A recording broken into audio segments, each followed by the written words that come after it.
And a happy primary night to you. Happy midterm season 26. It is upon us. It is here.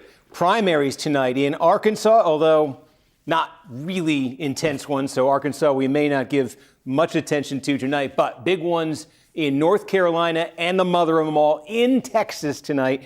That race in both parties for the seat currently held by Republican Senator John Cornyn.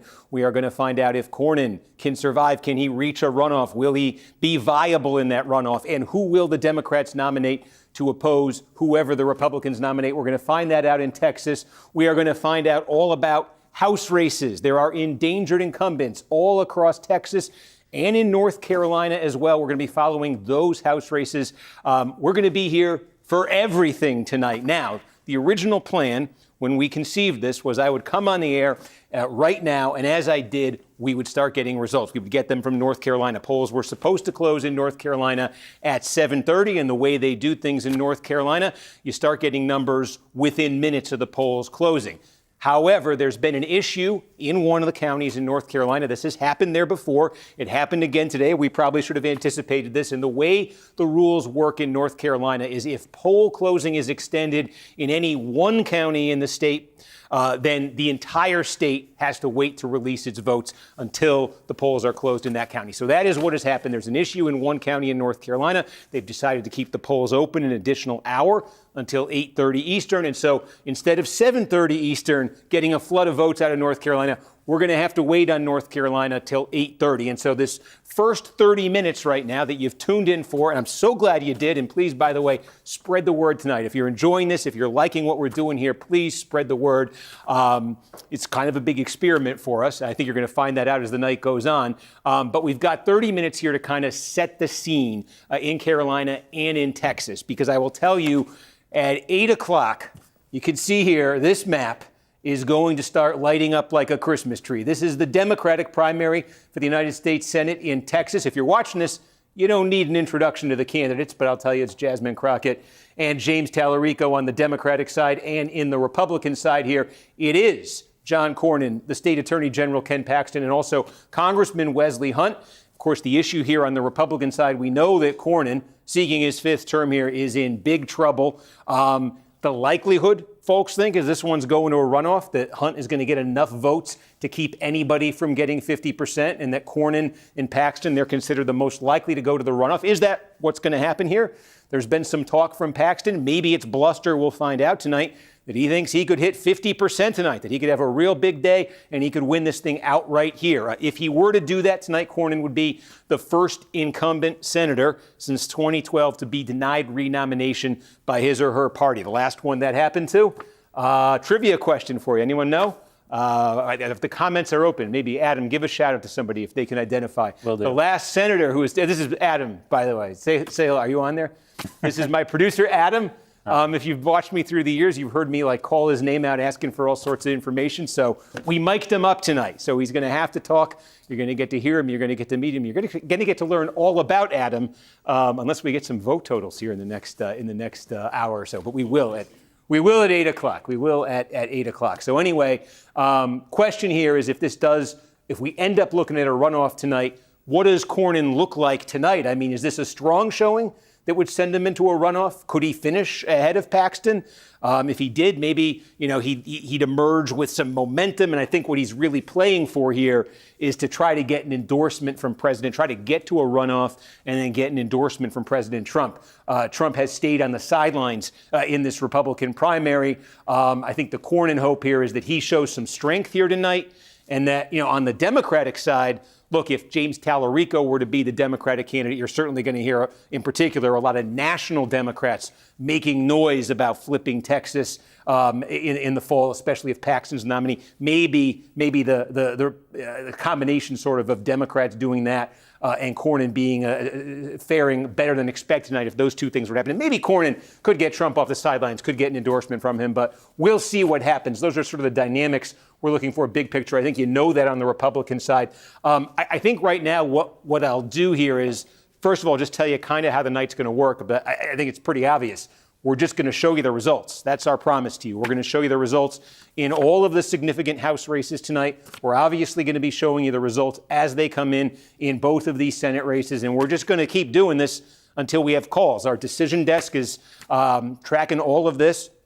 They're going to ultimately make decisions. That's what they do in these races. And when all of the significant ones are called, whether that takes 90 minutes, whether that takes 3 hours, whether that takes more, then we will excuse ourselves and we will go off the air. Until then, we are on, we are live. I am right here at the board. I'm trying to keep my water intake to I'm trying to have enough to stay hydrated, but not so much that I have to step away for a few minutes here because I want to be here for all of the excitement. So we're going to show you the results from everything as it comes in. Let me take you through now while I have a chance just to set the stage for what all the races are that we're going to be looking at in particular tonight. So I mentioned North Carolina. There is one race in North Carolina. This is the one that we thought we'd be talking about results in right now. This is the 4th District of North Carolina. And you can see, I'll zoom in on it a little bit right here. It's the gray that you have right here. 2 full counties. This is Durham County. Right next door, anyone? This is Orange County. This is where UNC is. You know, Tobacco Road. You got UNC and you got Duke right next door to each other. It's all of Orange County. It's all of Durham County. This right here is Wake County. This is the big, giant, county where the state capital Raleigh is and all of these suburbs. You got like suburbs right here. And then this is Chatham County down here. I don't know why I'm trying to write it out. It's very messy. But you got a slice of Chatham County, too. It's the smallest part of this district. So that's the district you're looking at right here. This is overwhelmingly Democratic territory. So winning this primary is tantamount to winning the election. And in fact, the incumbent Valerie Foushee, she's already won in this district. She was elected in 2022. She actually beat this same opponent, Nita Alam, back in 2022. It was a very close race. It was a relatively close race. Foushee won that one 46-37 in the primary. That was a race that attracted national attention. Alam is running. She's aligned with Bernie Sanders, the sort of progressive left nationally. That was a race where pro-Israel advocates really came in on behalf of Foushee and against Alam in that race back in 2022. And I think that issue, the issue of the pro-Israel role in electing Foushee in the first place, has become an issue again in this rematch 4 years later. We've talked about that playing out in other races across the country, and I think that's been a sort of hanging over this entire race here. So there's a question here. Is Foushee going to be the first House incumbent this cycle to lose in a primary? It's certainly possible. Her base, Foushee's base, is more here in Orange County, and it's more down here in Chatham County. Alam's base is right here in Durham County. She is a county commissioner in Durham County. When they ran 4 years ago, the district looked a little bit different. These 2 counties were in it, but the rest of the district was kind of up in the north. Remember, Republicans have redrawn the lines in North Carolina this year, trying to get themselves an extra seat out of it. This was a district that was sort of collateral damage in that. It was recast. And again, this is sort of the new area in the district. This is the area that was already there. The Durham County section is a little bit bigger than the Orange County section here. When they ran 4 years ago, Foushee won by a bigger margin in Orange County than Alam won in Durham County. And again, she was able to win by 9 points district-wide. So 8:30 p.m. now. We thought it was going to be 7:30 p.m., but at 8:30, we are going to start to get results here. It's going to be a very interesting one to watch. Again, do you see an incumbent lose right off the bat here in this midterm cycle? And also, I just think that broader question about, what is the temperature within the Democratic Party? This is very much a primary that's about the energy and sort of the direction that the base of the Democratic Party wants to go in. Because again, this is an overwhelmingly Democratic district. So in North Carolina, we are mainly going to be looking at this race. There are some other districts I think we'll be keeping an eye on as the night goes along. I'll show you those as we go along. One, for instance, is the 1st District of North Carolina.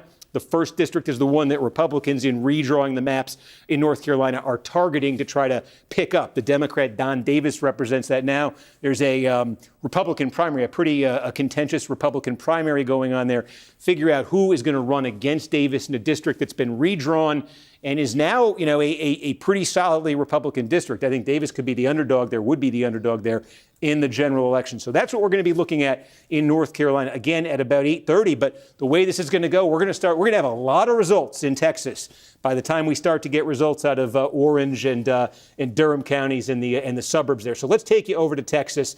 We talked about the Senate race, and we'll talk about that more and more. And let me just take a look at the clock here. I see we got the countdown there, 17 minutes.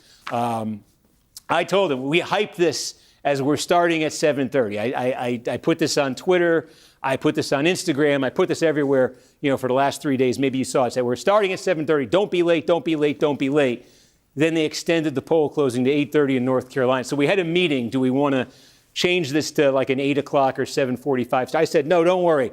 I can tap dance for 30 minutes. And look at that. I'm already 16 minutes into, or 15 minutes into it. So we're getting close here to real numbers coming out of Texas. So let's just, again, go through what we're looking at in Texas. Besides the Senate race, okay, again, is there going to be a House incumbent denied renomination in Texas?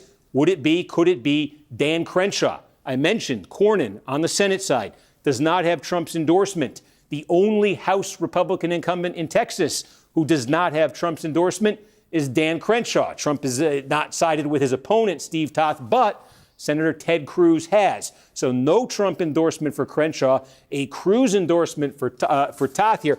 This is a geographically small, but this is a very interesting slice of real estate where this district is. So you can see here, Harris County and Montgomery County. It's basically split between these two counties.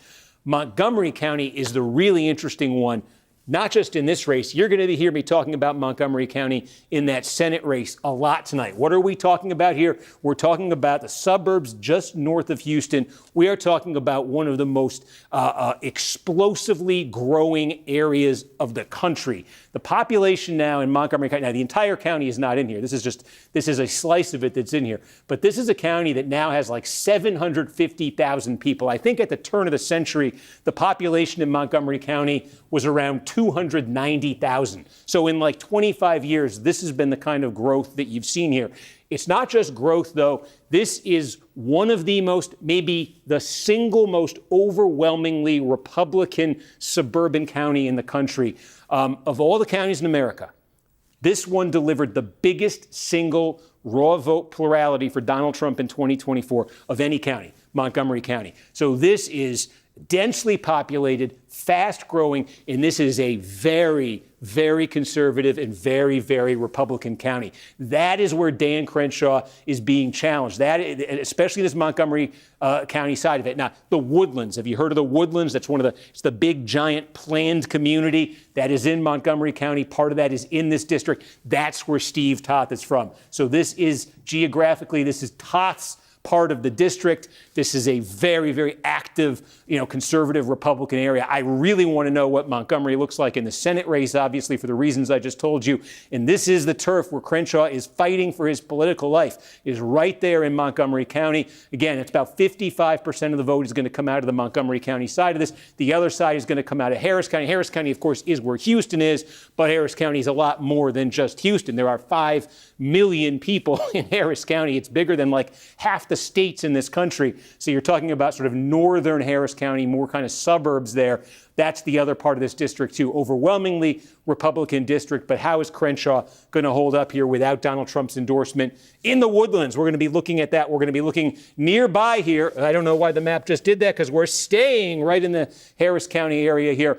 And again, this is a Democratic primary now. We're going to see an incumbent lose tonight for sure, because 2 of them are running against each other. Part of that redistricting in Texas has pitted Al Green, longtime incumbent, with Christian Menifee, not exactly a longtime incumbent. He was elected to this seat in a special election on January 31st. So he's been in office for about 5 weeks, and yet Menifee is considered the favorite in this race over Green. A lot of the general view of this, Green has been there for decades, a long time, that this is one of those races where there's the energy in the party to move on from that older generation, those folks in their 70s and 80s who've been hanging around.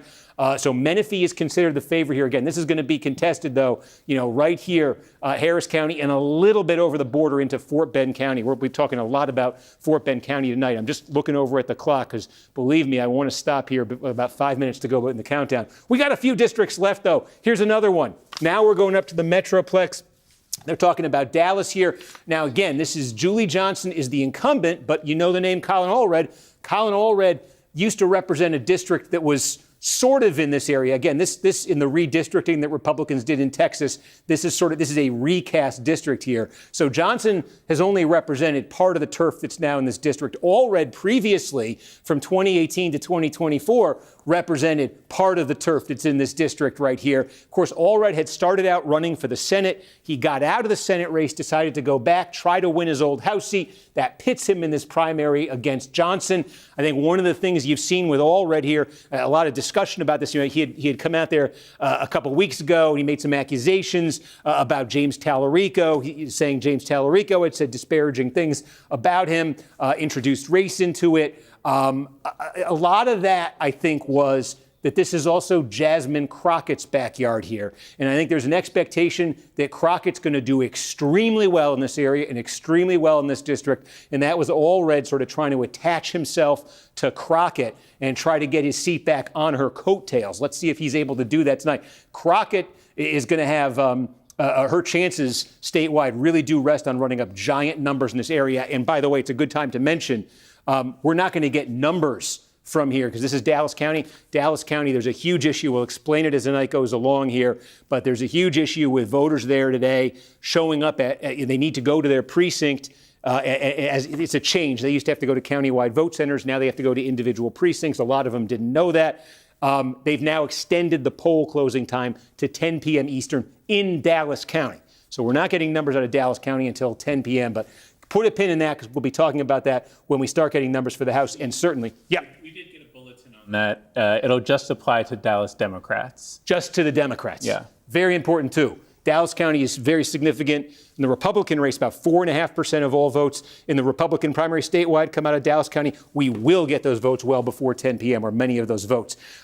Take a look here. This is a big one, too. Here's an incumbent who is in very, very grave danger tonight. That is Tony Gonzalez, the scandal involving him. I think you know the details if you're watching this. I don't need to recount them. We're along the U.S.-Mexico border here. This one stretches from the suburbs of San Antonio in Bexar County all the way sort of along the Rio Grande up to just a little sliver of El Paso. So basically, this is geographically a massive, massive span in here, but about half the vote is going to come from this little sliver of Bexar County where San Antonio is. El Paso County is only going to be about 3% of this, but you got about 50% is going to come immediately from Bexar County. Another 25% or so is going to come from right outside of it. So about 75% of the vote's going to be right here. It's going to be spread out elsewhere. Gonzalez barely survived the challenge from Herrera a couple years in 2024. I think with the scandal that Gonzalez has been facing here, given how narrow those margins were, he does have Trump's endorsement, but he may be having a very uphill fight tonight. That's another incumbent who could go down. And finally, just one more here. I'm keeping an eye on the clock. Where'd the clock go? How much time we got? I don't see the clock. There it is. 8:55 till poll closing. One more I want to show you in Texas. This one is more, this is an interesting race here. This is down in the 34th district.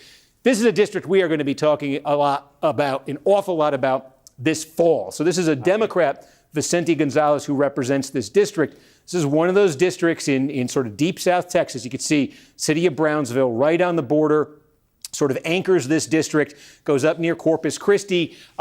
This is that part of Texas where Donald Trump made leaps and bounds improvements over the last two presidential elections. And Republicans in their redistricting effort in Texas have tried to take that a step further. The way they've drawn the lines in this 34th district that the Democrat currently represents, Trump would have won under these new lines by about 10 points. But of course, we're also hearing about, and this is an interesting question in Texas, is the Hispanic votes, some of those Hispanic inroads that Trump made in 2024, are those being rolled back a bit in 2026? This is going to be the kind of district that tests that. So Gonzalez is going to run again as the Democrat. Who will Republicans nominate? Mayra Flores has run twice against Gonzalez. She lost. She put up a good fight each time, but she has lost twice. Eric Flores is the preferred candidate here of Trump and the Republican establishment. Interesting to see tonight how Republican voters sort that out. Doesn't help that they have the same last name. No relation, though, apparently. We'll keep an eye there on the 34th district. That's one that we will talk about, certainly, as I say, as the year progresses as well. So those are the major House races. There's some other stuff, too. Mark Teixeira, the former Yankee, he's running, expected to win. We'll see how he does in his primary. We'll check in on all of them. But again, let me just reset now back to the homepage here for the Senate races, the Democratic Senate race, the Republican Senate race. We have, what do we have here? About 10 minutes out. 10, okay, did I just say 8? Yeah, there was a little glitch, but we've adjusted now. It's actually 10 minutes. Folks, I'm sorry. I thought there was something other than water in here for a minute. We have 10 minutes poll closing time, so I am going to take water for a second. And then, okay, let me explain what's going to happen at 8 o'clock, because so much may happen that it will be hard to do then. The way it works in Texas with the vote returns is, early voting is a long-established part of the political culture there. Most votes are cast early. In the presidential election in 2024, 80% of all votes that were cast in Texas were cast during the early voting period. A big question, and if you follow this stuff online all day today, one of the big questions has been, how is that same-day turnout looking? How many people are turning out today? How much of the electorate is going to have cast its vote, going to have cast its ballots in the early vote here? So all of that vote that's cast early, these counties can report out. They typically can report out pretty quickly. In a presidential election, when there's a lot going on, it's the most votes they have to count. There's a lot of other races on the ballot. I could just give you some of the times quickly here that we got the early vote. And again, this can be like 60, 70, 80% of the vote in these counties. We got the early vote in Harris County, Houston at 8:30 in 2024. And again, that's a presidential election year. In Dallas, well, okay, we just told you about Dallas County. On the Democratic side, we're not getting anything till 10. We will get returns on the Republican side in Dallas County. In 2024, we got the early vote out of Dallas County at 8 p.m., right on the dot. Travis County, that's where Austin is. That's a big one, especially on the Democratic side. We got early vote there at 8:23 in 2024. Bexar County, where San Antonio is, I was just telling you about, we got the early vote at 8:30. So a lot of these counties, we're going to get, I expect we're going to get that early vote pretty quickly. Now, the question then becomes, as we start to accumulate the early vote, is one of these candidates, presumably will have an advantage. Is the same day vote going to look different than the early vote? Let's say that the early vote put Crockett ahead. The question we would then be asking, obviously, we would then take a pause and look in these counties and say, okay, is Tallarico overperforming with a same-day vote? That's what he would then need to do to make up for it. There's a lot of different theories out there. Again, if you've been following this closely, like online today, you've probably read all the different theories about how, Tallarico did better in the early vote. Lower same-day turnout's probably bad for Crockett, but there's theories that lower same-day turnout might actually be good for Crockett. We're going to find out. But keep in mind, when you get these things start lighting up in that 8 to 8:30 window, all over this state, when they start lighting up, that's what you're looking at initially. You're looking at the early vote, and the immediate question becomes, okay, is the same day vote going to look like that, or is the same day vote going to look different? And that's where we're going to spend a lot of time comparing the early vote versus the same day vote. Where's the vote going to come from? Just looking at the clock here, the sort of political geography of the Democratic primary in Texas. Let me expand this a little bit. I know these can be maybe a little bit tough to read. Okay, this is a daunting one, right? I try to do all the counties. Sometimes you get a state like New Jersey. There's 21 counties. Not that hard, right? Texas is a little tougher. There's 254 counties on this map. How about that? Here's the thing, though. The vast, vast majority of the vote is only going to come out of, about 24 or so of these counties. In fact, I got on my spreadsheet here, we've got a whole bunch of spreadsheets, but I got one right here that I'm going to be referring to a lot tonight, and I'm calling it up. Let me get it up on my screen here. And I call it, I got to move over to this side. I call it the Big 20. I got sort of the 20 biggest counties on the Democratic side that together should account for about 85% of all votes. So where are we talking about? Well, we mentioned Dallas County, right? So right here, again, this is a hugely significant, it's tiny, right? Dallas County, there's probably, about 12% Let me make that bigger. 12%. Maybe more. It's a wild card because we don't know with this whole issue about people going to the wrong precincts, the extended poll closing time. We don't know if that's ultimately going to bring turnout lower than it would typically be. But typically, you'd be looking at 12% or more of all the votes cast in the statewide Democratic primary coming out of Dallas County. That wouldn't even be the biggest in the state. The most in the state probably will come right down here. Houston, that's Harris County where the city of Houston is, probably 15% coming out of there. Okay, Austin, this is Travis County where Austin is. And again, this is Tallarico's political base, probably somewhere around 10%, maybe a little bit north of 10% coming just out of Travis County. So I've just circled 3 counties, right? 12, 15. I mean, we're over a third of the vote here. Bexar County, where San Antonio is, this is probably going to be about 8% of the vote. So you could just, and now these are just the individual counties. Dallas, of course, anchors the Dallas-Fort Worth Metroplex. You're talking about a mass, right next door is Tarrant County, where Fort Worth is. You got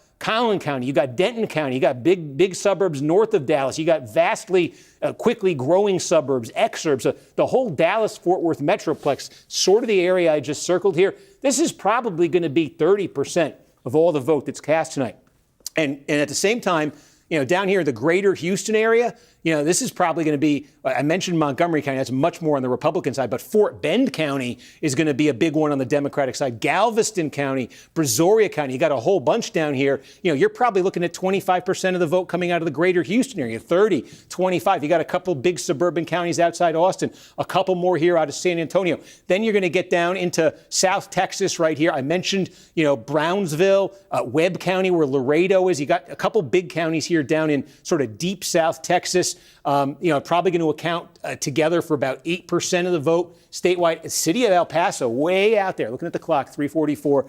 El Paso, the greater El Paso area, this is still going to be about 4%, 3 to 4% of all votes cast statewide. So now, what are the dynamics we're looking for here in this Democratic primary as this map starts to light up? The one thing we know from the polling, it's been all over the place, but the one thing we know is that Crockett has been winning the black vote overwhelmingly. The black vote's probably going to be about 20% of all votes cast tonight, probably about 1 in 5 votes. Where is that going to be most significant? Well, I mentioned Dallas County. You're going to hear Dallas County. We got to wait till 10. It's going to be a lot of anticipation for this because so much is going to ride on, so much is going to hinge on Dallas County. That is Crockett's political base. There's a large black population. It's just huge in terms of the overall population and the vote.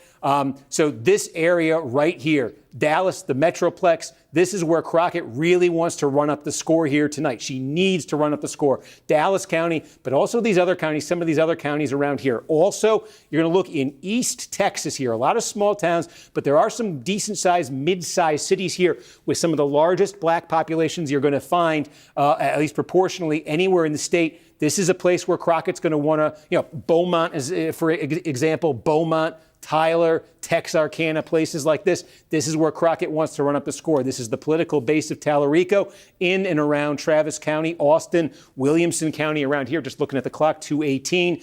I'm going to quickly explain this, and I have to explain one other thing to you. Tallarico wants to run up the score here. I think the swing here, the mystery in all the polling, is the Hispanic vote. Is that going to go for Tallarico? Is it going to go for him big? Who's winning down here in Webb County? I don't know why I just changed to green. Who's winning down here in Webb County? Who's winning down here in Brownsville? Who's winning El Paso? Who's winning? Is he winning the San Antonio suburbs? Is he winning them big? There's very little black population here. So that's where, is a test for Crockett. Can she expand her appeal down there? And, for Tallarico, he wants to win, and he wants to win big in those areas. I'm just looking at the clock here. I see 1:30 till poll closing. There's also something else going on tonight I want to tell you about. News Now. Kristen Welker, Hallie Jackson, they're doing a special. It's on right now. I'm going to be part of that special. How am I going to do this and be part of that special? Adam's going to flag me. Someone's going to talk to me in my ear. At the top of the hour here at 8 o'clock, they're going to switch me over, and I'm going to talk to their broadcast and take them through sort of a Cliff's Notes version of what I just told you. It better be Cliff's Notes. I spent 30 minutes on this. I'm going to get like 90 seconds. You're going to get to watch that. I think you're going to get to hear them talk to me and introduce me. If I repeat a couple of things you just heard, I apologize, but bear with me. It'll be like, again, it'll take like 90 seconds, and we'll come right back. I think I'm going to be on at 8:04. Adam, does that sound right? Yeah, that sounds right. Okay, 8:04. I'm going to clear this right now. See, they're going to think we haven't been doing anything here. So just pretend, just play along. But I'm going to talk to you right up until I go on. We have 40 seconds till poll closing. And something that might happen while I'm talking during those 90 seconds, we might get one of these counties lighting up with our very first results. And I promise you, if I don't get to do it on the air with them, as soon as I'm off the air with them, I'll come back and we will dive into it. So again, polls are closing here in Texas in 20 seconds. Steve, and real quickly, we do have an updated expected vote or turnout estimates from our decision desk. So our latest numbers, as our polls close coming up here, is 2.44 million for Democrats and 2.34 million for Republicans. Astronomically high turnout, if that is true. I don't know if you heard Adam. I think he did. He's mic'd up. That would also be, if that is true, if that is what happens, that would be the first time in 24 years that Democratic turnout in a midterm primary in the state of Texas is higher than Republican turnout. But that number, I want to caution you, that's an estimate. That's an early estimate. Our decision desk makes that to sort of put a benchmark down at the start of the night. That can and will be adjusted. Almost always is adjusted as the night goes on. So that's where we're starting. We want to see what these results, what the turnout looks like as we start to get these actual numbers. It will probably be adjusted, but that's something to keep an eye out for. You're looking for total turnout in these two-party primaries. Is there more turnout in the Democratic primary than in the Republican primary? It's been a quarter century since you had that dynamic. I'm just looking here at the. So what I'm doing is I'm looking at the News Now broadcast. I can see they're doing their intro music right now. So I'm not. Oh, we got our first results. Why am I looking at that music? Okay, we are in East Texas. This is exactly what I was talking about. We're probably about, what is this here, 50 miles west of Shreveport here. Jasmine, okay, so this is East Texas. It's very small. This is very, very small. And this is the early vote here in Rusk County. But again, we talked about East Texas. What is East Texas here? It has proportionally some of the highest black population in Texas. The electorates in these counties in the Democratic primary are going to have large concentrations of black voters in them relative to the rest of the state. So this is what Crockett, I think, wants to see here in this little small county. She wants to see this replicated all throughout East Texas here in some of these bigger counties. I do have a benchmark for this, and they'll come in my ear, right? Yeah, they'll come up. Okay. I have a benchmark here, or I had one, and I want to see. Oh, forget my benchmark. We just got Denton County. Wow. Okay, this is the early. This is one of the big ones. This is the North Dallas suburbs here. This is a gigantic county here. 2/3, roughly, we think of the vote. That's the early vote. Tallarico leading this by 10. Now, we have I should have pulled this out ahead of time. Thank you. Here it is. Okay. News Now. I think Crockett wants to be at 50% here.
including the first major test for a Democratic House incumbent against a progressive challenger. That's in North Carolina's 4th district. We want to get right now to our NBC News chief data analyst, Steve Kornacki, for a look at where we stand on these key races tonight. I see them on. I can't hear you, Hallie and Kristen. Go ahead. Take it away, Steve. So I'm sorry about that. I could see you. Look, we just got our first returns here in this Senate race. We'll start on the Republican side. Key thing to keep in mind here, there's an issue there in Dallas County. I'm sure you guys will be talking about it here. The Democratic numbers in Dallas County, one of the biggest in the state, will not come out till 10 o'clock. They've kept the polls open for the Democrats, not for the Republicans. The parties run separate primaries. So you see John Cornyn here. What you're looking at here is the early vote. That's what's being reported out by these counties right now. All that vote that was cast weeks ahead of time, days ahead of time. These counties can count that up ahead of time and report it out all at once. This is half of all the vote that's going to come out of Dallas County, one of the biggest in the state. And you see there Cornyn with that lead over Paxton. Right next door in Tarrant County, this is where Fort Worth is. Again, this is the early vote. This is a very big piece of real estate. Cornyn leading that early vote by 9 points. North of Dallas here, this is all in the Dallas-Fort Worth Metroplex.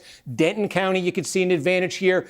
This is Ellis County, fast-growing south of Dallas here. I think the thing to keep in mind, two things to keep in mind on this Republican race is this area where the vote is coming from right now and where Cornyn is leading Paxton is probably going to be the best area in the state or one of the best areas in the state for John Cornyn tonight.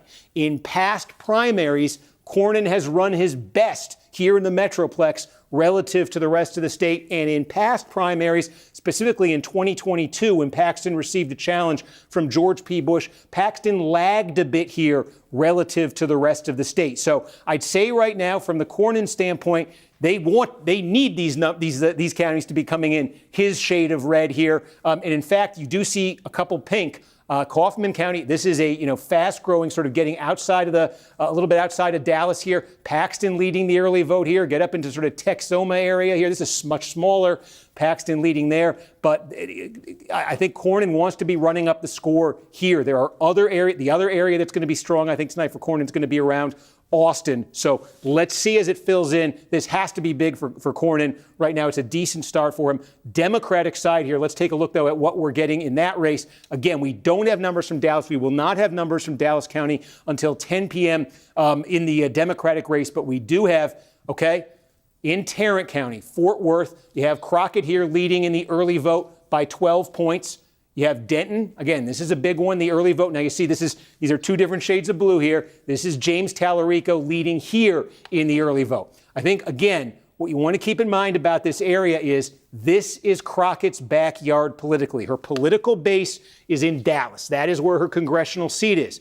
All of the polling in this race going into this election had said that Crockett was winning and winning big with the black vote. There was a lot of sort of disagreement between the different polls out there. The one thing all the polls agreed on was that Crockett was winning big with the black vote. That means we won't know till 10 o'clock, but she needs a gigantic number out of Dallas County when that finally comes in. There's a significant black population, and it's her political base. She's also expected to do well in these other counties, like in Tarrant County. I think early on, she's getting the numbers she needs there.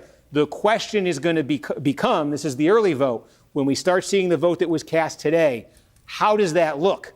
Is it also 56% Crockett, or was Tallarico doing a little bit better in that? That's going to be the second piece of this to come in. But we're getting big pieces of real estate starting to come in here. Everything you're looking at right now, keep in mind, though, is the early vote.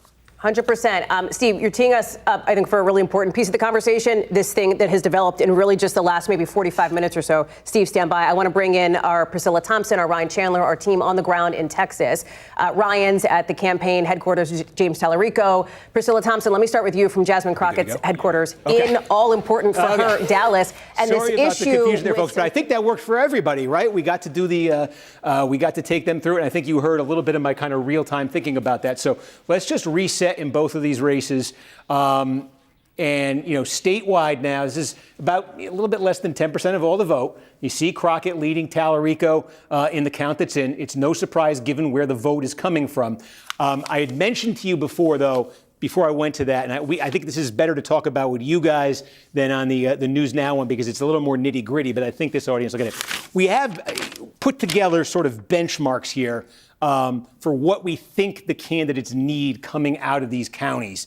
So why don't I go through these for this Dallas Metroplex area where we're getting some of the vote here. So Tarrant County, right here, and let me tell you where the benchmarks come from. There was a U.S. Senate race in 2020, also for John Cornyn's seat. Okay, the Democratic primary there was a two-way race that had a lot of similarities demographically and geographically to this race right here. The Democratic race back in 2020 had a candidate whose political base was in the Austin area. Her name was MJ Hagar. She was something of a national celebrity to Democrats. She was a military veteran. She'd overperformed in a race for Congress in 2018, got a ton of national media, a lot of flattering national media attention, ton of national money came in. You had MJ Hagar, a lot of parallels there to Tallarico.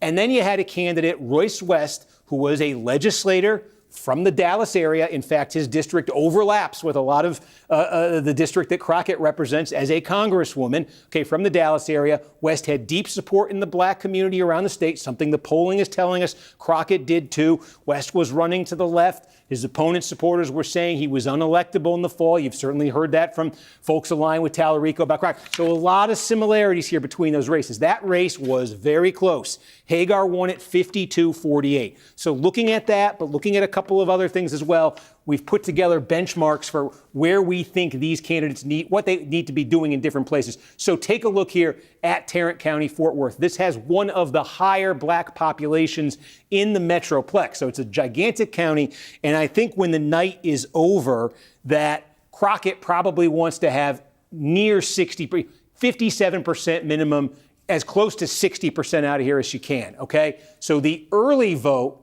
has Crockett getting 56% of the vote in Tarrant County.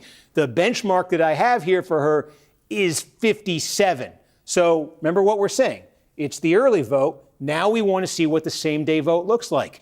Did more Crockett voters decide to wait until Election Day to show up? Did more Tallarico voters? Does it look exactly like this? But you can see how important that question is, because this is one of those counties that Crockett's chances statewide depend on. She has to win Tarrant County, but she has to win it big, okay? So she's getting a pretty good margin here out of the early vote. Can she make that margin a little bit bigger with the same-day vote? Now, let's go north to Denton County here. Denton's a little different here. The black population is a little smaller. I think the expectations for where Crockett needed to run here, again, based on those benchmarks, I think she'd like to win it. I think maybe come, if she were a sliver short, I think this is on the lower end of where she'd want to be here. For Tallarico, I think this would probably be good news if this were to hold. Again, it's the early vote. It's 55-44. I think anything where Tallarico is north of, 50 here, he's feeling pretty good about. But let's see it when that same day vote comes in, what it looks like. Let's see what else we have here.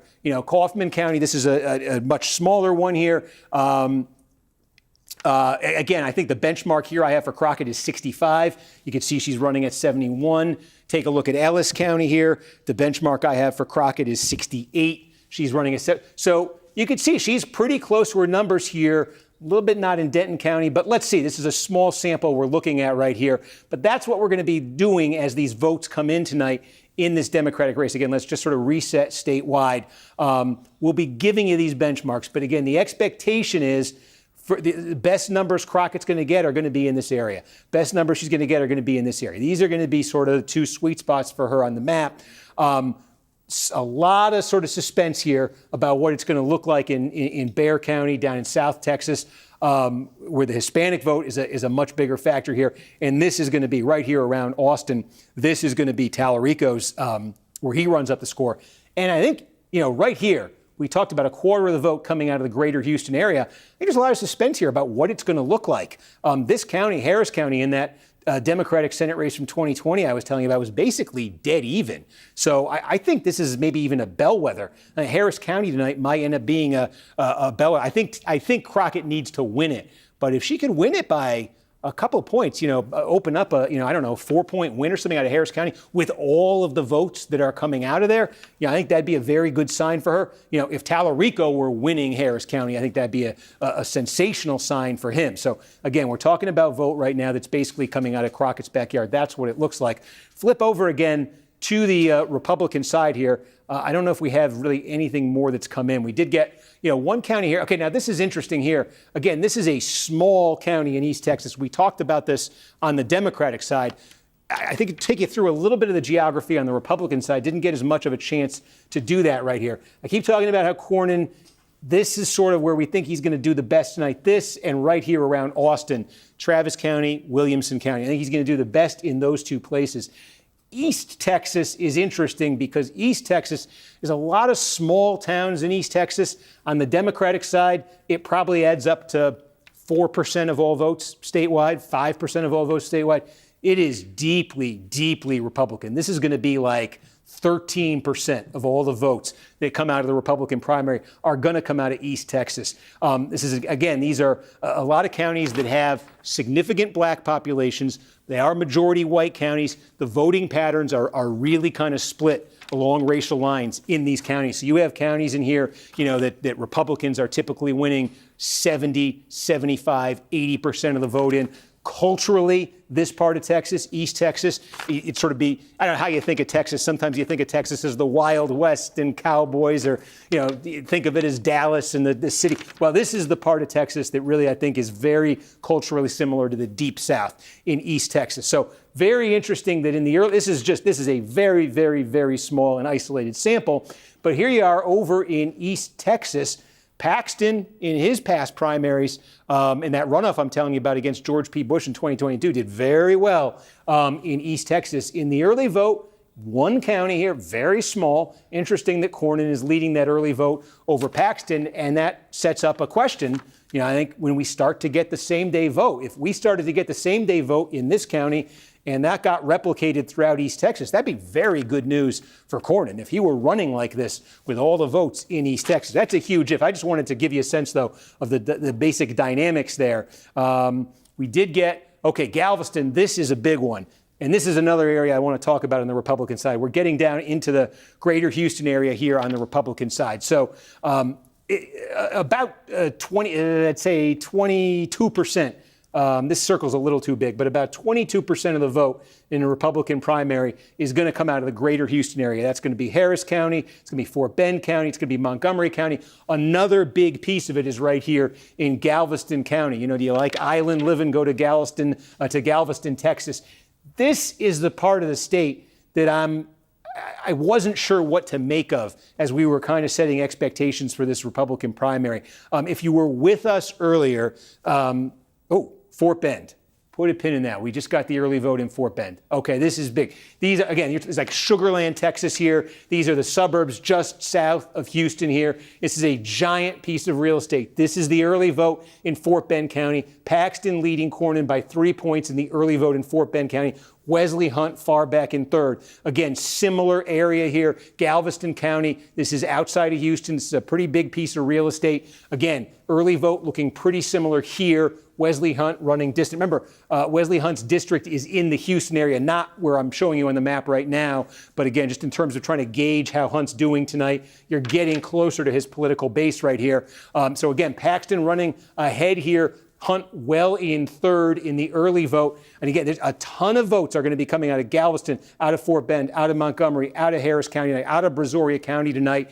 I wasn't entirely sure what to make of it. It's a little bit different in nature. We talked about the Metroplex here in Dallas, where you got a big concentration of college degrees among the Republican electorate. There's a lot of affluence, especially in the North Dallas suburbs.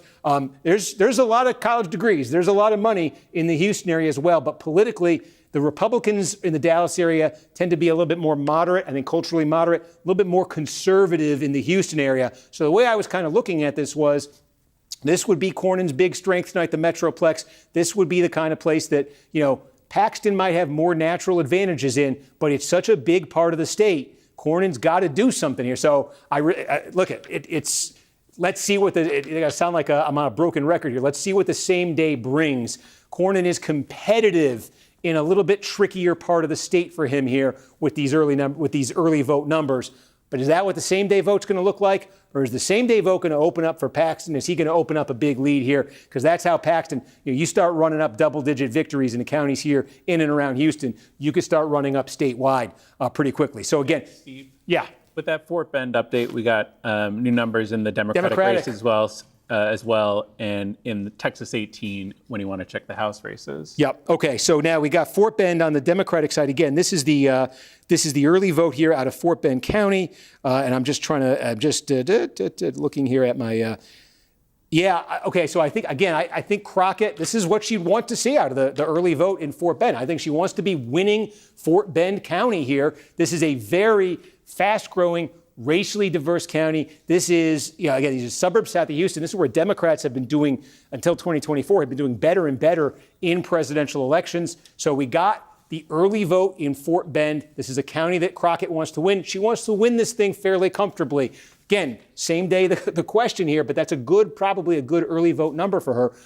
Galveston County here, okay, this is more even. And again, I'm just looking here. Yeah, I think I had Crockett wanting to win this county, as a benchmark here. So Tallarico, it all comes down to the same day vote there. Just to give you a sense of what we're looking for. This is sort of a toss-up county, Galveston. This here in Fort Bend is one that Crockett wants to be winning here, I think, by a sizable amount. Did you tell me another one, Adam? Texas 18, the House race. Yep, okay. First numbers there. Okay, folks. So again, I'll show you first of all, statewide. All we're seeing is early vote, extremely scattered here. Austin, we have nothing from Austin here. We do have this is small. This is small. This is the only thing we have from the San Antonio area. That's why I'm showing you other counties around here, Bexar County, a couple others with a lot more population. Just wanted to show you. Nothing from San Antonio, nothing from deep South Texas, nothing from El Paso. A lot of real estate here. Again, remember, on the Democratic side especially, there won't be many votes that come out of West Texas here in the Panhandle. Okay, Texas 18. This is Al Green. Okay, interesting here, huh? We got early vote coming in. I forgot I have to zoom in on this one to show you. Okay, now I'll put the counties. Oh, that didn't work. Okay, here. Wait, shouldn't that have come up? Okay. Yep, there you go. There it is. Wow, that is a.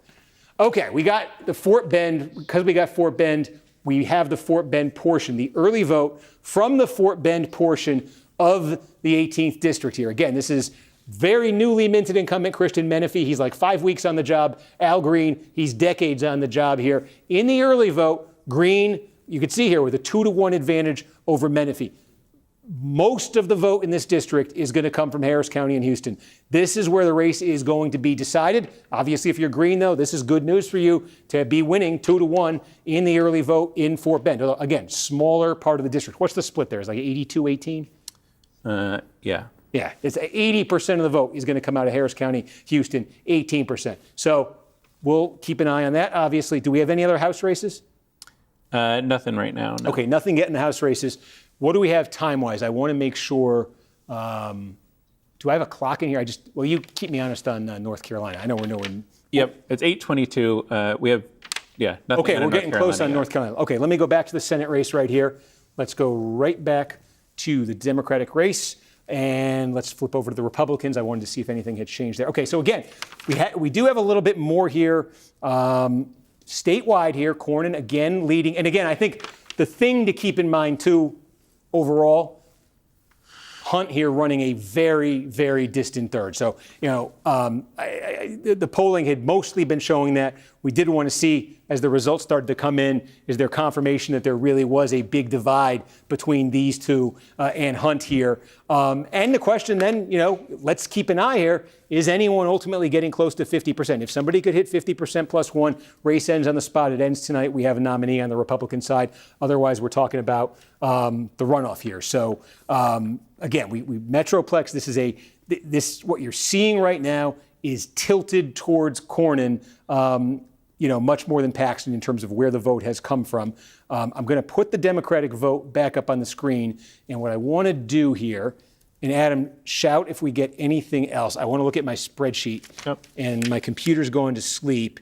And, folks, I'm used to television where silence is the worst thing, right? If I stop talking for 5 seconds, everybody changes. I don't know if that's, but if you bear with me, I'm going to talk a little bit less here for a few seconds because I want to check something in my spreadsheet.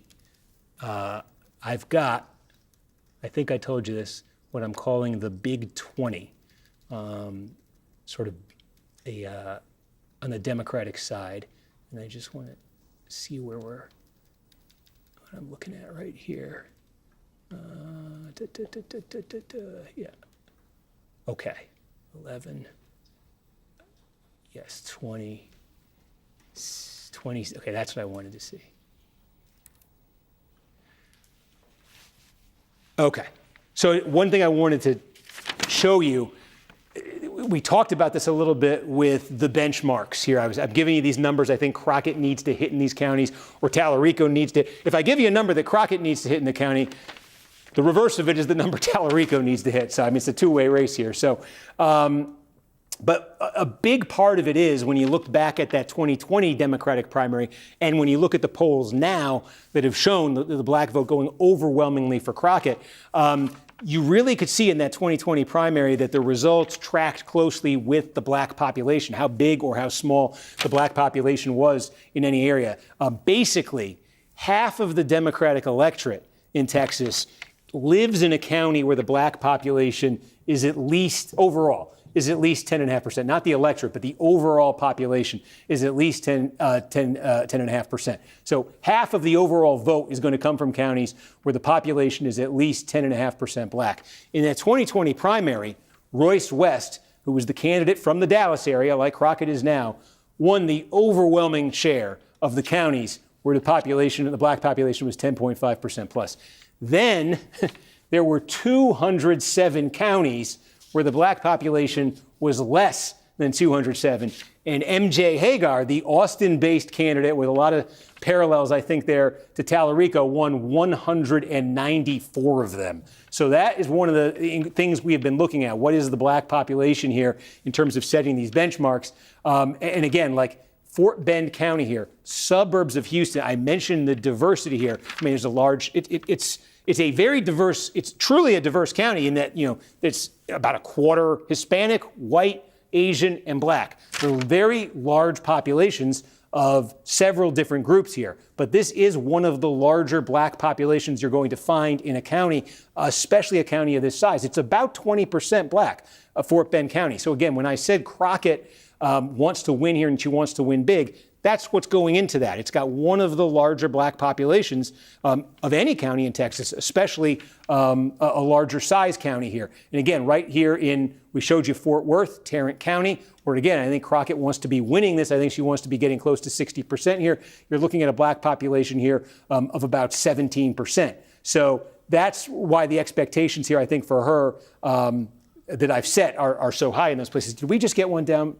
We got a small amount here. Okay, yeah. This is... Yeah. Okay. So now this is, zoom in here. We're getting into the coastal bend here, getting down towards South Texas. This is Corpus Christi. Now it's good timing that this one came up because now we're getting to the part of Texas when you get south of San Antonio. It's going to be, and include San Antonio in this, include El Paso in this too. It's going to be a lot of votes here on the Democratic side. And I'm talking about these counties with significant black populations, with small black populations. Now you're getting into counties that have very small black populations. They have the white populations can be higher here than statewide, and there are very large Hispanic populations there tend to be. So these are areas where Tallarico, again, based on those benchmarks we're talking about, Tallarico wants to be winning. He wants to be winning big down here. Now, what's the benchmark I had for him here in Corpus Christi? I gave him a benchmark of 65% here. So he's running at 62.2% in the early vote. So he's pretty much, and again, these benchmarks, these are pretty rough. It's just to give you an idea here, I think, of where the bar kind of is for each candidate. So he's kind of running at expectations right here in the early vote. And now let's see as the same day comes in, when the same day comes in, does he sustain that? Does he go north of that? Does he come south of that? But he wants to be in the mid-60s in a place like Corpus Christi. And that is going to be true for him, roughly speaking, throughout, South Texas, Bexar County. I think Bexar County, I have him for some massive number here. Yeah, I mean, again, you look at the major population centers, the major cities here in Texas, the black population in Bexar County is single digits. It's like 7%.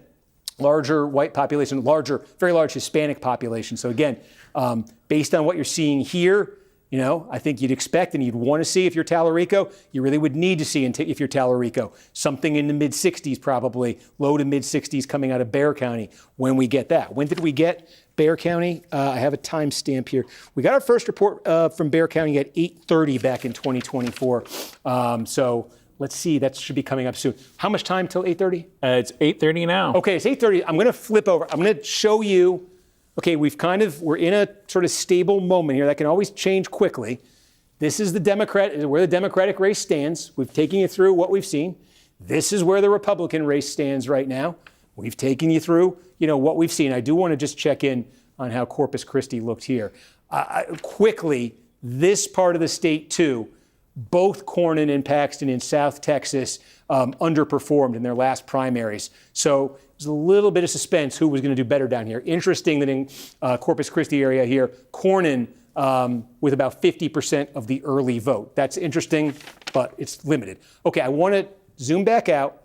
Republican race. Now I'm going to go over to North Carolina because the polls are now closing in North Carolina.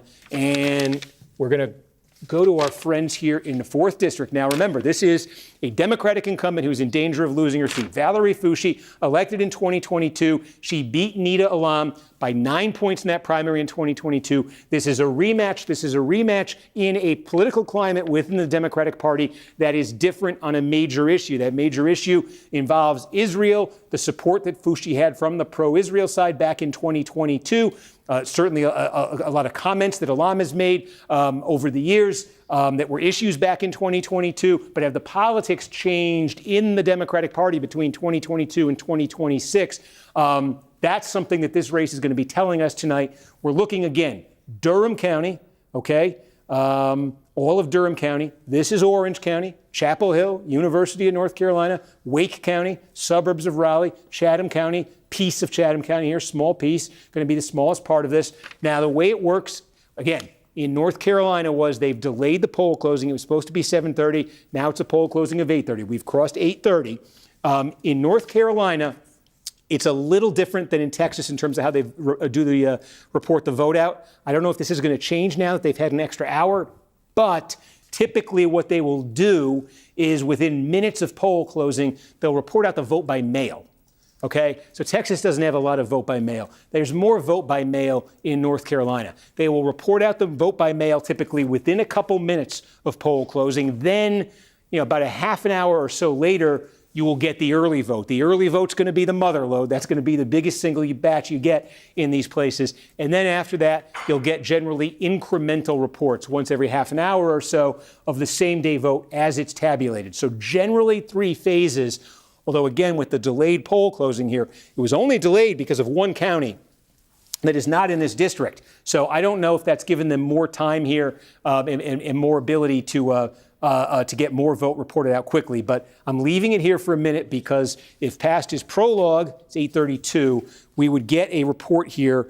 In fact, let me just get my Carolina sheet out. I can give you exact times. If past is prologue, we're getting something fast here. As in Wake County, the Wake County portion of this district, reported out its vote by mail 3 minutes after poll closing in 2024. We are currently 3 minutes after poll closing. By the way, I'm just about half the vote, 48% is going to come out of here, is going to come out of Durham County. 26% is going to come out of Orange County, where Chapel Hill is.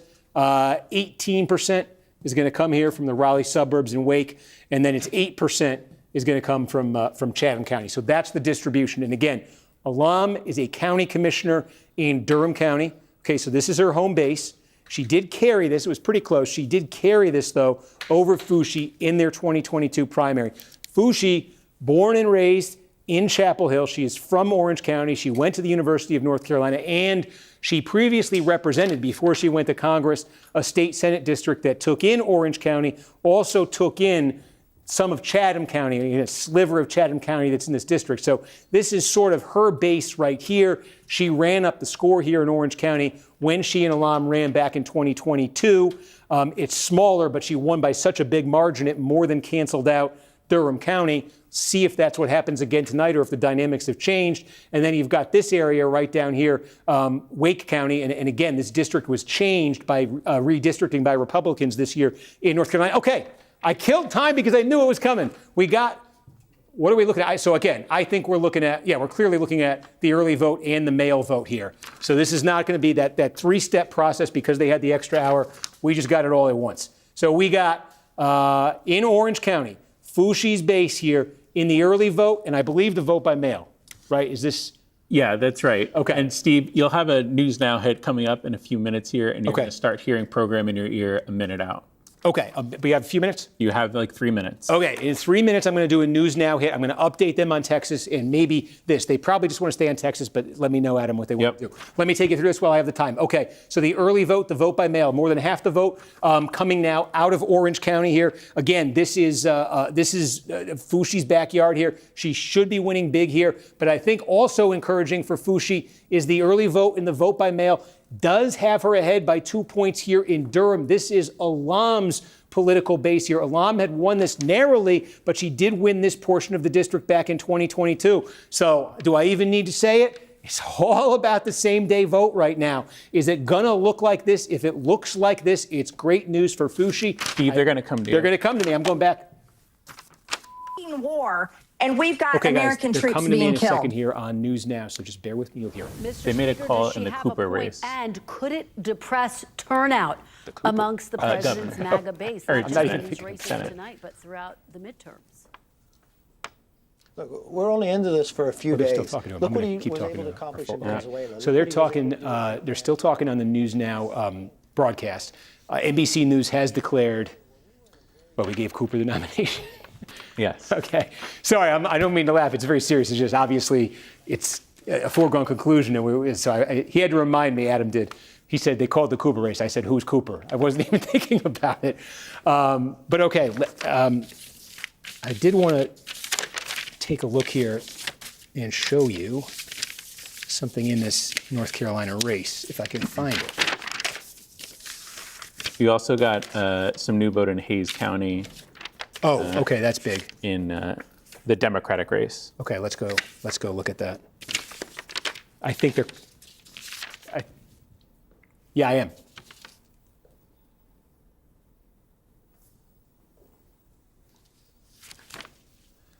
Let me jump over to Texas and show our folks on the stream here.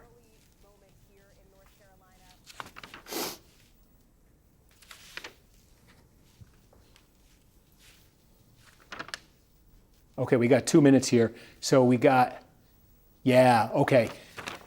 We have 2 minutes till News Now. Hayes County, this is interesting here.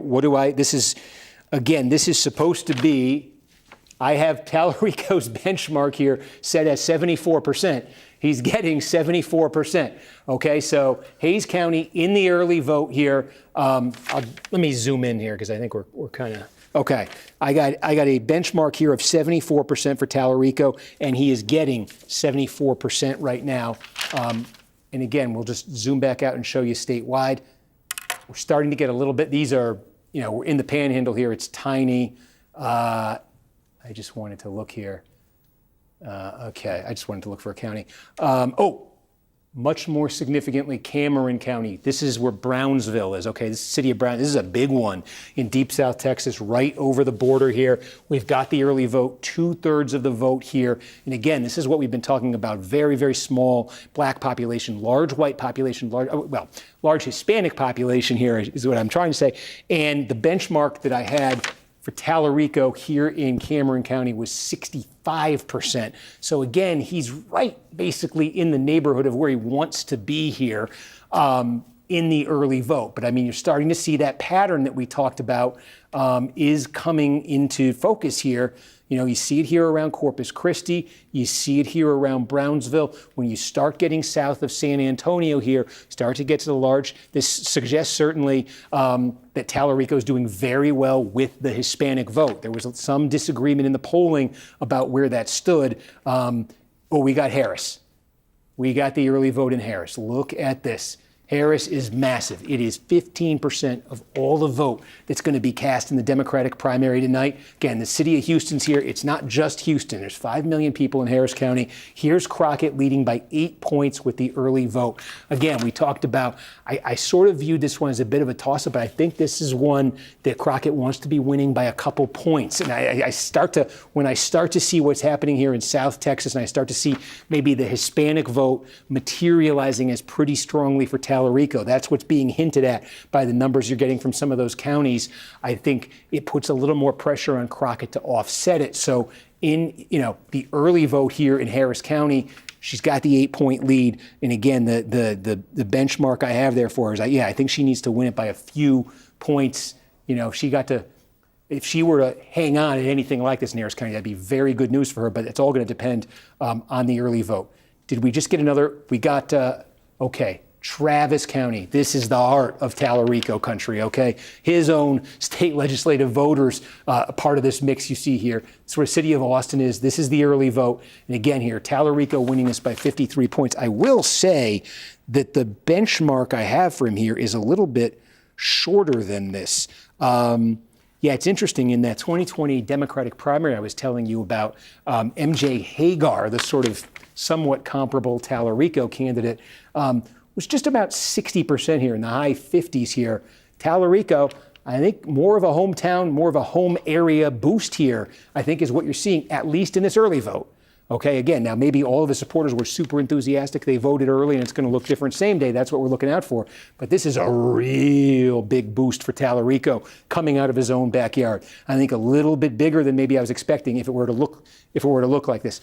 Now they're telling me 30 seconds to News Now. So I'm going to just zoom back out here and show you where the Democratic race stands overall. Tallarico's taking the lead in the count. What just happened in his own backyard? A big reason for that. I'm going to do this hit. We'll pick it up right after that. And I'm going to just take a quick look here, too.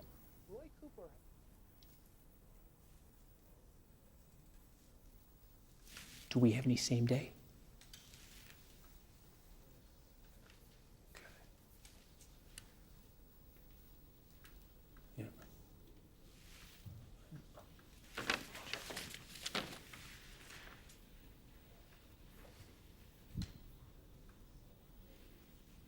Yeah.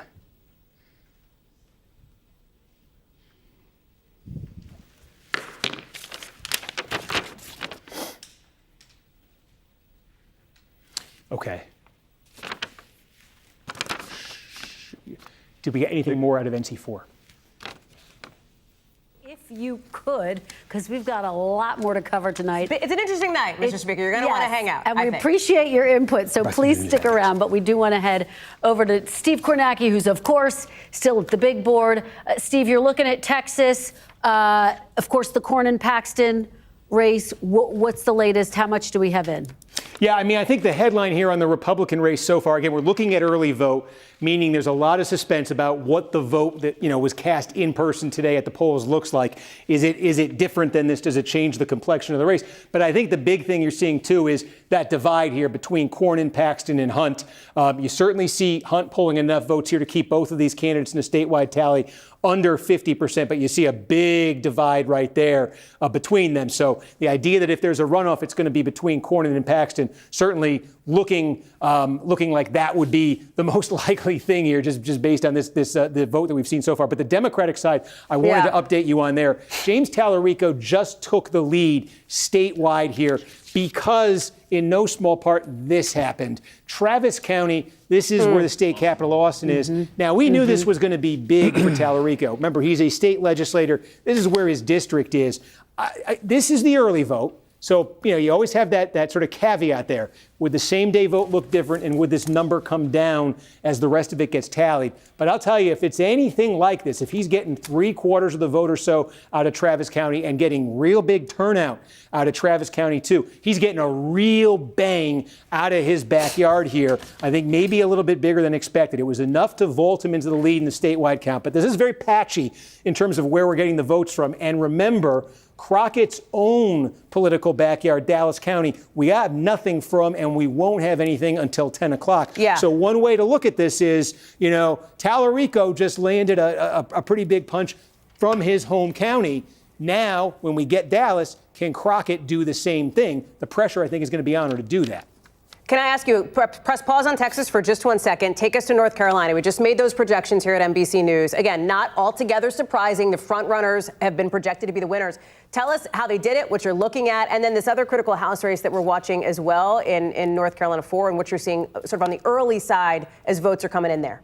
Yeah, I mean, again, obviously it just sort of validates what we thought in terms of what the Senate matchup would be there in North Carolina. But this is a night, I think, when Democrats, this sort of no surprise, but Texas is the one, too. Democrats are thinking about different scenarios, different combinations that could maybe get them Senate control at the end of the year. Can you talk through these Whatley numbers? Because I think one of the things we were looking for is not just if Michael Whatley was going to win, but by how much. Was it going to be a stomp? Was it going to be a squeaker, et cetera? What do you see in there? Yeah, no, I mean, you can see here the color scheme here is that dark red is Whatley red. And from the mountains all the way to the Atlantic coast, that's the only thing you're seeing right here.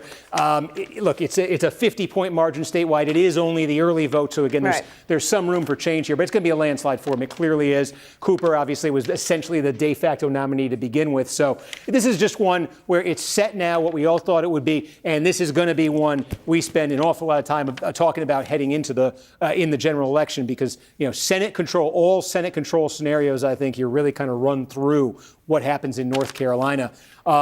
In that House race, I think you mentioned it, though. This is interesting.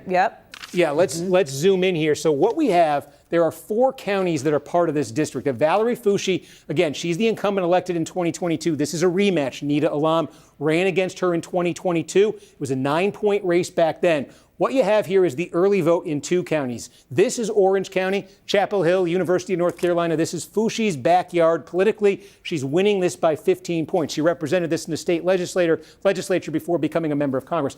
Alam, her political base is in Durham County. She's a Durham County commissioner. When they ran 4 years ago, she won this portion of the district. So far, in the early vote, it is close, but Foushee with a 2-point advantage here. Let's see what the same day vote is, but obviously if Foushee were able to do that in Durham County when the same day vote comes in, she'd be breathing a big sigh of relief. But I would, by no means, when you're seeing 50-48 in the early vote, is anybody's breathing a sigh of relief. It really just comes down to what does that electorate look like that came out today. The other parts of this are just going to be down here. Pretty big, Wake County suburbs outside Raleigh, about Wake much County, smaller Chatham. Yeah, I mean, Wake County could be the difference maker in some of this. Yeah, or even in Chatham. So Chatham County here, this 18% of the vote's going to come out of Wake, 8's going to come out of Chatham. Now, this district, remember, Republicans redrew the lines in North Carolina this year. This district is not one Republicans targeted, but it was affected by it. It used to be Orange, Durham, and then it went to the north. Now it's Orange, Durham, Wake, and a sliver here, a part of Wake, and a sliver here of Chatham County. Foushee may have an advantage. I don't know how long people's memories are, but Foushee, as a state senator, represented a district that included Orange County, her political base, and parts of Chatham County. So she may have a bit of an edge right here. But again, that's only 8% of the vote. You got 18% here in these suburbs. Wake County's massive. Raleigh is there, but it's sprawling. It's expansive. So you're talking about sort of the suburbs there, in Wake County. And yeah, no, you're right. It's kind of new to both of these candidates here. Right. It new within the last few months. That's all right. Steve Kornacki, thank you so much. We will come back to you shortly. Let's head back to the table. Ryan, talk a little. Okay, great. See, that's fun. You get to see you get to see a little behind the scenes, and Adam's got an update for me. I've been handed something. This is like I'm Cronkite. It's like it's just some guidance on these races. Yep. Okay. We just got Collin County in Texas in the Senate race as well, and in the Democratic race. Okay. I'm going to ask the camera to stay off me for a second. I got to blow my nose. Sorry about that. Okay. We're back. We're going to the Democratic race in Texas. And what has happened while we've been going? We've got a third of the vote now is in. Again, we're still looking at early vote. You say we got Collin County. We got Collin County north of Dallas here. Okay, again, this is the early vote here. It's the vast majority of all the vote that we're going to get there. We got Tallarico running at 57%. And I'm just checking. This is, if you're Tallarico, the if here is if it looks this way when the same-day vote comes in. But if you're Tallarico, you like this. You're running at 57%. The benchmark that I had set for him in Collin County was 51%. So he's running above that benchmark right here. And this is a big one. You know, we talk about Dallas, we talk about Fort Worth, but this whole area, remember, this area, the Metroplex, is probably going to be 30%. I made the circle too big. It's going to be 30% of all the votes that come out statewide tonight. So Collin County here, north of Dallas, is a big one. That's a good number preliminarily for Tallarico. And again, especially because geographically, you're kind of up in Crockett's neck of the woods right here. And again, same thing in Denton. I think it's about where he wants to be. No, it's a little bit higher than he wants to be. You know, that's a good number for him in Denton too. Yeah, we're seeing good numbers here for Tallarico on the early vote. And again, great number for him out of his base. He's definitely getting the numbers that we're seeing out of South Texas. I think I was starting to say he's definitely getting numbers that suggest the Hispanic vote is going his way in a pretty sizable. That was something when you looked at the polling in this race that really was all over the place. I saw a poll that had Crockett ahead with Hispanic voters. I saw a poll that had Tallarico way ahead with Hispanic voters. But if you're looking down here in Brownsville, Cameron County, and you're up 2-1, if you're James Tallarico, you're winning a lot of Hispanic votes. Just go right north. It's much, it's 57 votes here. It's too small to say too much. That's one of the things here. When you get out, we're going to talk about this because this part of Texas here, again, from the San Antonio suburbs to El Paso, a little bit less than this. This is the 23rd district of Texas, which we're going to check in on here shortly. I just don't see the big population centers reporting yet. But one thing to keep in mind is some things, they look really big, but they're pretty small. This is, about 400 votes coming out of this county. That, geographically, I don't know. Is that bigger than Rhode Island? It's, that's Texas for you, though. So some of the smallest places have like 5 million people. Some of the biggest places have like 5. So one thing to keep in mind as this map fills in. But again, if you're Tallarico, I think you are the most happy about what you got out of Austin. We just showed you out of Austin. I think down here in Hays County, again, you're pretty much what you expect here, but this is where San Marcos is. This is, in line with what I think a Tallarico, a good night for Tallarico would look like. North of Dallas, I think you're pretty happy right now. Amarillo kind of strides these two counties. This is the only place in the Panhandle where you're going to have any kind of population. It's going to be more on the Republican side. But let's give Amarillo. We're going from Amarillo to Brownsville, El Paso to Texarkana. We're doing all corners of Texas, so let's give Amarillo a shout out here. We've got the early vote. We've got Tallarico 13 points ahead, 14 points ahead in the early vote there. I did set a benchmark for him here in Potter County, and I set that at north of 55%. All right, 55.9%. That's the early vote. So, okay, we wanted to get on the record. We're not ignoring the Panhandle tonight. We're not going to ignore Lubbock. We're going to Midland, Odessa. We're going to get to all these. We have McLennan County. This is where Waco is. Again, this is the kind of place if you're Tallarico. I think you want to be getting about 54% here. He's running at 51 right now, so it's a little bit less maybe. It's smaller out there. This is where Waco is, though. It's certainly, it's not nothing. We're starting to see some stuff filling in 23, enough that I want to check in on that race right now. So let me do this. Let me reset statewide. Okay, so you got a scattering of votes that have come in. You have Tallarico leading by 5 points right here.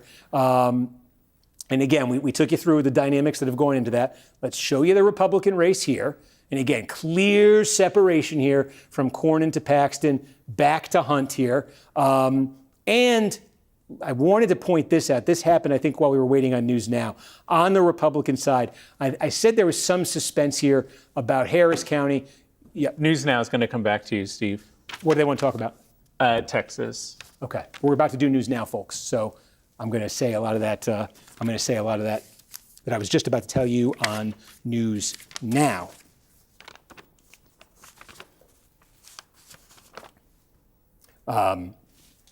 So here's the thing. I can hear, I'll talk to the folks here.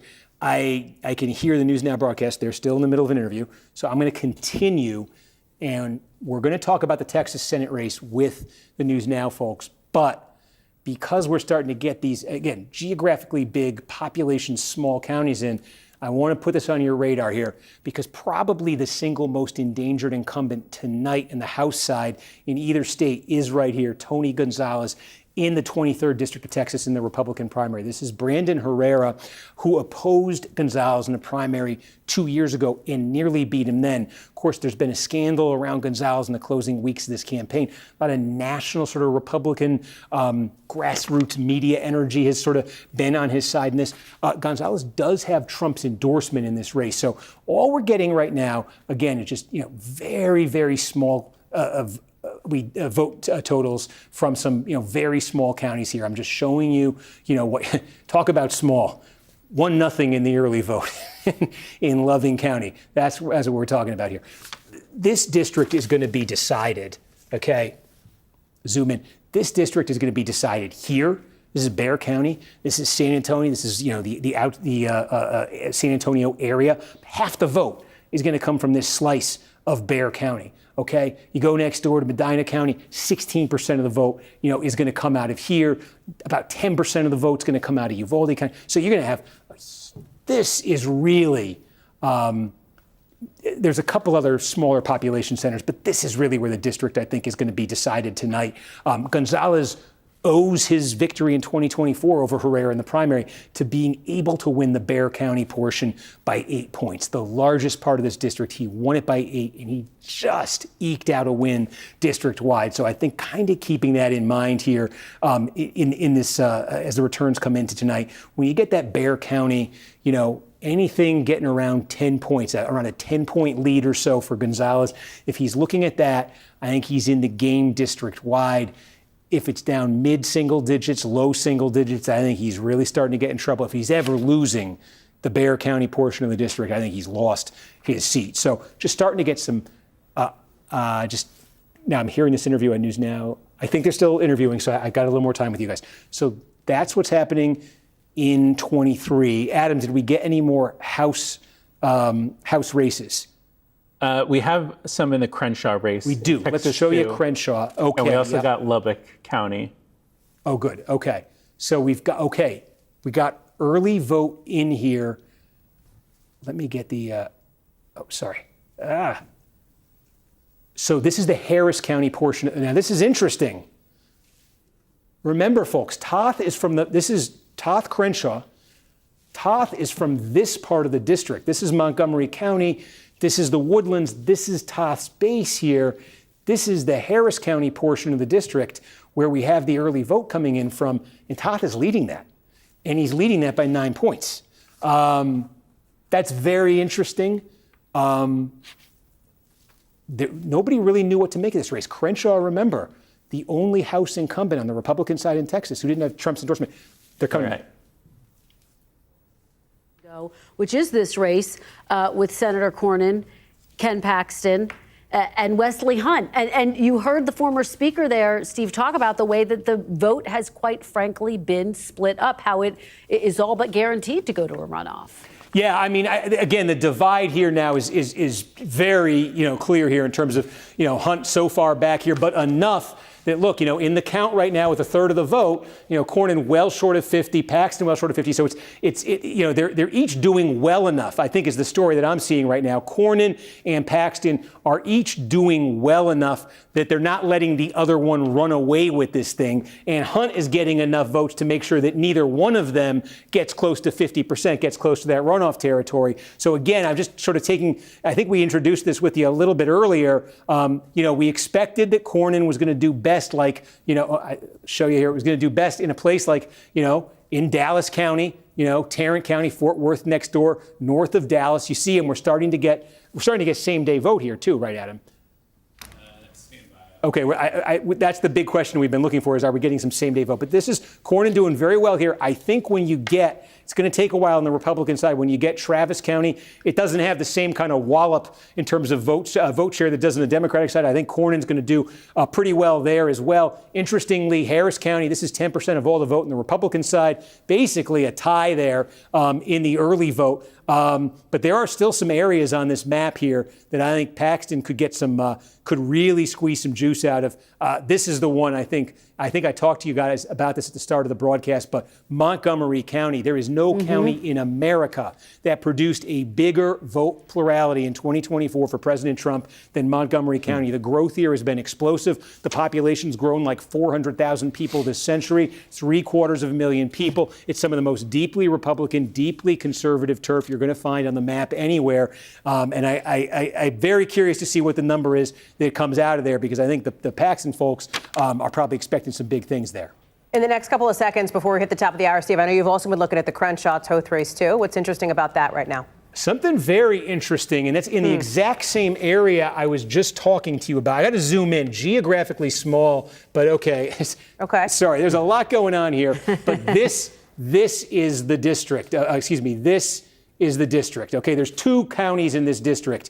This is the county I was just telling you about. This is Montgomery County. This is part of Montgomery County, okay? Montgomery County is represented in the state legislature by Steve Toth. That's his political base. We don't have any vote from Montgomery County. Where we have vote from is from the other half of the district, and that is the Harris County portion. This is the suburban northern part of Harris County here, okay? It's that, you could kind of see it there. Toth is leading the early vote there. He's leading Crenshaw by 9 points in the early vote, sort of outside of his Montgomery County base. Okay, so I'll keep asking these questions about does the early vote, does the same day vote look different? I think you're Crenshaw. You really want this to look different now, or you want to be doing exceptionally well on Toth's, in Toth's base there. But Toth right now, that's an interesting number coming out of the Harris County portion. Ooh, what you've dropped some interesting little breadcrumbs here, Steve Kornacki, that we're going to be sort of chasing around and following up on over the course of the night. Steve, thanks for that. Appreciate it. Sure. Okay. Okay, folks. So that was our News Now hit. We're going back.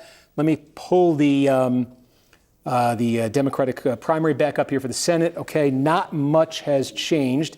And I also, looking at that 23rd district, I wanted to see if we got anything in there. Did we get? We have Uvalde. Okay, we have Uvalde on the Democratic side. Okay, we have the early vote in Uvalde. This is very small. It's not why I clicked on it. I clicked on it because that must mean that we have Uvalde in the Republican race. But we don't. Never mind. These parties can do their own. They could be, as we're seeing in Dallas County, the procedures aren't automatically the same and the vote counts aren't automatically the same in these. So I saw Uvalde in the Democratic race, and I thought we had it, and that would be a very significant thing in this Tony Gonzalez primary, but we don't. So let's go back here, reset statewide in this Cornyn race. Take a look out here. West Texas, again, this is where Texas Tech University is. Lubbock, Texas. This is a population center in West Texas. It's not too much, but this, in a Republican primary, when you add up the Panhandle, when you add up West Texas, sort of a broad definition of West Texas here, even Central Texas getting outside of the cities of Central Texas, that's going to be close to 20% of the vote. On the Democratic side, it's very, very small, but these very small counties add up on the Republican side right here. And again, the population centers, such as they are out in the western part of the state, in the Panhandle, where Amarillo is, Cornyn leading the early vote there, shares a little bit of Amarillo, bleeds into Randall County. Cornyn, the early vote there as well. Lubbock, again, these are population centers. You get that Midland, Odessa down here, waiting to get those two in. Hayes County, again, this right outside of Austin here, the early vote. We said this area we expected would be good for Cornyn. So you're seeing that. McLennan County, where Waco is, these population centers, hubs of these small metro areas, Cornyn leading the early vote in. But again, taking a look here statewide, that's what it looks like on the Republican side. I want to get back to that Democratic race, though. Let me call that up. And 36%. Adam, did we just get a new significant county here? I'm seeing the number change. Lubbock was still our big one in the Democratic race. We just got Bell in the Republican race. I want to check in on Bell. Yeah, what's the number there? So Bell County, we just got 16,000 votes. Cornyn gets the plurality. Okay. But we don't have that in the Democratic race. That's a key one in the Democratic race. I wonder if that means it's about to, would it be about to come in the Democratic race? Oh, we have it. Okay, yeah. Oh, this is interesting. I'm glad you flagged that. Okay. So Bell County, okay, now this is where Killeen, Texas is. There is a significant black population here. Interestingly, this is one of the counties, I have about 5 circled on this map. I was talking about in 2020, in that Democratic primary in 2020, that in some ways could be a model, for this one. There were 5 counties with significant black population in them that West, the black candidate race, did not win. This is one of them, Bell County. It's a sizable county. It's a decent mid-sized county here. Crockett doing very differently here in the early vote. She's up 2-1 here. We told you, again, demographically, the results in 2020 tracked very close to the black population of the counties. This county was an outlier in 2020. This is an improvement on that model for Crockett. So I think that's an interesting result there in the early vote coming out of Bell County. Again, they're midway there between Waco and Austin. So again, zoom out here. I think that one had already been there. I had missed it, but that was I think that was key. If you do want to check in with North Carolina 4, we are getting some election day vote. Oh, good. Orange County just came in, and we have a little bit of election day vote. Overall, we have about 7,000 in our bucket. Yep, and we got Chatham. Okay.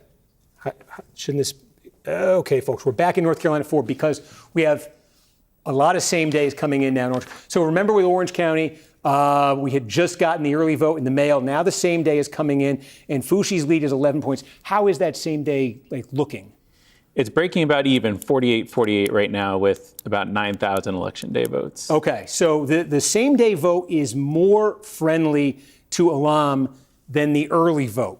That's significant because Foushie led the early vote, but it was relatively close, especially in Durham. So now you're seeing in Orange, remember, this is Foushie's base, and Alam is now running even with the same day vote. We've had a fair amount of same day vote come in. She's running even with it. It has tightened the gap here. I can tell you as well, I think this is what would be very good news for the Alam campaign.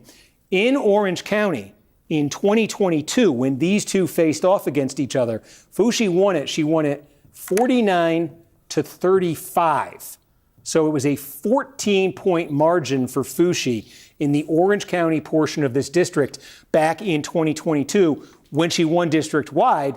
Tonight, it's sitting at 11, and that number, based on what we're seeing so far with the same-day vote, could get smaller, could come into single digits if it continues on the trajectory that we have. Now, again, Foushie won the district overall by 9 points in 2022, so she can afford some slippage from how she did in 2022, but this is, so far, slippage in her base. Take a look next door in Durham County. This looks like we still just have the early vote in Durham County. Is that right? In Durham, I think we have a little bit of we have about 2,000 election day votes in Durham. And how are they looking? Alam 52, Foushie 46. Okay, folks, I think you heard that. So the early vote in Durham, narrowly for Foushie. The same day vote, just a small amount of it's come in. Remember, this is where Alam is a county commissioner. She's up 6 in the votes that have been counted so far, early vote. So again, to put this in perspective, going back to that 2022 race, in 2022, Alam won Durham County in that race 46-40. She trails it by 1.5 points right now, but she's leading the same day that's been counted so far by about 6 points. But that's a benchmark for her. She wants to, again, she lost overall in 2022. So she wants to win this, I think, by at least 6 points here tonight. Take a look down. In terms of the vote totals, this is going to be the smallest to report out tonight. Now this, if you're Foushie, this is the best news you've seen. You've got 2/3 of the vote that we expect to come out of Chatham County. It is early vote. Do we have same day coming in here? I think we have. Okay, that's the $1 million question. Is she also winning the same day? In Chatham, it's just 500 votes, and that was the newest thing that just came in, and that's Foushie 49, Alam 46. Okay, So, okay, if you heard that, it's like a wash right now with the same day here. If that's the case, this number is going to come down because, again, there's a lot of votes. A third of the vote is still to be counted here. If a third of the vote goes anything like the vote that Adam just said, which is basically a tie, close to a tie, then obviously what is now a 31-point lead is going to come down. But if it's even in the same day, this will still end up being a Fushi victory in Chatham County. And again, we said Chatham County added here through that redistricting this year. Previously, Fushi had represented parts of Chatham County in the state legislature, so we wondered if there was a bit of an advantage here for her. So what we're seeing here is Fushi maybe showing some slippage in Orange County, traditionally her base. How much slippage? That same day vote looming very large there right now. Being able potentially to compensate for a little bit in Chatham County. We have nothing from Wake to go on right now. And then Durham County, just click back here again, where Alam, look, she won this portion of the district by 6 points in 2022. So she wants to get it up there again and go farther, leading the same day vote by 6 points so far. But I think between these three counties, clearly to some degree, it looks like Alam is doing better, maybe significantly better with the same day vote than she did with the early vote. And while the early vote is going to make up most of the vote here in this district, that still leaves a lot that the same day is going to make up. So that, again, you just sort of zoom out here. It's an 8-point, zoom way out, huh? You didn't need to see Asheville. Zoom out here, though, and it's an 8-point advantage for Fushi right now. We await still, probably come in with an early vote batch in Wake, and then the same day right there. Fushi's looking to get a good number out of Wake. She needs as much of a pad here in the voting as she can get.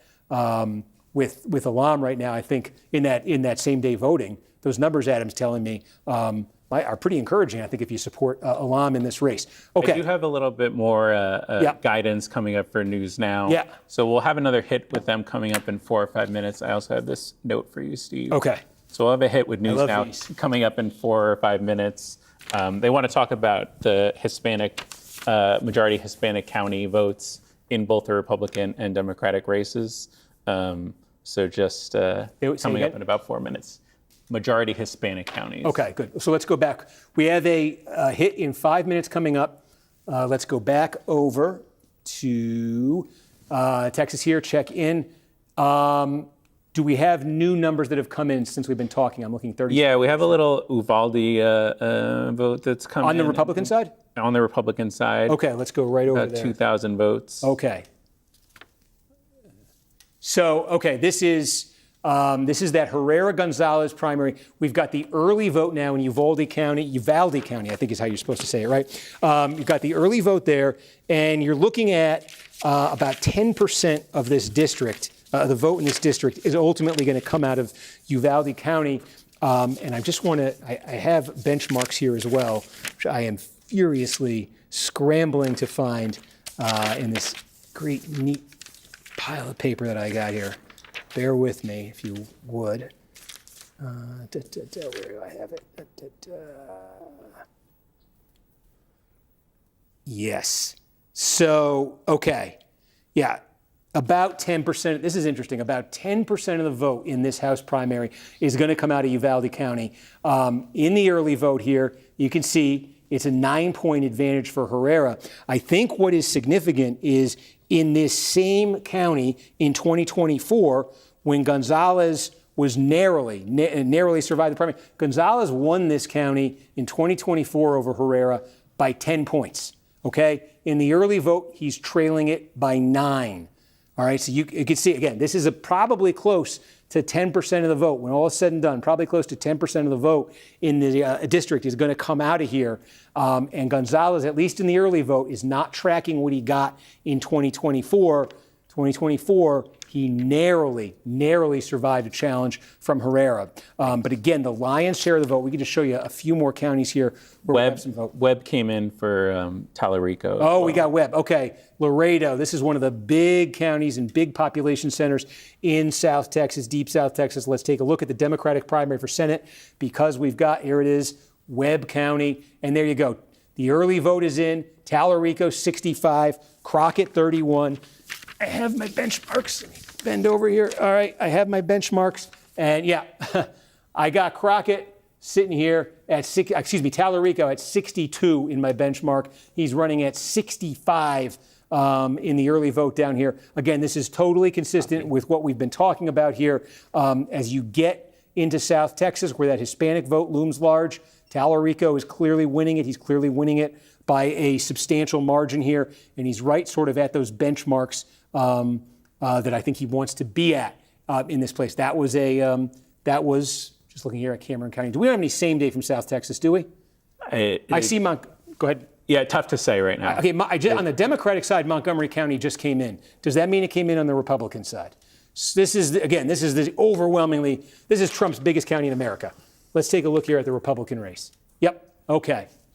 Yeah. Okay. This is what I was suspecting might happen. Look at that margin for Ken Paxton. This is a monster county here, just in terms of its size in Republican politics. Again, there is no county in America, more than 3,100 of them, that delivered a bigger vote plurality for Donald Trump than Montgomery County. Are we about to go live with News Now? And I'm going to talk about this on News here. Now, folks. Yep. You're not going to miss anything.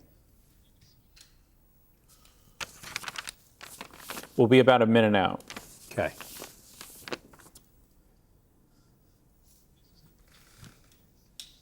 We're a minute out. What we're going to talk about, that is a huge number for Paxton right there. There's a ton of votes right there. He's also leading in Fort Bend. We'd seen this, though. That's the year, yeah. Yep. Yes, I can. And Adam, that means we have Texas, too.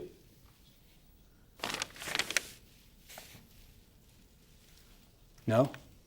We don't have it in the House race yet? It hasn't spilt down yet. Oh, okay. We still have a little time. Folks, this is going to be a big moment, too, for this Crenshaw primary. Seeing that vote come in from Montgomery County in the Senate race presumably means we're about to get an update in this House race. I should zoom in so you can see. Remember, look, this is a huge moment for Crenshaw, what the number shows when we get an early vote number out of Montgomery County. The Harris County portion, remember, just about half the district is Harris. It's a little bit less than half is Harris, a little bit more than half is Montgomery. Early vote in Harris, Toth. I was saying it wrong earlier. Leading Crenshaw. What is happening in Montgomery County? You just saw what that delivered for Paxton. What does a very, very big pro-Paxton electorate mean for this House race? How are they siding here? I keep waiting for it to flip. I'm thinking it's going to come on, but Adam, keep me. Yeah, I can let you know when it comes in. Folks, I'm going to zoom out and do the Senate race because we're about to do that for the News Now broadcast. Oh, now we're going to zoom back out on this.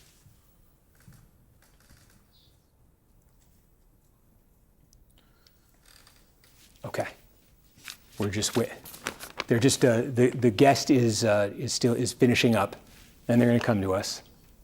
I don't want to start a new thought because then I get it. What, do you have any quick nuggets, Adam?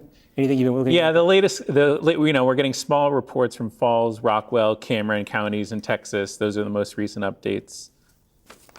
But we're waiting for those big counties. And North Carolina, is there anything else coming in North Carolina? Not in the last Wake is the big question. 10 minutes. You know, we should be checking in on North Carolina, too, as the first district. We could do that, yeah. I can show that quick if we. You're seeing behind the scenes, folks. See, the News Now thing is going to me as soon as they finish with the guest. I can hear the guest talking, and I'm trying to gauge if he's got another minute, and if so, if I can show you North Carolina 1, because that's what I wanted to do. But I think they're wrapping him, so I'm going to stand here, and then we're going to talk about Texas. Do we have anything new that I can show them fresh for Texas? Okay. Yeah. Okay. Looking for all the drama I can here. Okay, they told me to stand by, folks. Here it comes. Former House Speaker Kevin McCarthy, if you can hang out, we'll talk. We'd love to have you back, but let us know if you got to run. We're not going to be mad. Steve Kornacki, let's talk about some of these. You heard it from Kevin McCarthy there. The Latino vote here, these Latino majority counties in Texas. You're watching that closely.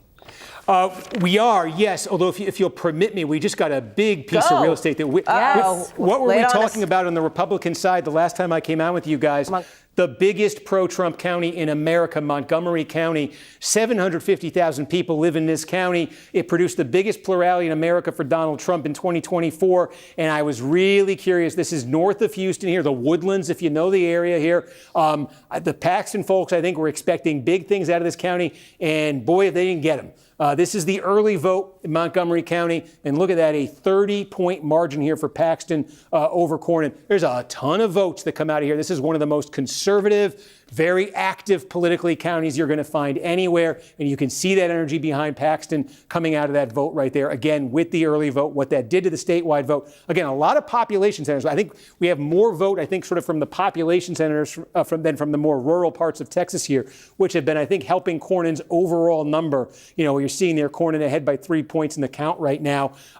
But that batch that Paxton just got out of Montgomery put a dent in that. And I think you can see in a lot of when you get away from the population centers, you see a little bit more for Paxton. So I think he's certainly got some, they'll add up. They're not going to be big individually, but they will add up. I just want to look, if you'll permit me, because we just got Montgomery. Well, last time I talked to you guys, that is so big to Dan Crenshaw trying to hang on. And if we got it in the Senate race, do we have it now in the House race? And what a build-up for nothing, guys. We don't have we don't have Montgomery for the House race. We only have it for the Senate race. I wasn't sure. I was hoping for a big moment there. But anyway, that when we get that, which I think could be moments from now, I think we're going to know a lot about Dan Crenshaw and what's going on there. All right, Steve, can you bring us up to speed on what's going on with James Tallarico and Jasmine Crockett, because that's obviously one of the big races that we're watching tonight. Yes, and you had asked me about the Hispanic vote, and now I will answer your question, because we are finally getting, I think we are getting what timing, you guys?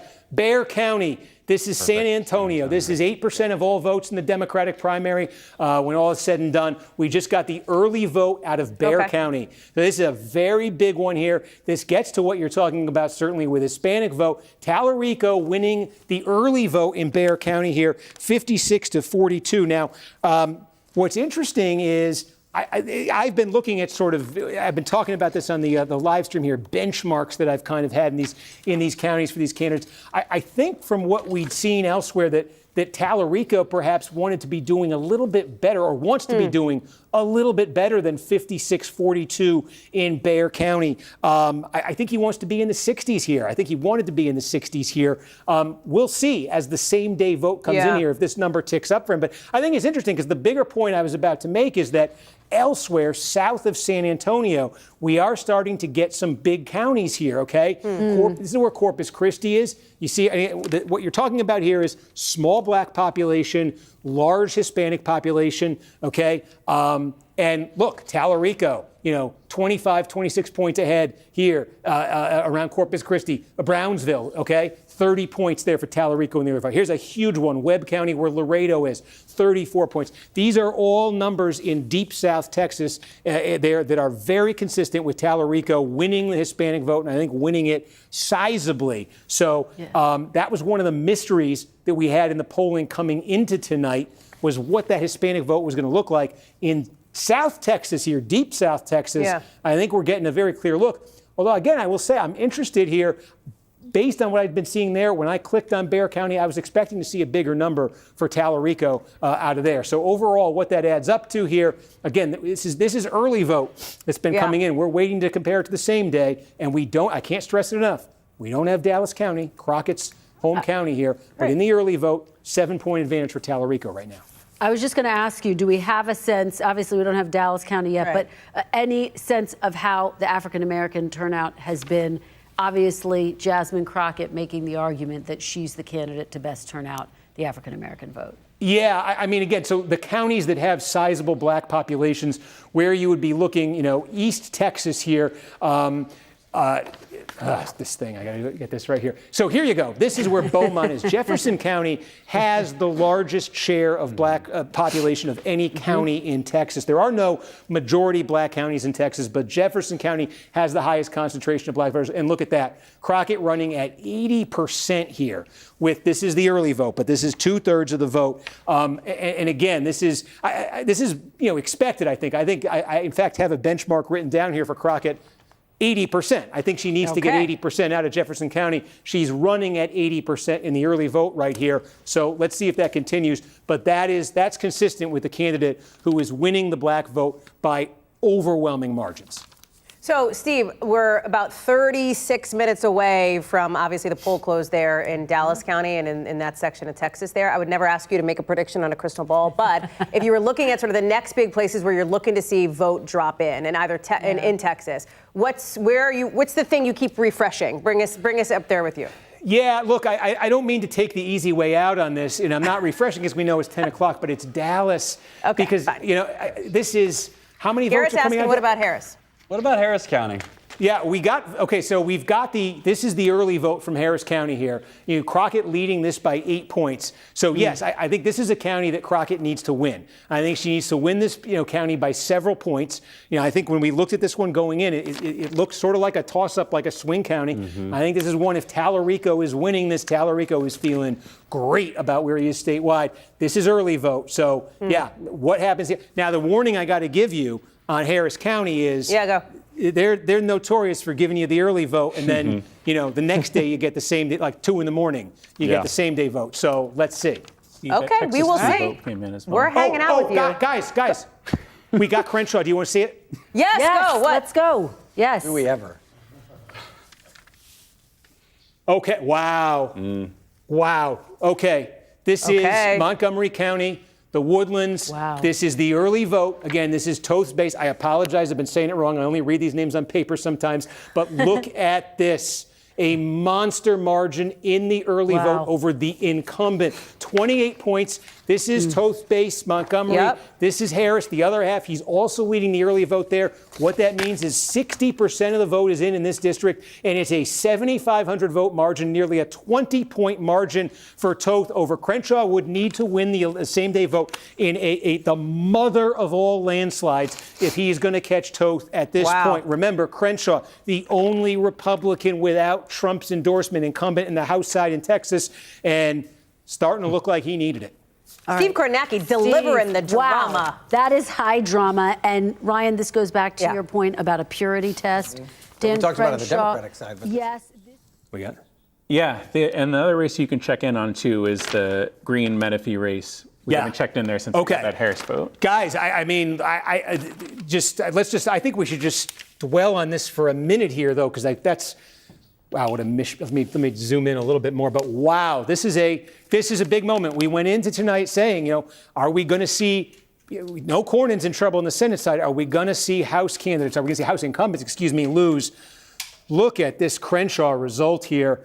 Again, I'm just 9 points in Harris and 28 points in Montgomery County. Again, we think probably 50, we think about 55% comes from here, about 45% comes from here. Although I'll tell you, the turnout number in Montgomery, this might end up punching above its weight tonight. There might be more that comes out of Montgomery than comes out of Harris. But that is I'm curious, is our decision desk saying anything on this one? No. Okay, and I asked a dumb question, because what our decision desk obviously needs to do right now and is waiting to do is to make sure that when we start to get same-day vote in Montgomery County and in Harris County, it doesn't look totally different than what you're seeing here. Crenshaw would need to be winning that same-day vote, again, by 25, 30 points. That's what he would need to be doing. Wow, that really shrinks when I hit that button. He would need to be winning that same-day vote by like 25, 30 points. If he wants to undo the margin that Toth has run up here in the early vote. If he doesn't do that, then we have an incumbent being defeated for renomination on the Republican side. That would be Dan Crenshaw from the northern Houston suburbs. Okay, we will monitor that, and please, the minute we get any same-day vote out of there, let's watch that one like a hawk. Was there something you had told me before that? Yeah, the other incumbent we're watching, Al Green in Texas 18. Yes. Okay, now we have, so now we've got, this is Christian Menefee, Al Green. Again, you remember this race? These are the two Democrats pitted against each other. Menefee elected 5 weeks ago. Al Green elected long time before 5 weeks ago. The district is mainly Harris County, but what we saw happen earlier was the early vote came in from Fort Bend County. This is the sort of south of Houston suburbs here. Green winning there 2-1 over Menefee. Then you go across the border into Harris County. This is where most of the vote is. And now you got, look at that, Menefee with an almost 20-point advantage in the early vote only, and Harris County. And so it adds up now to Menefee taking, it does this, loves to do this. Menefee taking a 6-point lead over Green district-wide. Again, look, if Menefee is winning the same-day vote in Harris County, anything like he just did in the early vote there, that's going to, obviously, that's going to, I'm thinking and trying to talk out loud, and sometimes I sound like a complete idiot. A lot of times I sound like a complete idiot here. But Green, I think with that Fort Bend, I think that strong showing in Fort Bend there, maybe a little bit more competitive in this than some folks were expecting. I think a lot of folks looked at this. I think there was some conventional wisdom in this race that Green was a goner. This was going to be an easy win for Menefee. Look, Menefee getting a very, very big number for himself there in that early vote. It does pull him ahead by 6 points. You would rather be Menefee than Green here, but this is like a drinking game. How many times am I going to see, let's see what that same day vote looks like, but let's see what that same day vote looks like. Do we have anything more in the congressional races in Texas, Adam? Bear came in for the Republican race. Huge. Okay, we're still in Houston. I got to go. It came in for 23 too, yeah. Yeah, okay. So I've been hyping this like crazy and we got it. Big moment. Remember, I said that Bexar County, half the district, is Gonzalez getting close to a 10-point win out of this? He's at 8. Oh, my goodness. So in 2024, when Tony Gonzalez beat Brandon Herrera by this much in this district, he won the Bexar County. This is by far the biggest part of the district, half the vote. He won it by 8 points. He won Bexar County by 8 points in 2024 and just got by district. It was just enough. And in the early vote tonight, that's 7.5 points. You want to round it up to 8, say he is right. He would like to be 10 points or more ahead in Bexar County here to give himself a little bit of a cushion. But that puts him in the game, at least in the early vote. At least in the early vote, Gonzalez is getting enough to be competitive out of Bexar County. Again, and we have a little bit more here. Okay, Medina County next door. Now, this is interesting. I want to make sure I get the number right here. Okay, this, arguably, believe it or not, I might have hyped the wrong county. This is probably going to be 15% of the vote, okay? Right here, west of Bexar County. These together are the two biggest parts of this district, okay? Herrera won this county by 5 points over Gonzalez in 2024. Strike that. I saw that. Gonzalez is leading by 5 right now. Herrera won it by 2 points in 2024. Okay, but this is better for Gonzalez than the result was for him in this, the second largest piece of real estate in Texas 23. This is an improvement from 2024 for Gonzalez. So in the early vote, he's at level in Bexar. He is net improvement next door, okay, the second biggest piece of it. Now, the third biggest piece of it here, we talked about this before, is Uvalde County. And this is where Gonzalez had won in 2024. So he's trailing in the early vote here. So one way of looking at this, he might be trading Medina and Uvalde. They might cancel each other out, and he's right where he was in 2024 in Bexar County. That's so far looking at these three, at least in the early vote. You're looking at a very close race district-wide. You see Gonzalez ahead there overall district-wide. Again, just by having Bexar in some blank spaces in the rest of the county, Bexar right now is making up a much bigger share of the overall pool of votes. These other counties will fill in, but that's why Gonzalez has that advantage right now overall district-wide. Very, very interesting there. And again, I feel a little bit like what I just said about that Green race on the Democratic side in the Houston area, where I think a lot of people had looked at Green and said, it's not going to be much of a race. He's going to get run out, run out of Dodge. Well, he's putting up a fight there tonight. And I think Gonzalez clearly putting up a fight here in Texas 23, despite, I think there was a lot of expectation, that's sort of the conventional wisdom, if you will. I think had Gonzalez as the pronounced underdog in this race. I say the conventional wisdom, like I probably helped contribute to it too. So, but again, this is the early vote. Let's see what the same day looks like. So, do we have other congressional races, or should I go back to the Senate race? Maybe go back to the Senate race. Okay, let's go back to the Senate race here. Again, just check in on the Republican side here. Did we get any more significant pieces of real estate since we last checked in? We got 7,000 votes out of Liberty. You covered the Did we do Medina Bexar County? Yeah. That's so right. You folks know that's Bexar County on the Republican side there. Yeah. Again, in the early vote there, we can go next door. Medina. And again, I think one thing that we're seeing here, Waco, Dallas, Lubbock, Amarillo. Look over here, Midland. Friday Night Lights area, right? You're seeing the metro, the sort of hubs. Even it's very close here, but even Harris County, where Houston is, you're seeing in a lot of these sort of small population centers, Corpus Christi, you're seeing Cornyn win the early vote in those places. Okay, and you're seeing the strength for Paxton. I think when you get a little bit outside those areas, very small places, but look at a place, smaller. Kerr is not that small, actually. But look, you go outside here. I'm going to take some small counties. Again, individually, these are small, but just, these will add up. And you could see here consistently, pretty solid leads, not here, pretty solid leads for Paxton in these counties. So it's like we're drawn to the population centers instinctively because there's more familiarity with those things. Oh, and we also have Webb County, right? Paxton leading the early vote down there. But again, I think that this is interesting. The total number of votes. Webb County's big. Webb County's Laredo.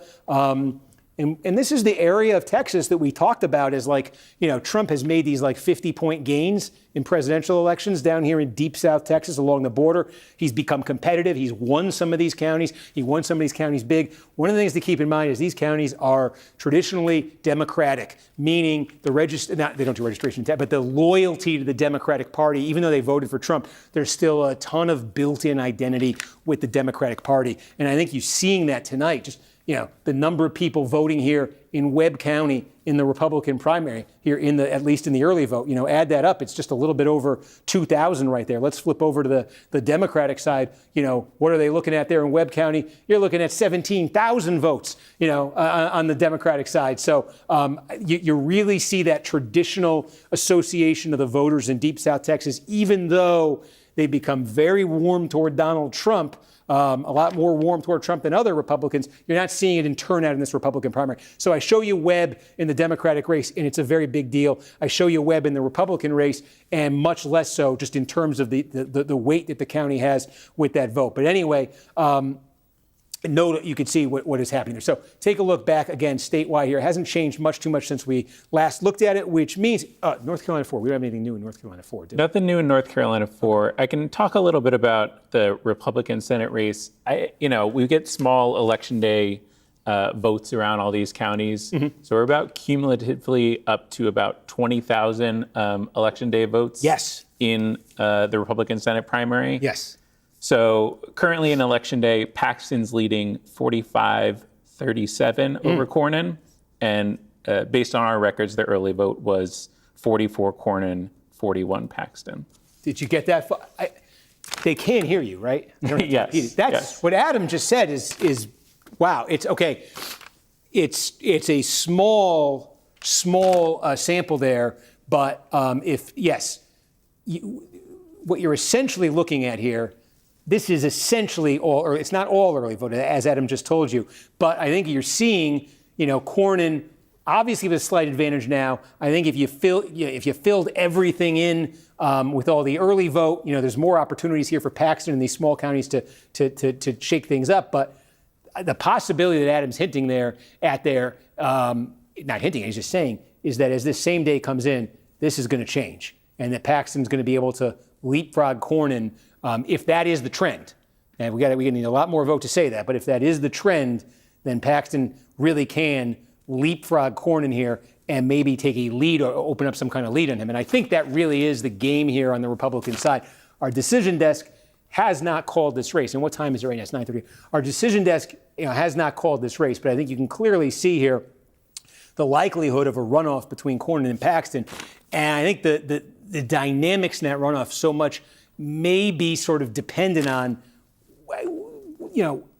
what does it look like at the end? I'm trying to say something that doesn't sound too dumb. In other words, if Cornyn ends up winning, leading Paxton at the end of the vote tonight and going into a runoff, that's strong. That's stronger than people were expecting. And if you're Cornyn and you've been trying to get Trump's endorsement, trying to get Trump off the sidelines, if you could walk out of tonight and say, hey, look, I got to a runoff and I got the most votes in the preliminary, and hey, these Democrats are making a ton of noise about winning the seat in November, maybe that could get Trump interested. Maybe that could get Trump to come in and make an endorsement that clearly he's been reluctant to make, and that maybe Cornyn's chances of actually winning in a runoff would depend on. Conversely, if Paxton is able to overtake Cornyn both in the remaining early vote that comes in and then by performing significantly better in the same day vote, if Paxton were to emerge today with a sizable advantage over Cornyn, the case that Cornyn's trying to make to Trump that, hey, it's worth investing your political capital, trying to come in and trying to help me, a 4-term Senate incumbent, leapfrog somebody who just got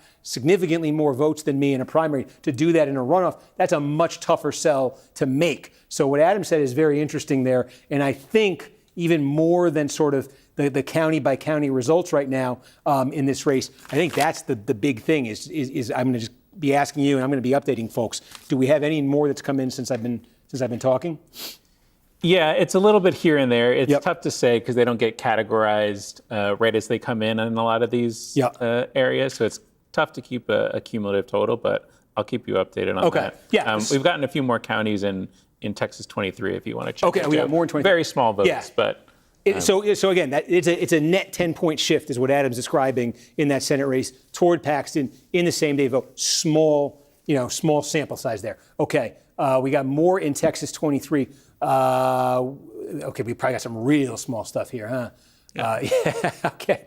We got the early vote. I know you were waiting for this one, folks. We got the Frio early vote. We got we got 199 votes total. A difference of 15 between Gonzalez and Herrera. I told you there's a couple population centers in here, but we do have. I think Brewster is. What's this about? Yeah, there's about 10,000 people who live in Brewster County. We got the early vote here. It's about 400 votes here, but we got the early vote here. This is one that Herrera won. Herrera won this, just so you know, in 2024. Herrera won here big. He's leading big in the early vote. What did he win this by? Okay, that was a little interesting. I think this could end up being 3% of the vote in this district. Herrera won this by Brewster by 30 points. In the 2024 primary. He's winning it by 20 in the early vote here tonight. So it's interesting. Do we have any other, just looking if we have any big ones here. Valverde is what, this is the biggest outstanding place here. The slice of El Paso is very small. Valverde is going to be about 6% of the vote? Yeah, probably 6-7% of the vote is going to come out of here.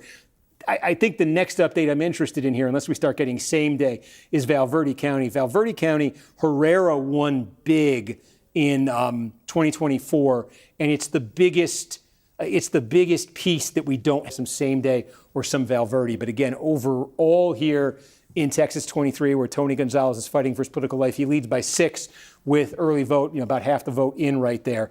Do we have any same day in Texas too? Is that worth checking in on? No, nothing's come in. I mean, this is like this is one where it may not take much same day, if you know what I mean. North Carolina 4. Do we have anything? I don't want to forget North Carolina 4. We do. We have Wake, folks. We've been waiting on Wake. Okay, Fushi is leading by 5 here in North Carolina 4, 73%, and there it is. Okay, so this is the early vote in Wake County. Right? And this is a slice of Wake County here. The early vote has Fushi up 2.5 points in Wake County. It is enough to have her ahead, as you see here, district-wide by 5. But, Adam, is this one where we can check in on the same day, election day split?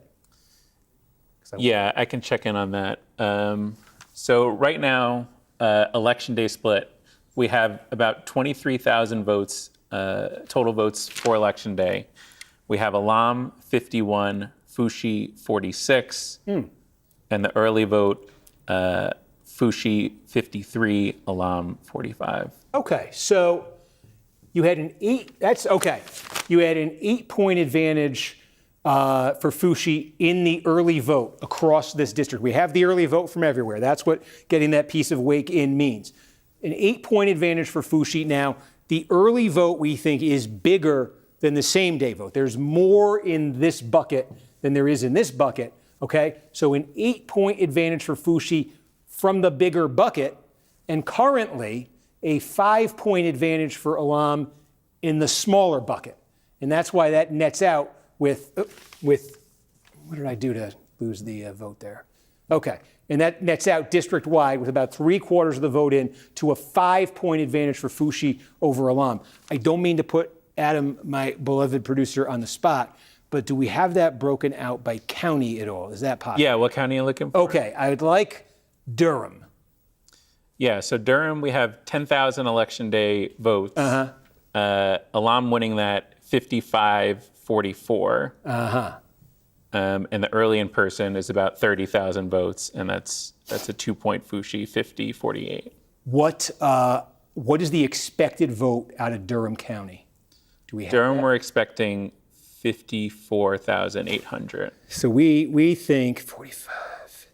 We think there's about 9,000 votes. That's right. About 9,000 votes left, and Alam is winning these at about a 10-point clip. A little. Alam might be able to net another 900,000 votes at this pace.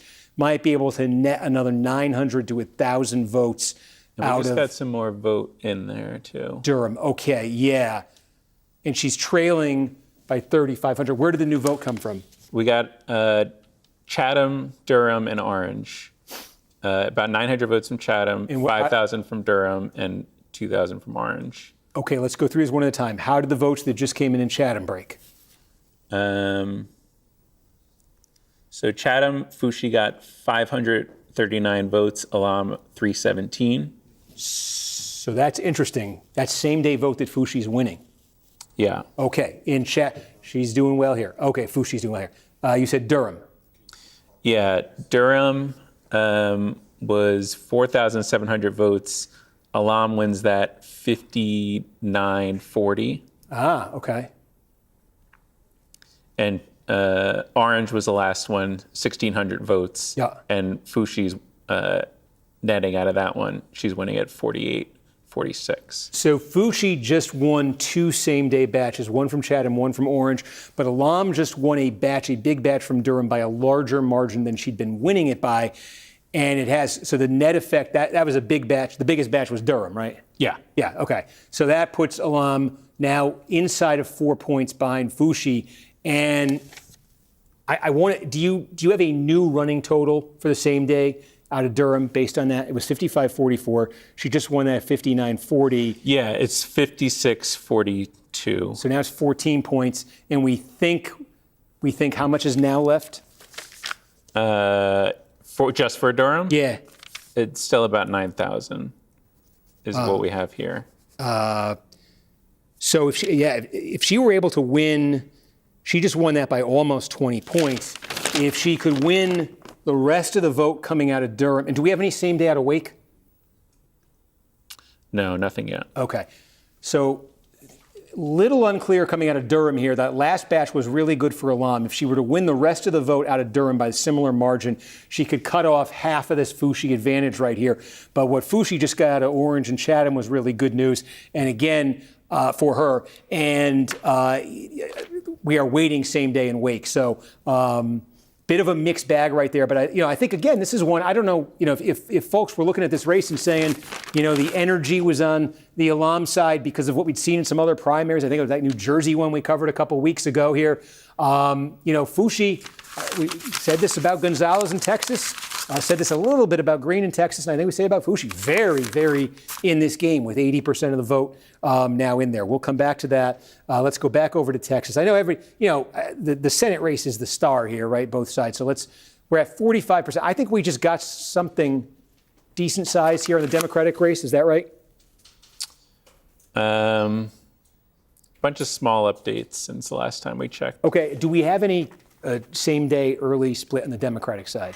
Yeah, a little bit less overall, but I can give you an update. Yep. So right now we have about 10,000 votes indexed on the Democratic side in the election day vote, and we have Crockett winning that 50-49. I'll try to check in what counties exactly we're Yeah, which we know what that batch was for. But that's that update. If we have a comparison for the early, but that's very small. So okay, very, very little on the same day front there, and we're getting close to 10, so we can start talking about this. Yeah, we're 10 minutes away from 10 o'clock right now, and I put this in the back of my mind. Maybe you did too, but it's time to stop. Dallas County, we may get numbers from 10 minutes from now. I don't know how this delay has affected tabulation, but I can tell you that in the 2024 presidential election, Dallas County released 580,000 early votes at 8 o'clock on the dot. 8 o'clock was when polls closed. It was the earliest they could do it, and they released all of their early vote right then. So poll closing was delayed in Dallas County from 8 to 10, because of that issue with voters needing to go to precincts, and many of them not being aware of that, just confusion, lots of confusion. So the new poll closing time is 10 minutes from now. And again, you see what happens. We get, 3/4 of the vote, 2/3 of the vote in these counties right away. The significance of that is this. Let's just put this in statewide context. Tallarico is leading Crockett right now, again, in the early vote here, by about 80,000 votes. I guess it's just about only early vote that you're looking at. We've talked about the different contours in this race, but look, we've got Bexar County where San Antonio is. We've got Travis County where Austin is. We've got Harris County where Houston is. We're still waiting on McAllen, but we've got some of the big population centers there in South Texas. We are waiting on El Paso. That's probably 3%, 4% of the vote on the Democratic side. The biggest single thing we're waiting for on this map is Dallas County. How big Dallas County could be, let's estimate 12%. Somewhere in the neighborhood of 12% of all votes that are going to be cast across the 254 counties of Texas are going to come out of Dallas County. And Dallas County is the home of Jasmine Crockett. So an hour or two ago, I've lost track of the time, in Travis County, James Tallarico's home county, which is, it turns out, generally a slightly smaller number of votes than Dallas County. I don't know exactly how that's going to look with all the turnout issues they've had in Dallas County today, but typically these are almost comparable in size in terms of votes in a Democratic primary. Dallas County is bigger than Travis County. Travis County, though, massively Democratic, massive turnout. And you see what that did for Tallarico. He was able to get 3/4 of the vote, and he was able to net 71,000 votes there over Crockett. Now, again, statewide, look at Tallarico's advantage over Crockett. It's basically Travis County. It's Travis County in change. That's the lead that Tallarico has over Crockett statewide. And Crockett has the ability here out of Dallas County potentially to deliver. I said this, Tallarico delivered a punch with Travis. She can punch right back with Dallas County. That's the opportunity she has less than 10 minutes now when the polls do close in Dallas County. It's her home. She's expected to do well. She's expected to do very well there, and it's a massive source of votes. Harris County has the most in the state. That's 15%. Dallas County is going to probably have the second most in the state, probably about 12% of the vote. I've been talking about the benchmarks that I've got for these Democratic candidates in different counties, and I can tell you that the benchmark that I have for Crockett out of Dallas County is 70%. So, that's Tallarico in his home, got 76, netted 71,000, and there, lo and behold, that's his lead. That's just about all of his lead right now. You could trace back to Travis County. Crockett, Dallas County, a little bit bigger than Travis. Benchmark, 70%. I don't know. They've not always lined up with what's happened, but that's the kind of number that Crockett's looking for when Dallas County releases, and it'll be the early vote. It'll be the lion's share of the vote out of Dallas County, but there will still be same-day vote to come, and that is the piece of it that we're trying to figure out. We're starting to see a little bit of it on the Republican side in that Senate race. How different does the same-day vote look than the election day vote? We really, unless something's happened in the last 5 minutes, we don't have any. There's a little bit developing right now out of Dallas. So the Texas Supreme Court temporarily blocked the earlier ruling to keep the polls open till 9. So there's a big question. There's question marks about those ballots those votes that have been cast since the original closing time, and now unclear of how it'll affect reporting or the results. Say this again. So the Texas Supreme Court temporarily blocked the earlier ruling that we talked about earlier in the show. This is the one to keep it to 10. Yes. Okay. And so they're trying to figure out, I guess, now what to do legally with the ballots that have been cast or the votes that have been cast in that extended period. Okay, in this 2 hour. Okay, so do we have? So, and we don't know then if they're going. That means. Yeah, it just. It sounds like they're not going to. It's playing out right now. And yeah, it doesn't give me optimism that Dallas County. This is the danger. Feel free to cut me off next time when I start going down that road. It just developed in the past 2 minutes here. Okay. Oh, good. Okay. Now I don't feel as. Well, okay. I wasn't that far behind the news, folks. Maybe you've read about it. Maybe you've seen it yourself. This has happened in the last couple minutes, but you just heard my producer explaining it. We'll restate it once more because it's very important, and it's also the way he's explaining that to me. This is the kind of question sometimes that can linger in terms of challenges and stuff after. The polls closed at 8 o'clock across Texas, except in Dallas County, and only on the Democratic side in Dallas County. The way it works in Texas is very unique from other states, and that is that the two parties can run these primaries jointly. They can administer them jointly, but they don't have to.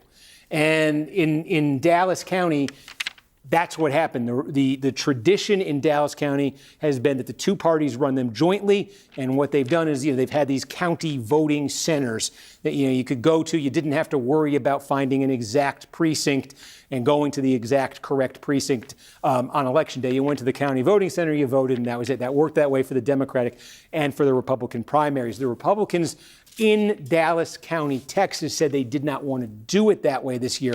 They wanted to go to a precinct-based system. So this applied to what happened for the Republicans. The Republicans have reported out vote from Dallas County tonight, but they essentially set up their own, and the Democrats were left to set up their own.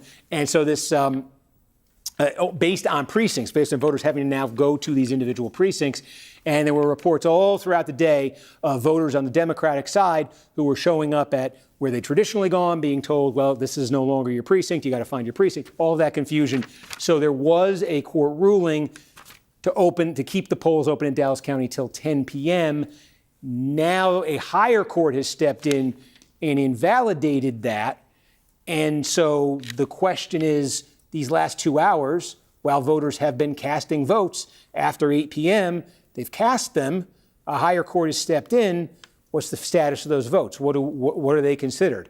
Do they put them, and what do they do in terms of reporting out the votes from before 8 o'clock? Do they put the ones that were cast since 8 aside and report out what came earlier? Do they put everything aside and wait for so you're probably following, if you're watching this, you're super engaged in this, and you're trying to answer these questions too. You're trying to figure this out. We are too. And Adam, if you want to just read any guidance we get, if you want to just see anything we have from our reporters, please do so. Tell me.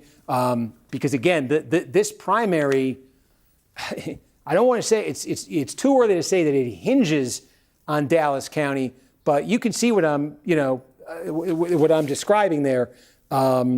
In terms of the singular importance of Dallas County to what's left here. Because I'm just looking, what else do we have here in terms of the big population centers on the Democratic side that we haven't yet heard from? Well, yeah, El Paso's 4% of the vote on the Democratic side. And again, just based on what we're seeing throughout South Texas here, El Paso is very much demographically in line with what you're going to see. I think there's an expectation that Tallarico is going to do very well in El Paso County. We've got, Brazoria County. This is in that greater Houston area. This is pretty good size here. outside of just outside of Houston, where we don't have anything from there yet. I showed you Beaumont, right? We it's next door here, Jefferson County. This is okay. This is up here, Bowie County. This is where Texarkana is. I think this will be a decent size. It's small, but there's a large black population. You would expect Crockett to be doing very well here. But again, I'm just looking for the major population centers or significant population centers that we haven't heard from. A big one also. This is a huge one right outside of Austin. This is in Tallarico's wheelhouse too, Williamson County here. Just north of Austin here, very democratic and very, this is, again, just we're seeing him do extremely well down here. So look, I think Tallarico is going to get a big boost out of Williamson. I think he's going to get a boost out of El Paso County. There are some other areas as we fill in the rest of South Texas here. Don't forget, this is where McAllen is, Hidalgo County. This is another big one. You could certainly be a shock right now if Tallarico doesn't win that big. There are several areas here where Tallarico, I think, is pretty clearly going to pad that margin. And that margin has inched up a bit here since the last time we checked in. It was sitting there. Stand by for News Now, yeah. Okay, we're going to do a News Now hit. Yep.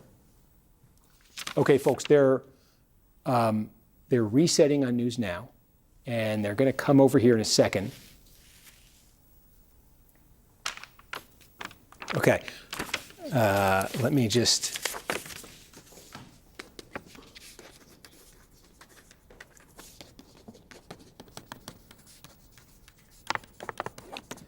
I have to ask a question about the guidance we just got to my producer.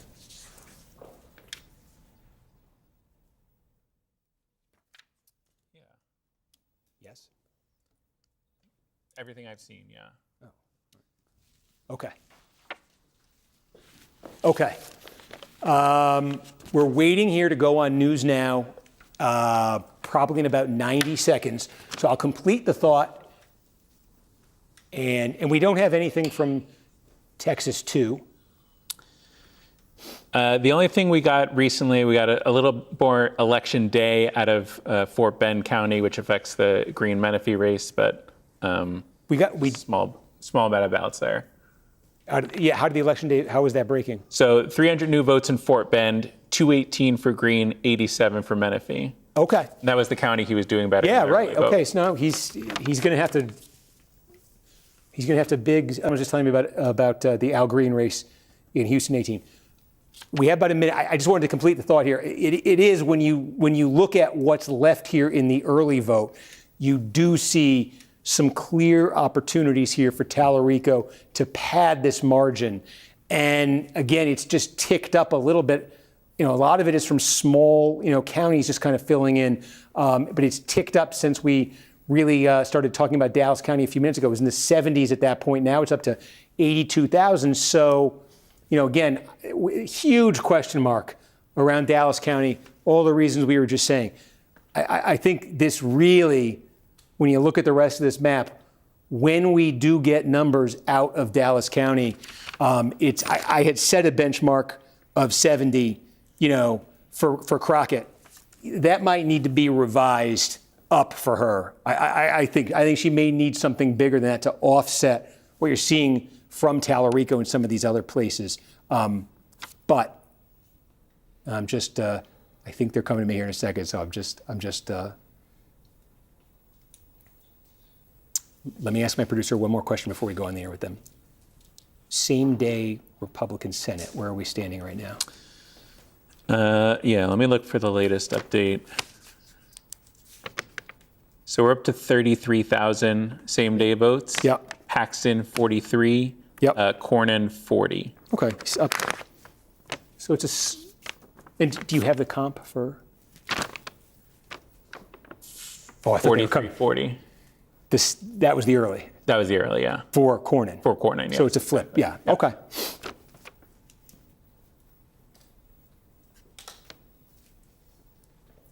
Okay. Folks on the live stream, I'm sorry to keep you waiting. But we're about to go live. We're going to talk about both of these races. In North Carolina 4? Nothing in North Carolina 4. We got 1,000 votes out of El Paso. Democratic. Okay. Oh, we got more than a. Sorry, yeah, just for Texas 23. But Yeah. we should have just more got of it overall. Yep. Folks, we were saying Tallarico should get it out. Look at that. Add another 10,000 to his pad over Crockett, El Paso.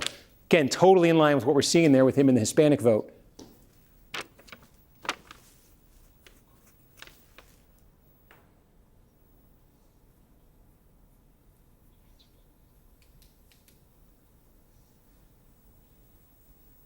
All right, they're still doing the races on News Now. So we got, again. Sorry. Somebody keeps saying stand by, but they're not. I understand.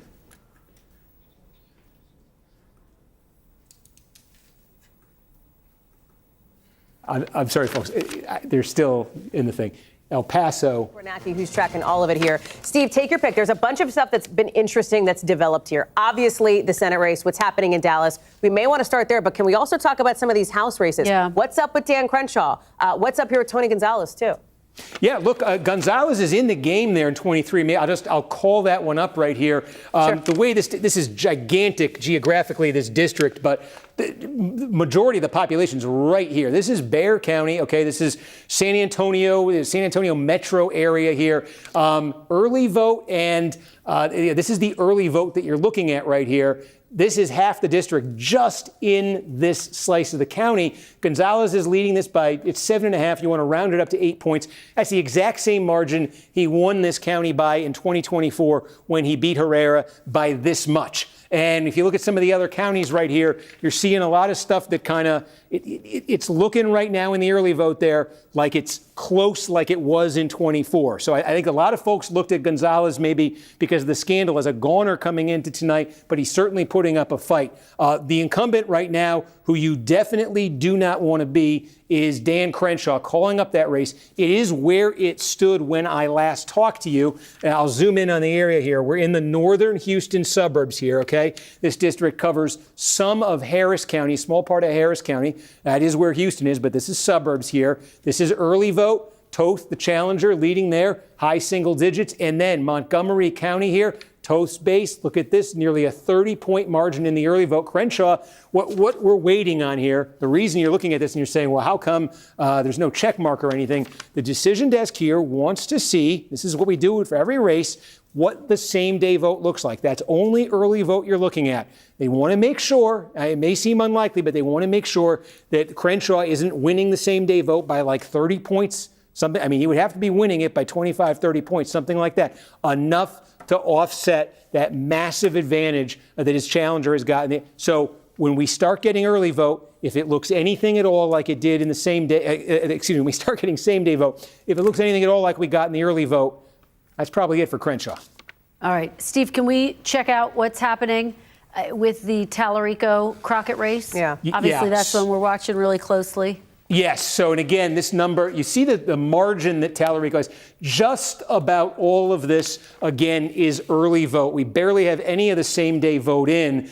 You know, always looking to see if that looks different. But in the early vote, we've been watching this number creep up. This is the margin Tallarico has over Crockett. Now sits at 93,000. This has gone up about 15,000 votes just in the last 5 minutes. Why is that? Well, a big piece of real estate came in. Big in terms of population. That's out in the West Texas town of El Paso. James Tallarico with a 27-point advantage over Crockett in the early vote there out of El Paso. This is like 3 or 4% of all the vote in the Democratic primary is coming out of El Paso County. It's not a surprise to see this after what else we've seen along the border and in South Texas, but that's 10,000 votes. That's a 10,000 vote plurality for Tallarico. You know, again, that puts him up 93,000 statewide. What it means is when everything gets sorted out in Dallas County, and I know that looks like an incredibly complicated situation right now. Well, I was just going to say, Steve, a holy complication, holy potential for a long night /day/days, plural.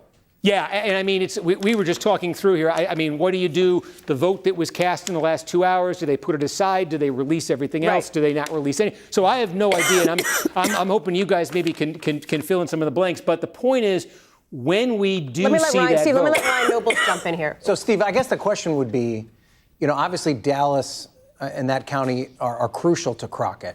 So what kind of margin are we talking about that Tallarico would have to bank that would make whatever vote count doesn't necessarily, is contested in some way, shape, or form because of this court battle? How big of a margin would he have to go in where ultimately that wouldn't matter? I mean, the votes will get counted at some point or not counted, but is there a margin in which he would feel comfortable enough that he wouldn't have to worry about that outstanding vote that's being haggled over in court? Yeah, you know what? In fact, we can, Adam. What's the current expected vote out of Dallas County? Because I can give you, if you'll bear with me here for 30 seconds, we can get you a number here. Steve, I'm going to jump in because I want to get, there's some court action that's happened in literally the last couple of minutes here. And I want to get to our team on the ground now in Texas because it is essentially now not clear whether the votes cast after the original poll close time are going to count. Let me go to Tallarico headquarters. Ryan Chandler is there. Priscilla Thompson is at Crockett.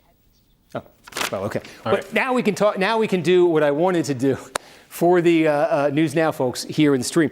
What is the expected vote out of Dallas?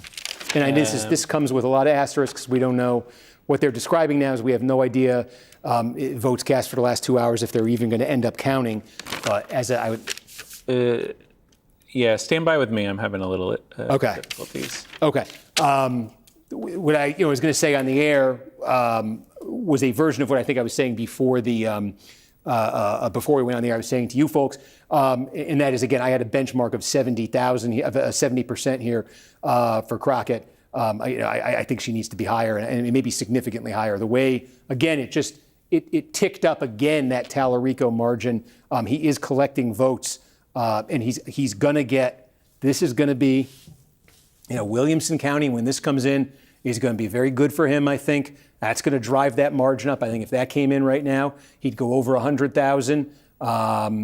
There's still more here in McAllen, Hidalgo County. That's going to be significant when it comes in. There's no, it'd be inconceivable that's not big for Tallarico.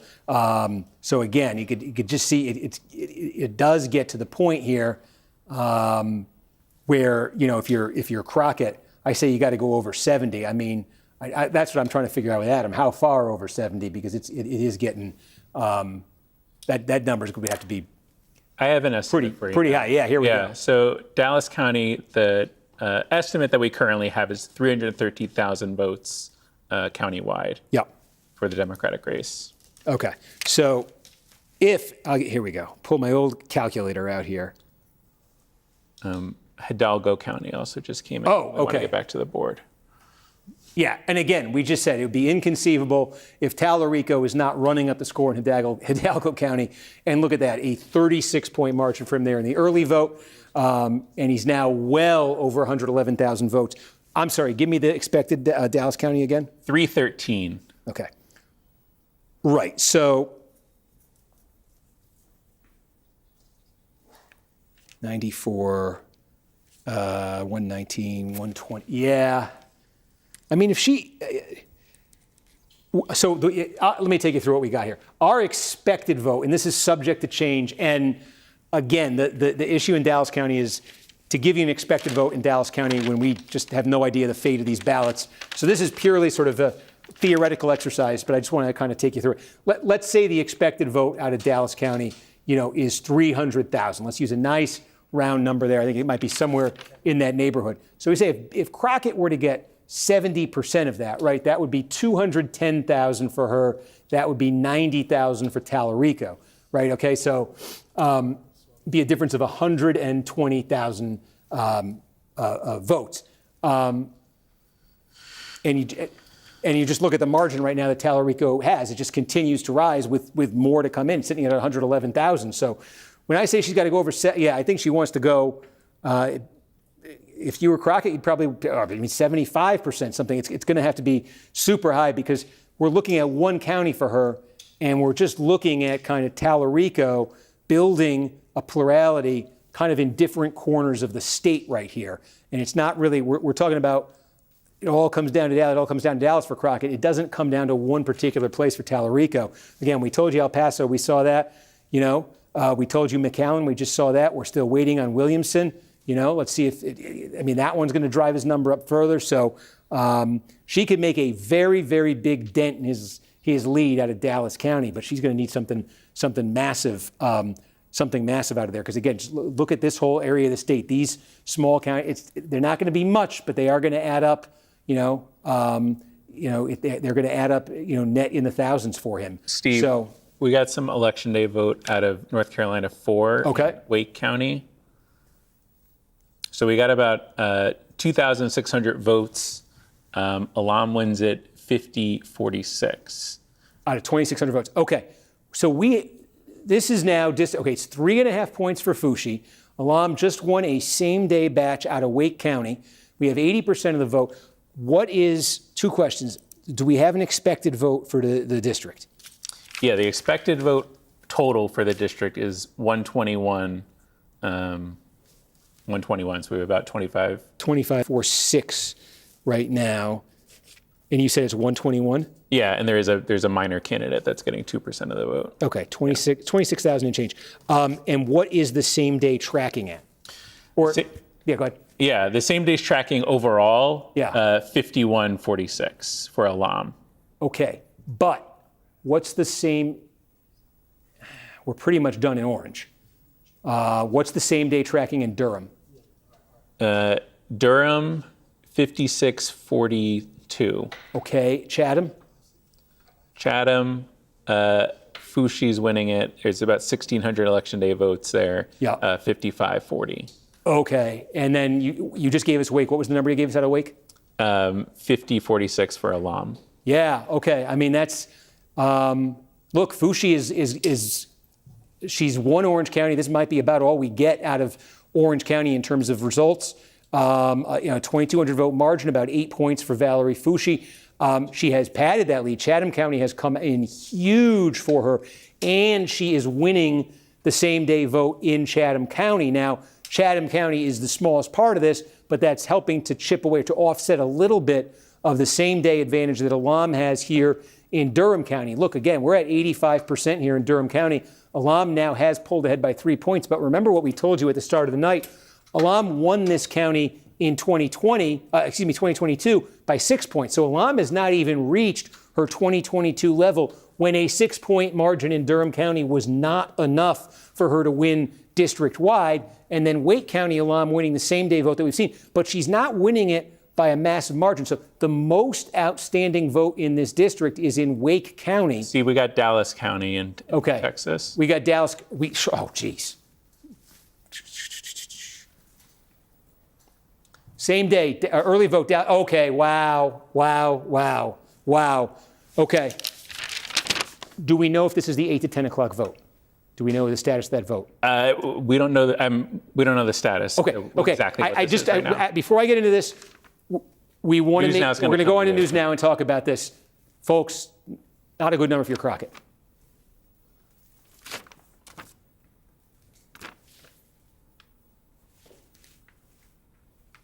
Well, they have Crockett on right now. Am I still going?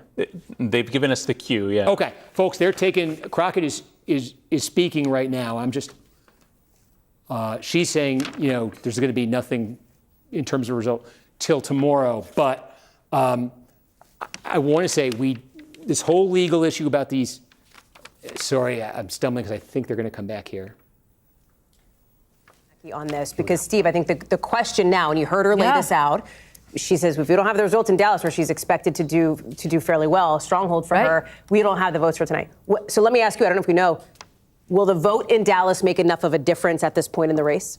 We just got the vote from Dallas. Now, we don't know if this is that whole issue of the 2-hour window you're talking about. So I want to say that, before I show you this, but we did get a substantial amount of vote in Dallas. This is the early vote. So I don't know what's going to happen in Dallas County after this, but this is the early vote. This is the vote cast before Election Day, okay, about 60%, and give or take of what the total will be. Crockett winning this by 22 points here. Now, that is a difference of 43,000 votes over Tallarico. What that does statewide, you can see that Tallarico number back down to 70,000. It had crept there up, over 110,000. In fact, she just gathered some more votes somewhere else, and it ticked down a little. But you see it brought it down to 70,000. But it is still a 70,000 vote advantage statewide for Tallarico. And that early vote out of Dallas is, we think, well over half the total vote. Whatever it ends up being, we think it's well over than half.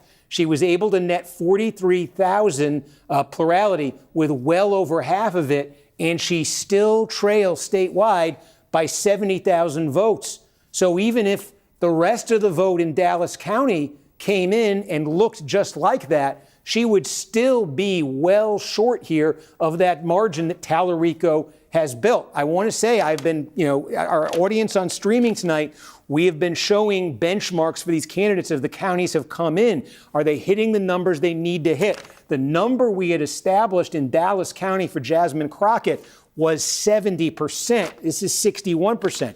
This is her home county. This is her base here. This is where she needs to drive up the number. So in the early vote here, she's short of that. Now, again, did she have a flood of support same day? Were there ballots cast between 8 and 10 o'clock that there are some issues here that are above my pay grade to address. But the early vote here, I think for Crockett is 61%. She wants to be near 70 here, not near 60. And meanwhile, what we've seen happen statewide, again, we were saying this, while we sort of focus on Dallas for Crockett, we have been watching Tallarico in different corners of the state start to pad this plurality. So I think the last time I was on with you, he brought El Paso in. I'm not sure if you had seen, but Hidalgo County came in. We knew this was going to be big for Tallarico the way South Texas was going. This is where McAllen is, and it was big for Tallarico. Another giant one that we're waiting on that I think is going to be massive for Tallarico is Williamson County. This right outside Austin. Again, this is the heart of his political base. So you saw Crockett put a dent in it with Dallas's vote. We think that's more than half the vote out of Dallas County. It leaves Tallarico ahead by 70 with opportunities across this map to build on that 70. And that leaves whatever's left in Dallas. And again, there's a question here of what's left in Dallas. But whatever it is, it does not appear that there's enough there, to be putting a dent in this. She would need something from somewhere else to give her the extra. She would need a big flood of same-day support somewhere else. It's not just going to come from Dallas. All right. Well, it could be a long night/few days as we continue to track that. Steve Kornacki, thank you. I know you'll yell early and often if anything's interesting on that. I want to sneak in very quickly to the conversation. Okay. I am going to just take a glass of water here. Do you have something, Adam? Yeah, so our decision desk did get some comment from the Dallas County Elections Office. They said if someone was in line by 7 o'clock, they were allowed to cast their regular ballot. But if they joined the line after 7, they had to cast a provisional ballot. We should get an update as the total number of provisional ballots that were cast by the end of tonight. But that's where we stand in terms of and that also sounds like they're kind of punting on if the ballot was cast provisionally, we're not going to know tonight if it's going to count in the election. Yeah, I think it's a legally dubious territory right now. Okay, so again, pardon me here. What we're talking about out of Dallas, this is 190,000 votes. We think, roughly, our decision desk thinks there's probably about 120,000 votes still to come out of Dallas County. But again, they're if you just heard Adam, a lot of these are going to be provisional ballots with the question of are they going to count ultimately or not. But I think the point here is that 190,000 were just counted. They were early votes.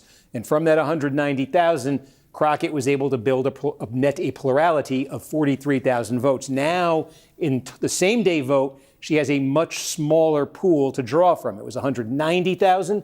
Now she's only going to draw from roughly around 120,000 votes, maybe fewer. Okay, again, trying to drive up a plurality to counter what is now a 71,000 vote lead for Tallarico statewide. Again, there are some, you look here in East Texas, we talked about how, large black voting populations in a lot of these counties. A place here, this is like where Texarkana is. I expect this is going to go well for Crockett. There are some others in here. Harrison County, I think that's going to go, very well for Crockett. So there are some places in here. But again, like East Texas here, I want to make sure not to include Houston in this, but East Texas, where she's going to get these big margins, it's probably 4% of all the votes in the statewide primary. Again, that's like the equivalent of El Paso, basically, of El Paso County, in terms of the votes that are going to come out of here. So I'm just looking at this map, trying to see where else outside of Dallas County, where else is Crockett in line to get a big batch of votes. She is leading next door here in Tarrant County. She's not running up the kind of number, in Tarrant County that she got out of Dallas County, but in the early vote in Tarrant, it is about a 12-point lead for her. This is Fort Worth. There are going to be a fair number of votes here. So if the same-day vote in Tarrant is anything like the early vote, she will net, she'd be able to get another, 10,000 votes or something out of that. But again, chasing what is a 70,000 vote advantage for Tallarico. You're just seeing Tallarico, I think, statewide here. There's a breadth to what he's put together statewide here that I think really is powered in part by what's happening in the southern part of the state. I mean, first of all, his own base in Austin really came through. But what's happening in South Texas, what's happening in El Paso, in Webb County, in Cameron County, in Hidalgo County, in Bexar County, where San Antonio is. These are not insignificant chunks here in the Democratic primary, and all of them are deep blue. We're talking 20, 25, 30, 35-point advantages for Tallarico now, and I think those are really, starting to add up on top of what happened here in Austin. She's also, Crockett leading here in Harris County. Look, again, Harris County, massive. 5 million people live here. 15% of all the votes in the Democratic primary come out of here. No county's going to produce more votes than Harris County. But while it's nice for Crockett if she's ahead here by 8 points in the early vote, it nets out to 17,000. That's what that advantage is good for. If she's doing this again when the same day vote comes in, that's a third more, is going to come in out of Harris County. I don't know. What does she net? Another, 7,000, 8,000 votes here? Again, maybe she could net 10,000 out of a Tarrant County. Maybe she could net another 7,000 out of Harris County. That's a 17,000. Again, we talked about Dallas. Maybe she could net 30,000 out of there. You're talking 47,000 votes between what are probably her three best counties left on the map. And again, you're falling short if you're her of where Tallarico is right now. Let's. I'm kind of staring at this to see if anything else kind of jumps out at me here. Brazoria County. This is a pretty good piece of real estate there in the Houston area. We don't have anything from there yet. Although look next door in Galveston County. Tallarico leading there in the early vote. So no guarantee that's going to light up for Crockett. That when that comes in, so Williamson County. We've talked about that quite a bit. It's very small here out in West Texas, but Midland here. This is Odessa, Lubbock. Lubbock's a decent size. These are small in the Democratic primary, but again, those are little chunks there that have helped Tallarico here. Let's take a look over on the Republican side here and just see. Cornyn now continues to lead here, a little bit less than 3 points over Paxton. And I want to ask my producer, Adam, what we can now say about the same day in this Republican race. Yeah, and I do have a little bit of guidance for you, but let me talk through the same day vote in this race. So right now we've got about 53,000 ballots in. Paxton, 43%, Cornyn, 40%. Okay. And again, it's just about the inverse of the early vote. Of what those same places were in the early. Yeah, exactly. Okay. I mean, yeah, it's not a huge split there. And look, we're close to 60% here. The possibility of, I'm just trying to see now. Let me try to do here what we just did in the Democratic race. Where are we? Okay, we're waiting on Brazoria. Okay, what happened in Galveston? All right, and we see Fort Bend. We're still looking at early vote there. We saw what happened in the Woodlands. We saw Paxton win big there. Let's take a look around the Dallas Metroplex here. Do we have same day from any of these counties? Let me take a look around. Yeah, I'm just I haven't checked in on these since we got that 8:15 batch. Kaufman here, Paxton leading there. I thought Cornyn a little stronger there. This is the kind of place I would have thought Paxton was ahead in.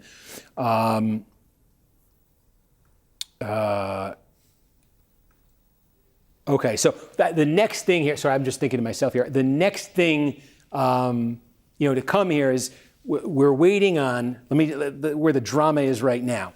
North Carolina 4, Valerie Foushee is leading there. We do have an update there if you want to. We got an update in North Carolina 4. Yeah, we got Durham, some more. Durham oh, okay, okay. Foushee's lead has been slashed to 1,500. Is that all from Durham? Yeah. So we're pretty much done with Durham. Is that right? Yeah, I think that's about right. We are, folks, this is, wow, okay. So 90% of the vote counted now. The lead is just over 1,500 votes for Foushee over Alam. That's at 1.3 points. Why did it just get closer? We got the last of the same day vote. We think the last of the same day vote out of Durham County. Durham County, Alam's base. She'd been running better on the same day than the early. She ends up netting 3,052 out of there. We think that's it. We think that's it in Orange County as well. Chapel Hill, UNC, Foushee's base. She's born and raised there. She's going to win that by 2284. What does that leave? That 10% that's left? Well, we got Chatham County here. This is Foushee. This is her best county. It's the smallest part of the district. This is clearly her best county tonight. She's netted 2,400 votes. She's been winning the same day vote here. Roughly how much vote is left in Chatham County? Chatham, we have 1,200. Okay, about 1,200 votes left in Chatham, and about how much is left in Wake? Our estimate is about 11,000 total in Wake. 11,000 in Wake. Whoa. Okay.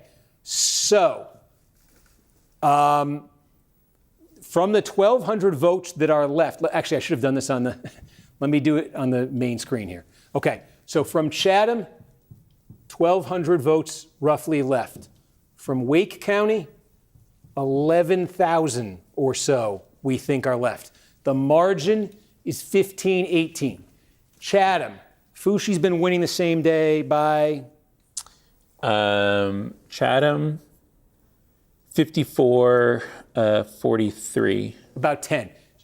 She's probably going to, at that rate, she's probably going to net 120 or so. That would boost this. Let's say she leaves at 1,750 after Chatham. What's the same day vote looking like in Wake? In Wake, we have about 5,000 same day votes in, and it's 53-43 for Alam. Okay. I keep forgetting he's mic'd up. I was just going to repeat that. That's huge. We have 5,000 same. That's not insignificant.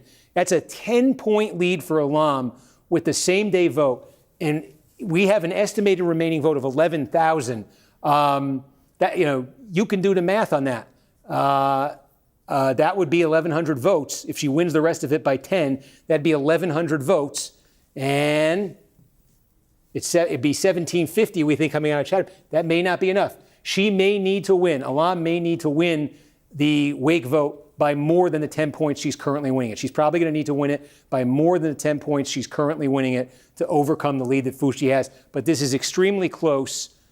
North Carolina, there's no late arriving male except military, right? You go to the Texas race. Which one? The Republican primary. Yeah.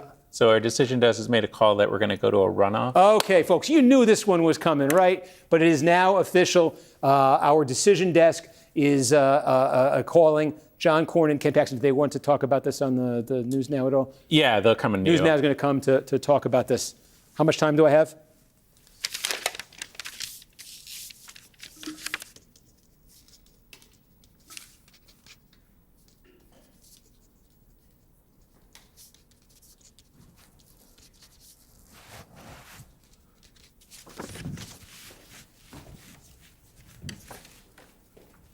Yep.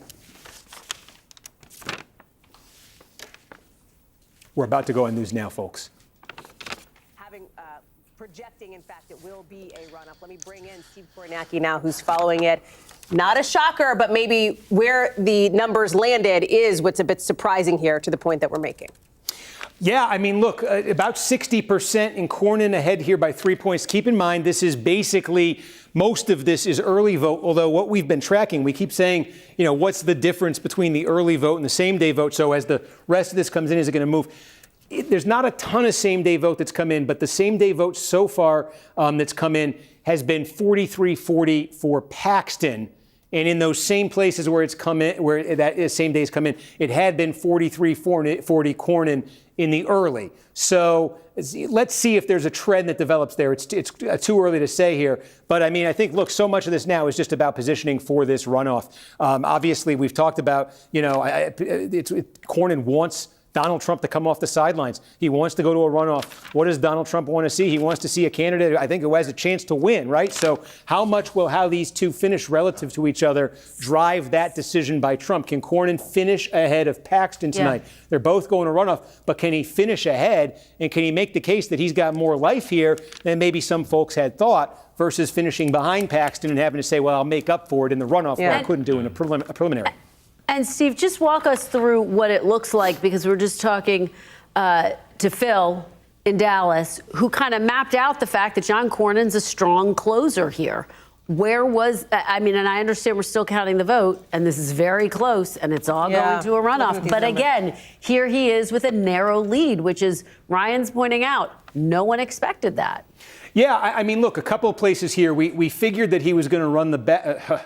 We figured he was going to run the best right here in the Dallas-Fort Worth Metroplex and right around the Austin area. And by the way, I think worth pointing out here, we don't have any of the vote. This is true on the Democratic side and on the Republican side. I think he's going to do very well in this county, Williamson County, right outside of Austin. So that could certainly help him there in the statewide category. But look, around in the immediate Metroplex there, Dallas, Fort Worth, you could see advantages for Cornyn, but also north of Dallas here in the early vote, Collin, and then up here in Denton, advantages here. It wasn't as clear he'd have an advantage here, and even getting sort of this Texoma region here right along the border. These are small here, but I think I was a little surprised to me when I saw the early vote coming in Grayson County and I saw Cornyn ahead here. I thought when you got out to the fringes of the Metroplex, it might not hold up as well.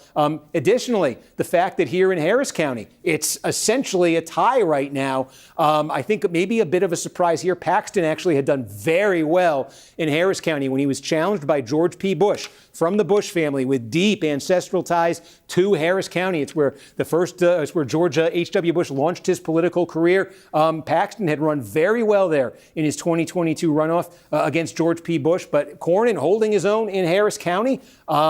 He got blown out, as we said, as we kind of thought might happen here. Cornyn did north of there in Montgomery County, but he's not getting blown out in Fort Bend County. These are giant suburbs south of Houston. We're getting the same day. It's close here. So he's not, outside of, this is the only big, giant Paxton blowout I've seen in sort of a population center tonight.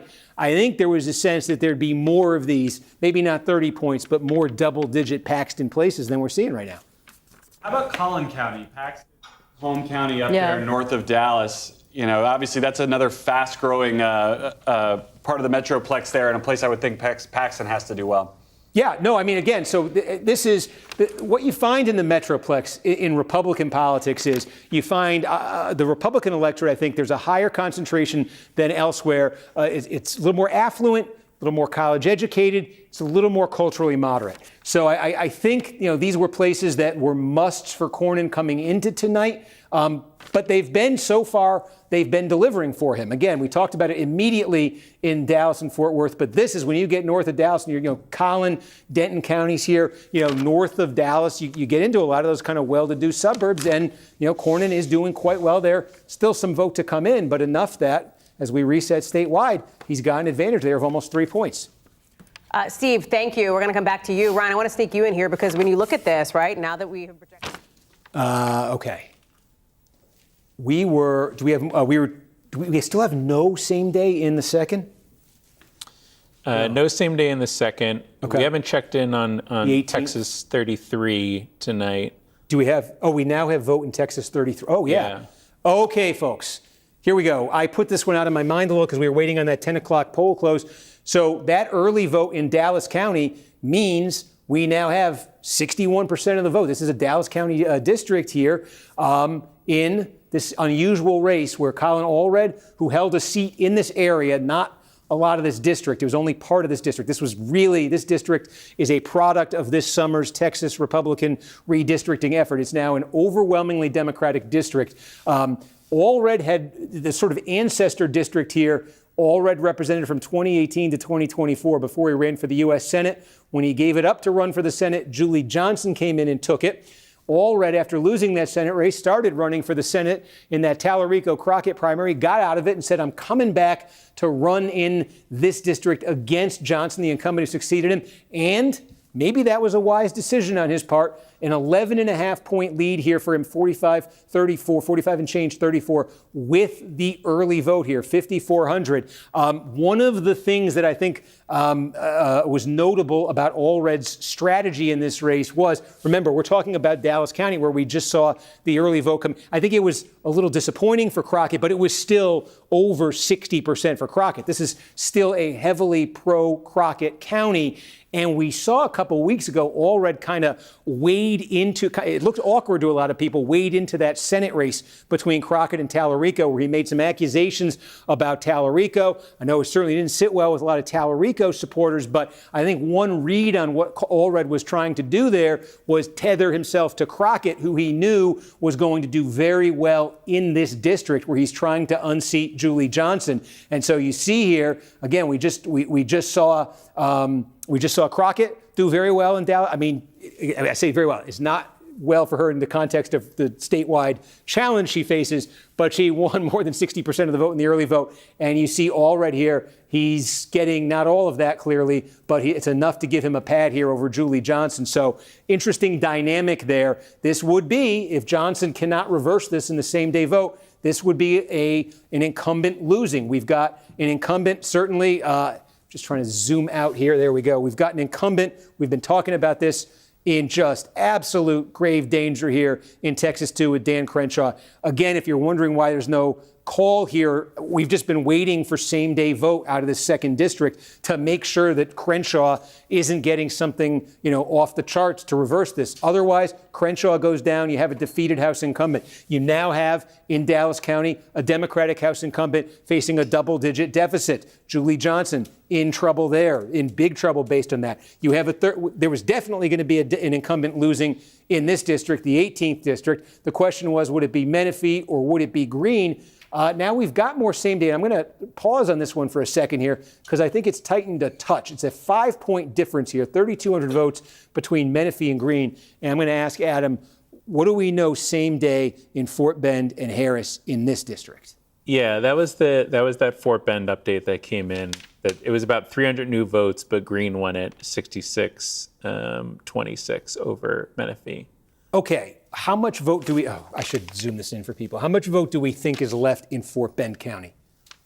About 5,000, maybe. Okay, was that the first same day batch?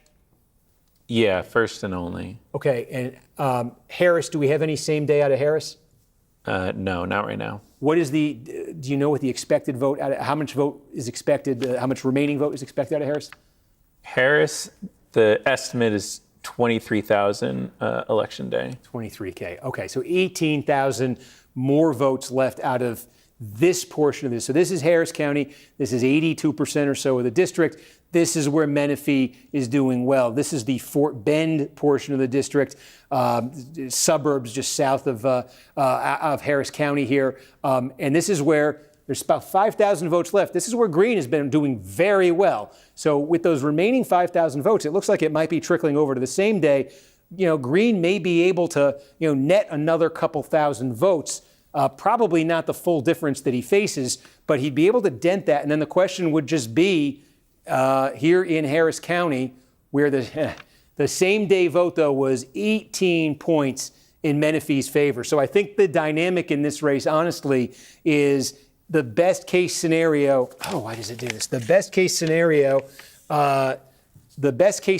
for Green is that what is remaining down here in Fort Bend County is, generously, is enough to X this out. It probably isn't, but it's enough to, let's say, it's enough to X this out. And then what would the ball game be? The ball game would be the same day vote in the Harris County portion of the district. But the Harris County portion of the district wasn't just slightly pro-Menifee, it was very pro-Menifee, an 18-point margin for him in that same day vote. Green is going to have to win the same-day vote in Harris County. He has lost the early vote by almost 20 points there. That's an extraordinarily tall order. And so I think you look at this and we say, Dan Crenshaw, Republican in the 2nd District, is in the most danger of any incumbent right now. Quickly followed by Julie Johnson, Democrat in the 33rd District. And in the 18th District, where an incumbent has to lose, Al Green, I think that's a very, very rough position for him to be in. He did very well out of that Fort Bend portion of the district, enough to keep him kind of in the game here. But that is a tough thing for him to try to overcome there. And then that leaves over in North Carolina here, just checking in. Now, I see no new vote has come in since we last checked in here. 15-18 is the difference.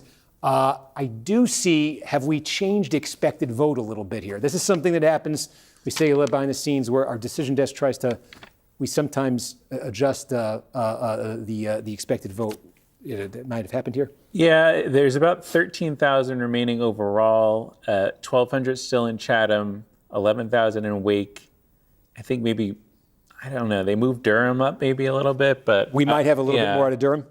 Maybe. So that's interesting. Okay, we'll return to this, but where we had last left it off was we thought the vote was probably done in Orange and Durham.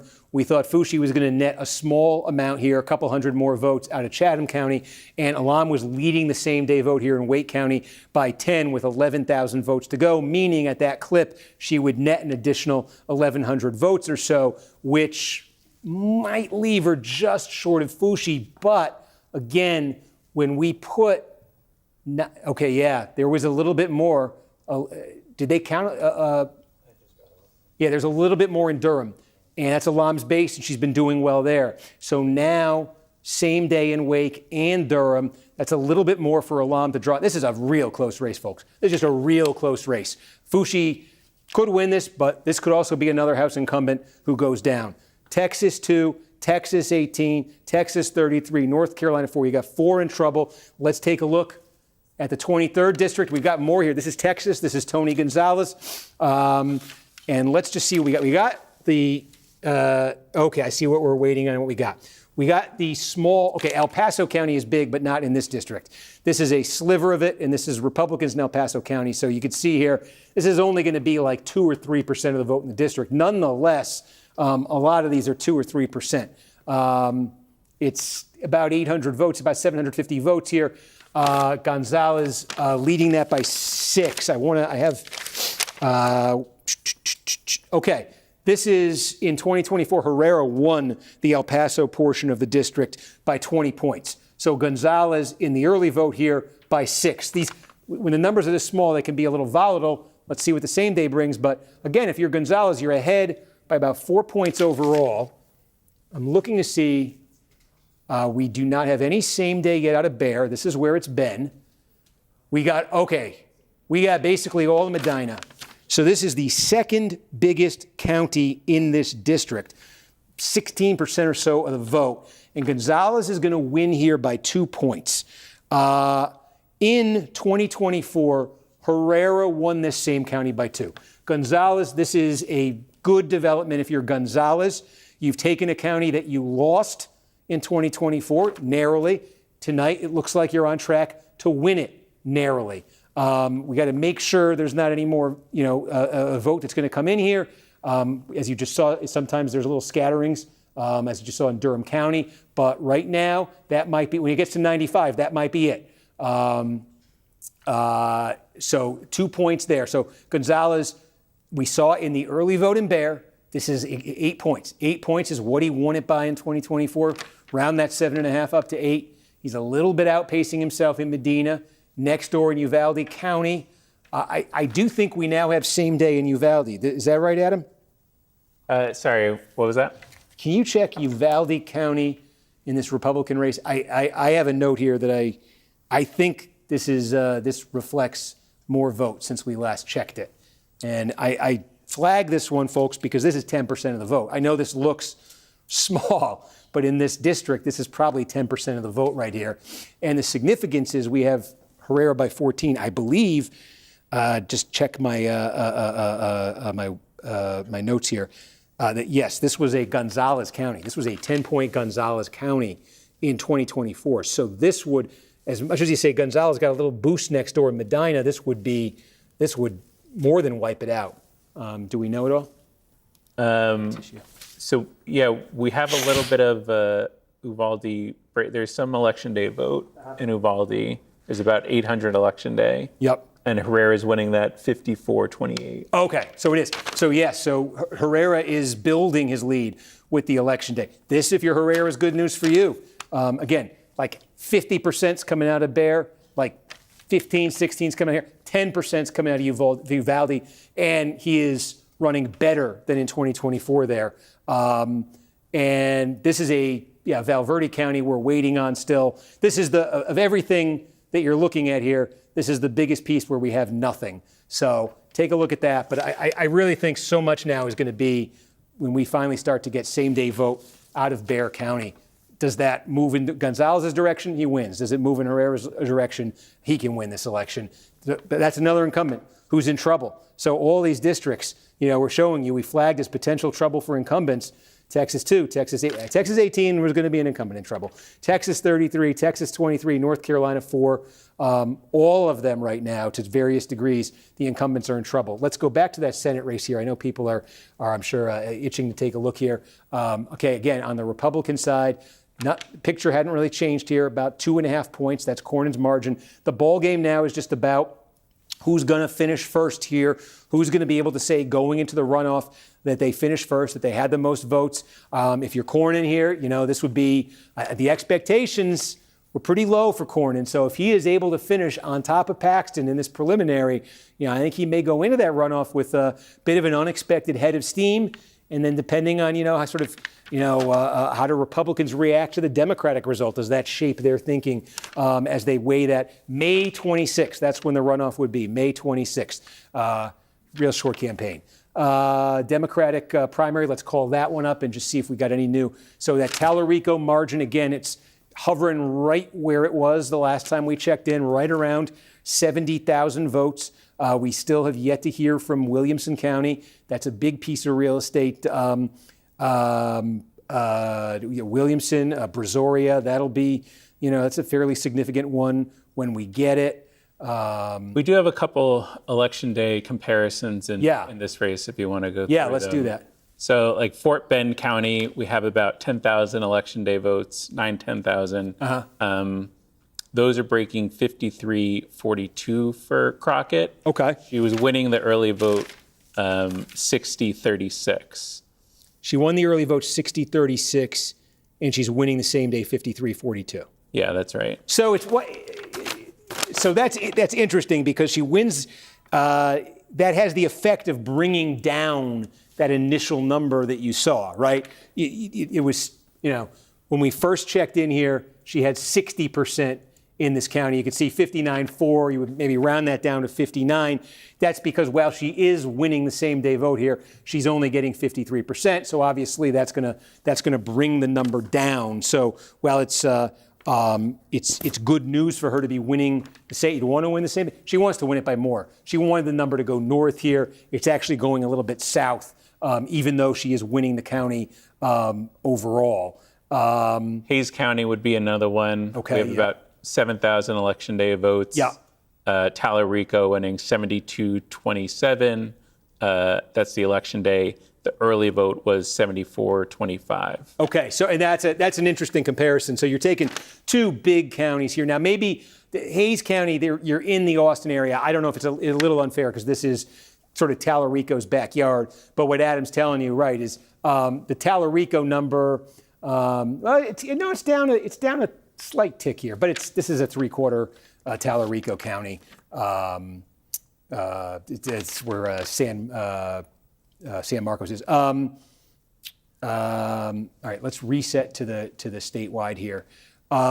Is there anything new? I'm paranoid about missing North Carolina 4 because it's not in front of me. Is there anything new North Carolina 4? No, nothing new in North Carolina 4. Okay, and I'm going to put this one up. Maybe we can check in with the Texas 18 with that Fort Bend update. Yeah. Do we have more? Yes, we got another. So this was the rest of Fort Bend? That's right. Oh, okay. I mean, so now it's, okay. This makes clearer what we were just talking about, but we still have a little bit more here out of Fort Bend County. Yeah. That's right. You can see, look, Green is doing very well in Fort Bend County. The bad news for him is it's a small part of the district. He is going to net some more votes out of here with what's to come, but he still trails 2,500. Again, we told you, like best case, he brings that down to 0. I don't think he even does that. And then he would have to win the same day in a county where he's getting blown out in the early vote. And we just showed you how that early vote is not that different than the same day. I don't know why it keeps doing this. Okay, I am going to put. I think the best thing I can do, Adam, is I'm going to put North Carolina 4 on because we're the closest to a result there. Yeah. And if anything comes in here, well, because I want to check something in my spreadsheet, so I'm putting North Carolina 4 up. I hate to do this. Is there somebody? I get some water. Yeah. Okay. I just want to. Thanks. Thank you. Oh, look at that. Thank you.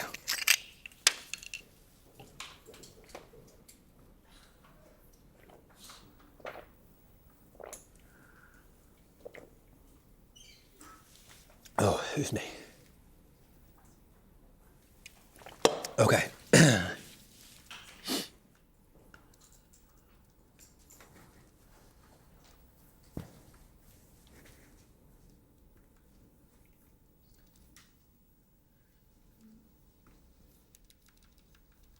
Sorry, folks. I'm just checking one thing in this spreadsheet right here because I want to be ready when it comes on. Okay. All right. So let's take a look here. I've got North Carolina up. I was hoping that while I took my water break, we would get new results. We don't. So let's just go back over here to Texas on the Democratic side here in the Senate race, and we just. Yeah, there is the question, obviously, of what they're going to do here. That's what I wanted to ask. Is there any guidance on how they're going to? Is there any decision desk guidance on the implications of the Dallas situation for calling the race?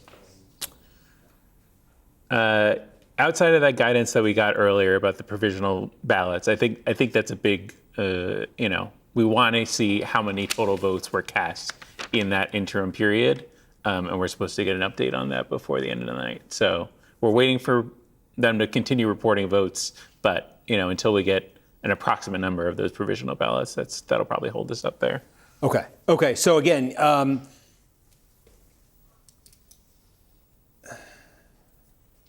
yeah, let's flip over to the Republican side then and take a look at what's left here. So the Cornyn lead here I see now is down. I think this is becoming an interesting race too. It's a 34,000 vote advantage here. What are the biggest pieces, the biggest single pieces left here? Yep. I mean, this is right here, Brazoria County and Williamson. Brazoria and Williamson are the two biggies that are left here on the Republican side. I think, as I said, I think Cornyn is going to get a boost out of Williamson. Brazoria, you see in this area, Paxton's been doing well. In East Texas here, these are generally, let's take a look here. These are generally, this one actually, this is a college county. Stephen F. Austin, the Lumberjacks are here. So again, we say there was, but yeah, look, no, this is very small, but Cornyn's actually doing better here. Okay, Panola, this is more what you would expect, I think, in East Texas. We just got, this is where Texarkana is. We just got the early vote in there. And again, Paxton only with a 2-point advantage over Cornyn. I think these numbers actually in East Texas, I'm just going through them here. I hadn't had time before to kind of go through county by county. Nacogdoches is like, we say Cornyn has been doing Cornyn support, which we talked about in the Austin area and we talked about in the Dallas-Fort Worth Metroplex area. We talked about him doing well in the areas where there are larger concentrations, like of college degrees, upper-class professionals, North Dallas suburbs, those sorts of things. Also, I think like in some college towns, you're seeing that. Austin, also a college town. We just showed you. We got some more votes at Durham. Nacogdoches County. We got them where? Durham. Oh, okay. Let's jump over to North Carolina 4 because we just got an update. 1858. So what did we get in Durham? So we got about 1,200 new votes. Fushi won 700 of them, Alam 400. Wow. Okay, so Fushi actually just netted more out of Durham. That's massive for her. This has been Alam's base, but that last batch actually favored Fushi, and that pads her lead district-wide. She's up to 1858. So I want to take you, we do now think that's all in Durham. Let me check. And do we think there's more in Orange? Because I just realized I think I confused everybody with the 95% thing. Yeah, they have us at 99% in Durham and 95% in Orange. Right. Chatham and Wake. The 95%, the reason I'm looking at that, I think when me and Adam were having a conversation a few minutes ago and saying 95%, it's all in, and you're looking at it and you're saying 95%, what are you talking about? That's not 100. The kind of practice here is to park it at 95%, and they sort of check. And often it advances to 99%. They just check to make sure that, where they've kind of pegged the turnout lines up with what's actually come in, that there's nothing outstanding.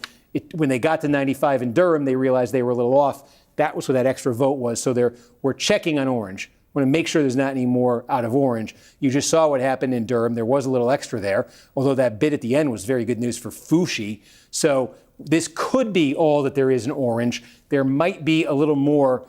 You might squeeze a little more out of Orange, but then after that, there's definitely, as we said, about 1,200 votes left in Chatham. That hasn't changed, and still about 11,000 left in Wake, right? Copy that. That hasn't changed. But what has changed is, again, for Fushi, that margin's 1858, thanks to that boost she just got. She's going to boost it. We expect a little bit with what comes out of Chatham. Based on how that early vote's been how that same day vote's been going, she can get that over 2,000. If there's any more out of Orange County, she's winning it overall. It's her base. Yeah, she could boost. She could get a little bit more out of Orange County, maybe. And it really then just comes down to that 11,000 out of Wake County. And again, 11,000 votes there currently. That same day vote in Wake County is breaking 53-43 for Alam. So if it were to continue at that pace, she'd net 1,100. She needs to obviously, you could see here, if she's looking at like a 2,000 vote deficit, she's going to need to get that closer to like a 20-point win in the remaining vote in Wake County. Now, again, we'll see. These numbers can jump all over the place. This is an extremely, extremely close race, but Fushi has certainly been hanging in there tonight, and she's gotten her share of good news from this. So we'll go back to Texas right here. I just saw an alert too in Texas. I can tell you about. I'll pull the Democratic Senate race up. I just saw an alert out of Texas that Mark Teixeira wins the House primary in the 21st district in Texas to replace Chip Roy, the Republican there. Yes. We just got a vote out of Wake. We got Wake. Back in North Carolina 4. Maybe I should just stay here. We just got some Wake vote, and okay. And you'll be joining News Now in about 2 minutes as well. To talk about? Joining News Now. That's the best Okay, I got. we're going to do News Now. We were saying, same day vote out of Wake. How much of it? So we got 5,000 votes out of Wake. Alam wins this batch 50-46. Oh, that's bad news for Alam. About half the remaining vote out of Wake just came in. We said she probably needed to win it by close to 20. She barely won it, so she only makes a small dent in that Fushi lead. Remember, it was over 1,800. She only cuts it to 1,600 with half the remaining vote in the biggest outstanding piece of real estate. So now, again, 94% of the vote. We think that's it in Durham. That may be it in Orange. 1,200 in Chatham, and 6,000, right? Left in 6,000 left. She'd have to, now Alam needs, she needs a monster number. She would need there to be. We'll see if there's any more out of Orange. If there is, she's got to win it, and then she's got to win big, huge, massive what's left in Wake. That last update from Wake, maybe the best single news that the Fushi campaign has gotten all night. Her lead 1,682. Are we going on? Yeah, and you'll start. They want to reset, so we'll go through all the races. Great. Okay. This is the. This is like the top of the hour. Okay. Going to News Now, folks.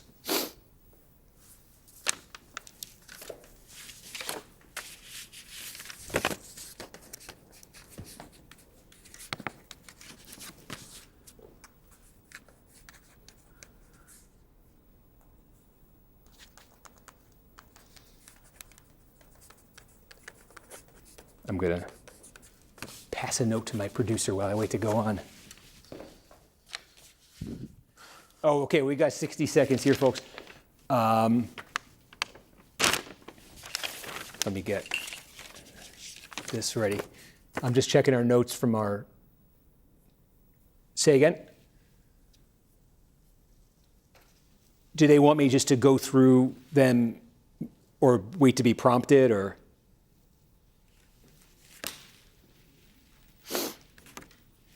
I got guidance here from the decision desk. I'm just trying to...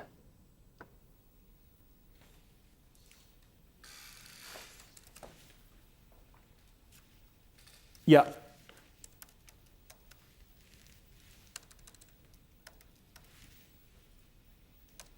Yeah, I mean, we got a whole bunch of incumbents like facing... Yeah, do you want me to go... I mean, we got a bunch of House incumbents who may be losing here. Do you want me to go through them all, or... Okay. Okay.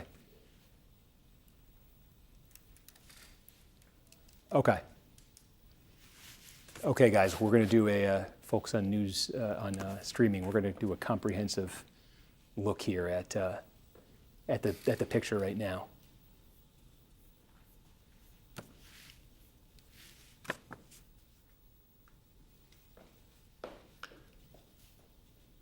Sorry.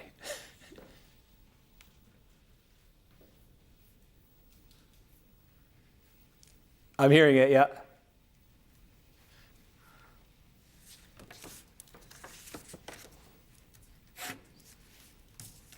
Sorry, guys,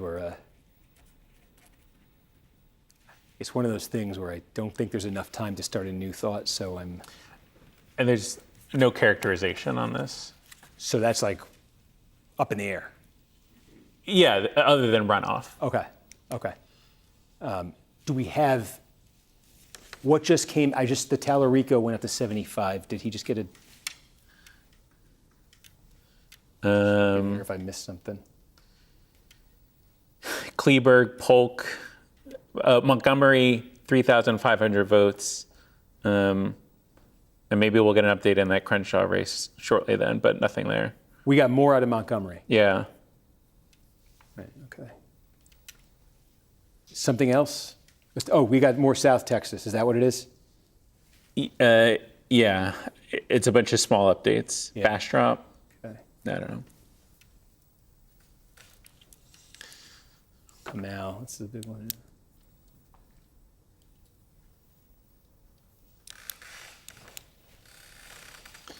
Oh, okay.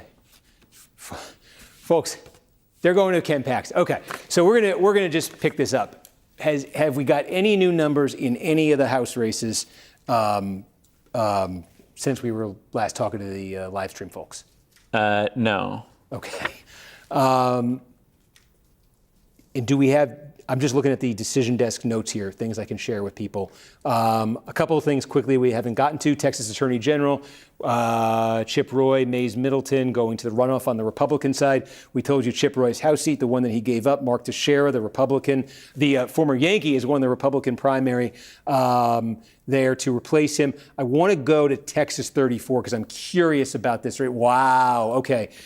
This is Republican primary in the 34th district of Texas. So what we're talking about here is deep, deep South Texas here, based in Cameron County, Brownsville. Now, this is the part of Texas that's nationally famous for moving dramatically toward Trump and the Republican Party in the last several presidential elections and really scrambling politics there. This is a Democratic-held district right now. Vicente Gonzalez is the Democrat who represents this district. This is going to be one of the most competitive House races in the country this fall. because this is the movement towards Trump and the redistricting. So Republicans responding to that movement in Deep South Texas towards Trump, redrew lines trying to build themselves some advantages down here. This newly drawn 34th district that Democrat Vicente Gonzalez represents would now have voted under these current lines for Trump by 11 points. That's the challenge that Gonzalez faces. Question was, who was going to oppose him? What Republican was going to oppose him? An interesting primary here. Flores on Flores, no relation, but if you know the name Mayra Flores, it's because she's part of that story of this of the region here and its shift towards the Republicans. A couple years ago, she won a special congressional election and served filled out a term in Congress. She then ran for a full term against Vicente Gonzalez. She lost. This was 2022. She then ran again against Gonzalez in 2024. She lost. She ran competitively. These were narrow races. So she came back again for another shot at Gonzalez. But Republicans, state Republicans, national Republicans said they did not want Mayra Flores running again. Instead, they got behind Eric Flores. The question was here between the familiarity of Mayra Flores, the similarity of their names, what was going to happen in this primary? Well, it looks like, certainly based on what we have so far, heavily early vote, but I mean, that's a 33-point advantage for Eric Flores. It looks like state and national Republican leaders are going to get their way. So they got the lines redrawn here in a way that they think advantages their party. Now it looks like they may get the candidate they're hoping for. And again, this is a fascinating story that I'm going to be talking about and looking at a lot as the fall progresses, as the year progresses, because this two things are meeting each other here. The trend towards Trump in this region. Oh, they maybe come back to me. The trend towards Trump in this region, but then its ancestral sort of ties to the Democratic Party. Gonzalez, who's sort of moderated on a lot of cultural issues, trying to hold on to his seat in the midterm environment that looks like it could be a rough one for Republicans. A lot of energy in Texas on the Democratic side. What's that going to mean in a district like this? I'm going to zoom out to the Senate race because I think we're going to News Now. Presidency. Let's head out now to Steve Kornacki tracking the latest results. Steve, you're there, Texas race, but the Tallarico-Crockett race. What are you seeing there? Obviously, there was that wrinkle, that legal challenge. What are you watching? Yeah, I mean, look, as we said, we don't know exactly what's going to happen there in Dallas County. We saw Crockett do very well with the early vote, but not as well, I think, as she wanted to here. And so you see Tallarico now building that 75,000 vote lead statewide, and there is just a breadth to the support here that Tallarico has in terms of where he's sort of making these, netting the votes here. He's made some incursions, as you can see, into Crockett's backyard here, just north of Dallas, in Collin County here, in Denton County, getting away from Fort Worth and Dallas, really in the rest of the Metroplex. Tallarico's made incursions there. He got monster numbers out of his home base there. Travis County, where Austin is. We're waiting on Williamson County. It's a big one. I expect him to do extremely well there. He's running up the score in Deep South Texas, heavily Hispanic there. Bexar County, where San Antonio is, he's near 60%. El Paso. So there's just a breadth to this here. And, statewide, it's 75,000 votes, even with whatever is left in Dallas. Even if Crockett is getting a huge number there, she's only going to put a dent in this. She's not going to be able to erase that from Dallas County. And you look here, where are the other major sources of votes that Crockett could find to chip away at this? Look, she's winning in Harris County, the biggest in the state right here, 2/3 of the vote in, but her margin's only 17,000 votes over Tallarico. She's only winning by about 8 points. If she keeps that up, she'll pad that by 6,000-7,000 votes. But this is what she's trying to reverse. And meanwhile, every time she gets a gain out of a Dallas or a Houston, Tallarico's more than offsetting it everywhere else. So, again, there's that issue with the ballots in Dallas. I don't know how that's going to affect official polls and how this race. But outside of Dallas County, it's a pretty clear picture that's emerging. Yeah. Well, you talk a lot about benchmarks, Steve, where those are, what they need, how they need to be performing and how they are performing. What's been standing out to you on that front? Yeah, I mean, look, I think the big question mark coming into tonight was the Hispanic vote. The polls were in wide agreement that Crockett was going to win the black vote, and I think we are seeing her win the black vote. Here's a good example. Texarkana is here. This has one of the larger black populations of any county in Texas. It's not huge, but again, 80% of the vote here for Crockett. So, we saw that there. We saw, look, Jefferson County, this is where Beaumont is. This has the largest black population, black percentage of any county in Texas. So you're certainly seeing that. And we certainly thought, that Tallarico in these sort of well-to-do areas around Austin, we thought he would do well. He's done well there north of Dallas as well. The Hispanic vote is what we didn't know. And I mean, I'll just take you through it here. Brownsville, Cameron County, nearly 30 points for Tallarico. McAllen, Hidalgo County, more than doubling her up. Webb County, where Laredo is. These are the biggies in deep South Texas. And these are all 2-1 or better. Tallarico wins out. In El Paso, similar story here. These are heavily, deeply Hispanic places, and clearly Tallarico has won the Hispanic vote. He's won it big, and it's why he's been able to build this kind of lead.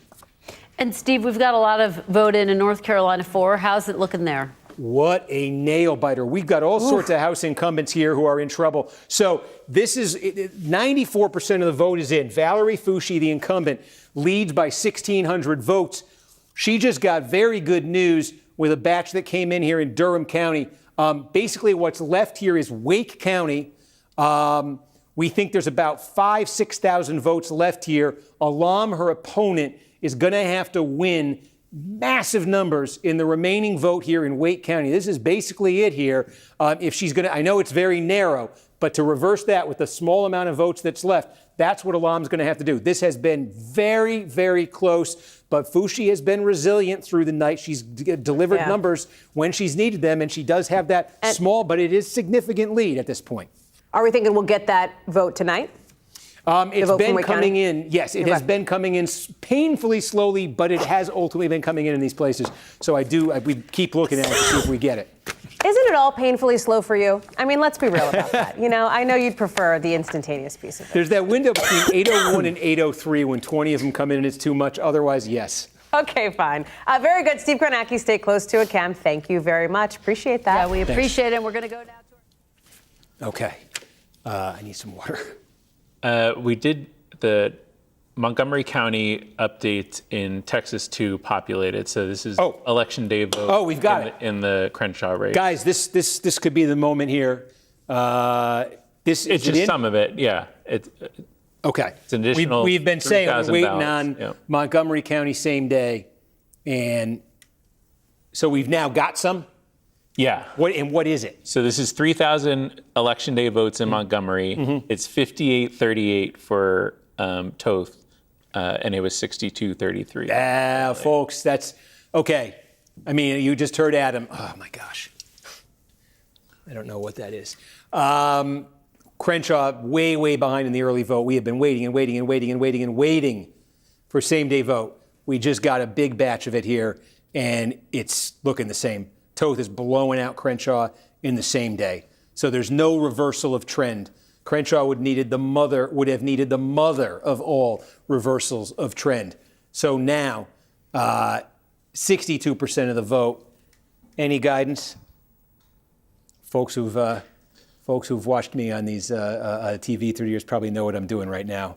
What do they call it? I'm tab dancing. I think it might be coming. No guidance. Can you ask him? Yes. We're asking because I don't know.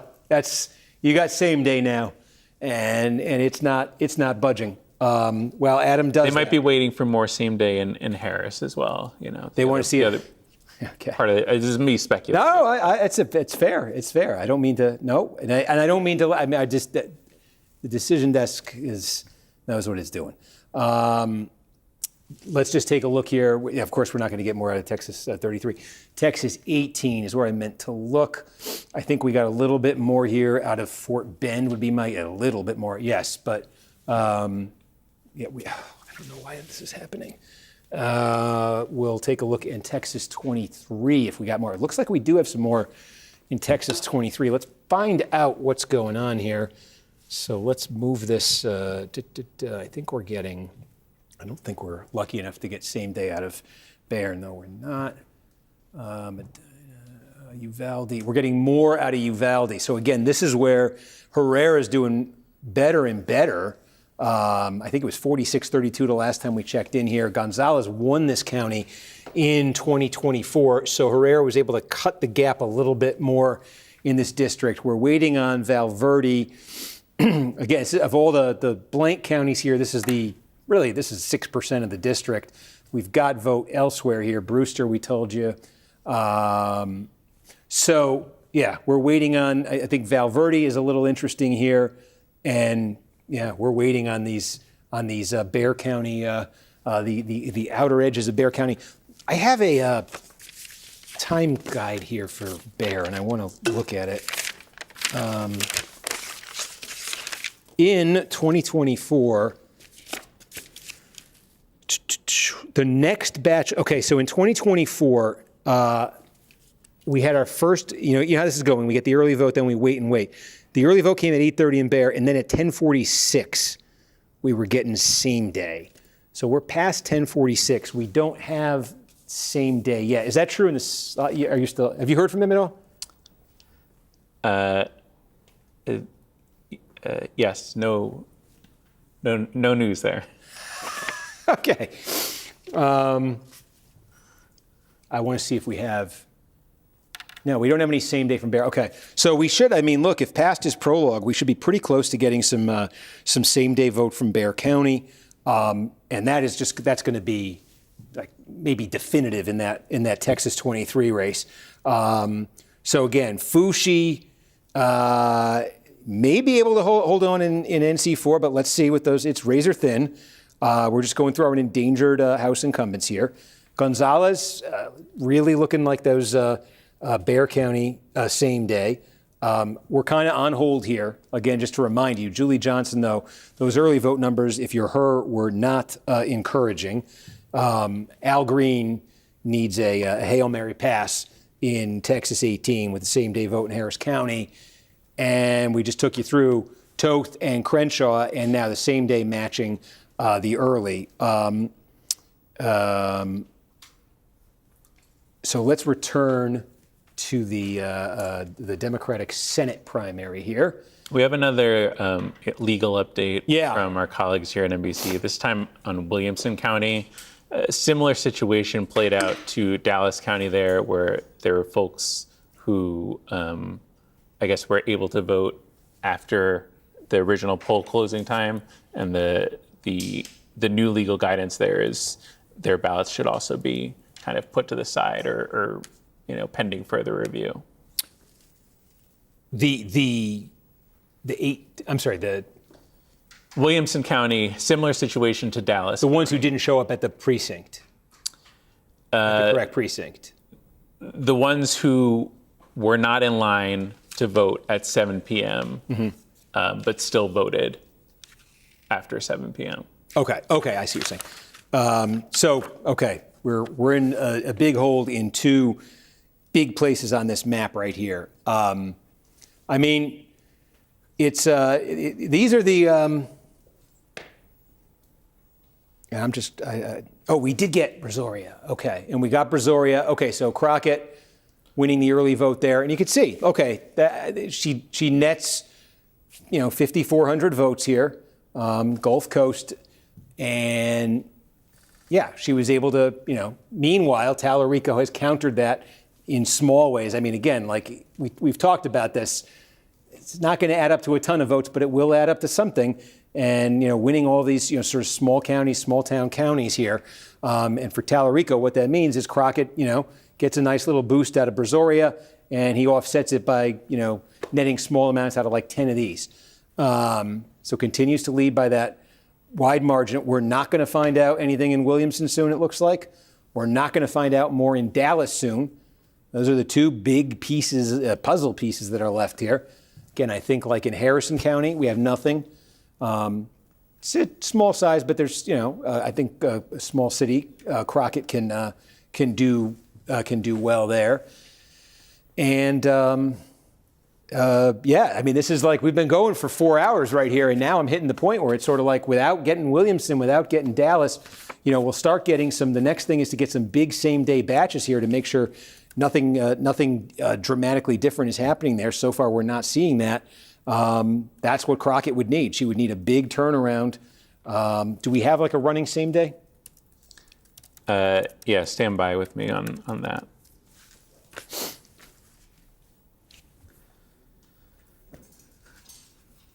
Okay, so the Texas Senate Democratic race, same day, we're up to 123,000 ballots. Tallarico 57, Crockett 42 is our current. And what was the tally. What was the comp? The comp for the early vote is 54-45 For Tallarico. Tallarico. So Tallarico, we're getting into a good sample size here, and Tallarico is running a little bit better with the same day. So that's another big piece of this in terms of, could Crockett chip away at that? Not if she's running worse with the same day.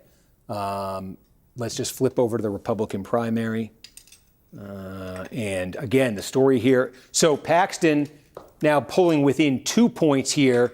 And again, so much of this is, who's going to finish on first here and be able to claim momentum going into that general. But again, with the Dallas issue does not apply, it does on the Democratic side.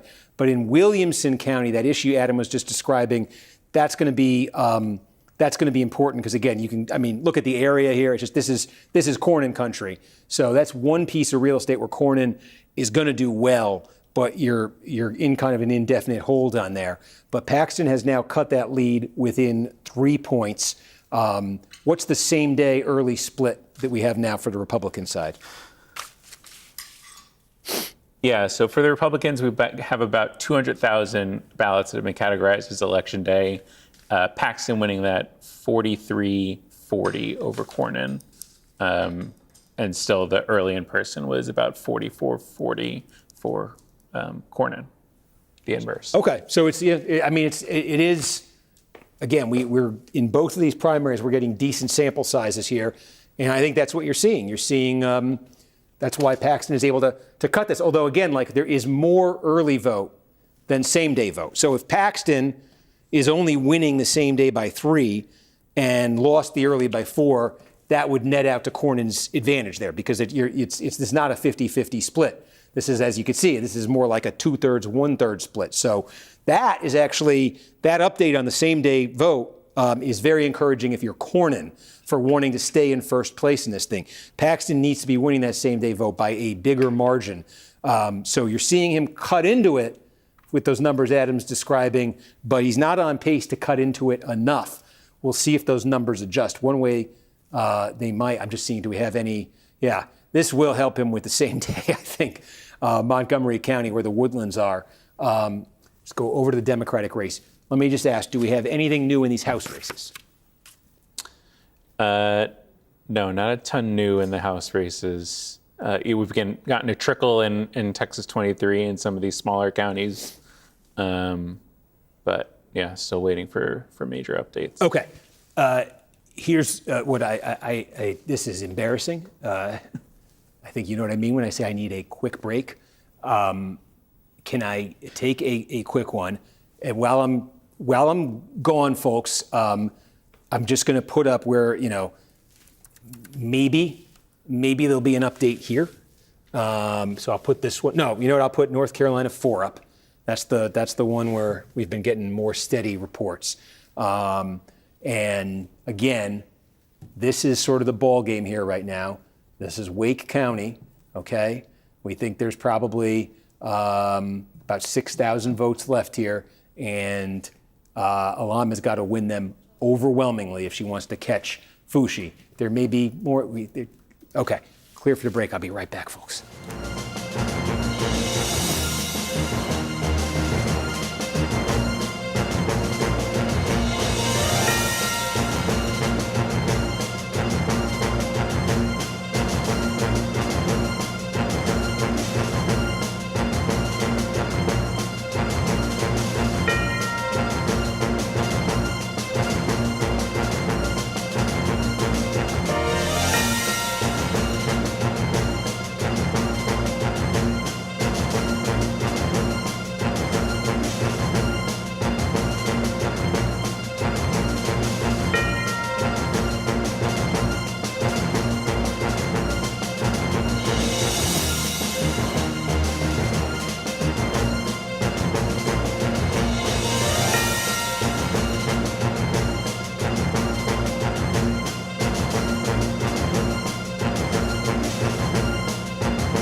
Yeah, let me see if we have our latest update. So we're back, folks. They have about 2,000 estimated here. In Wake. Yeah.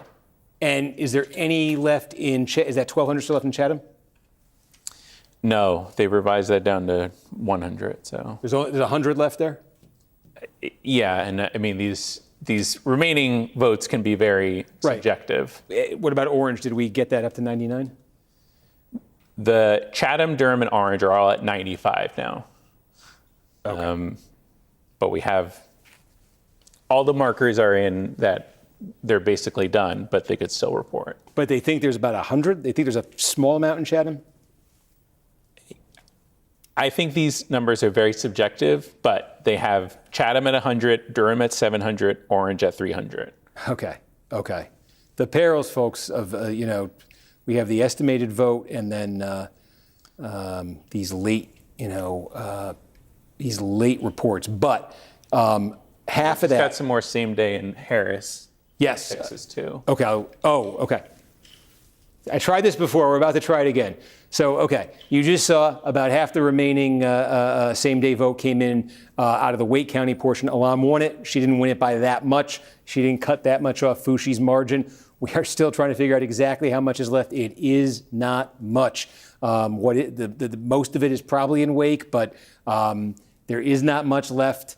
So it's tight, but again, these updates continue to be maybe a little bit more positive for Fushi than they are for Elam, but super, super tight. We just got same day in Harris.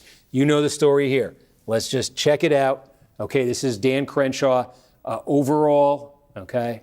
So this is the Harris County portion, and I can just say, I remember it was 52-43 in the early, so this is like they're running 50-50 in the same day? Yeah, it's very it's a small update, but Crenshaw gets 52% of the 200 vote update. Todd gets 41. Yeah. Okay. It's at least some kind of positive news for Crenshaw. So yeah, okay, it's right. It's tiny, but remember, in this district, okay, probably 55% of the vote's going to be on this side of it. This is the Montgomery County portion, okay. It's weird shaped. This is the Harris County portion, the northern Houston suburbs. This is probably 45% of the district. Okay, so we just got in the Harris County portion, which you see right here, it's same day. It's the first time we got same day there. That's why we're telling you. It's only like 200 votes, and Crenshaw's winning it by about 10, right? Just tell me, 52-41?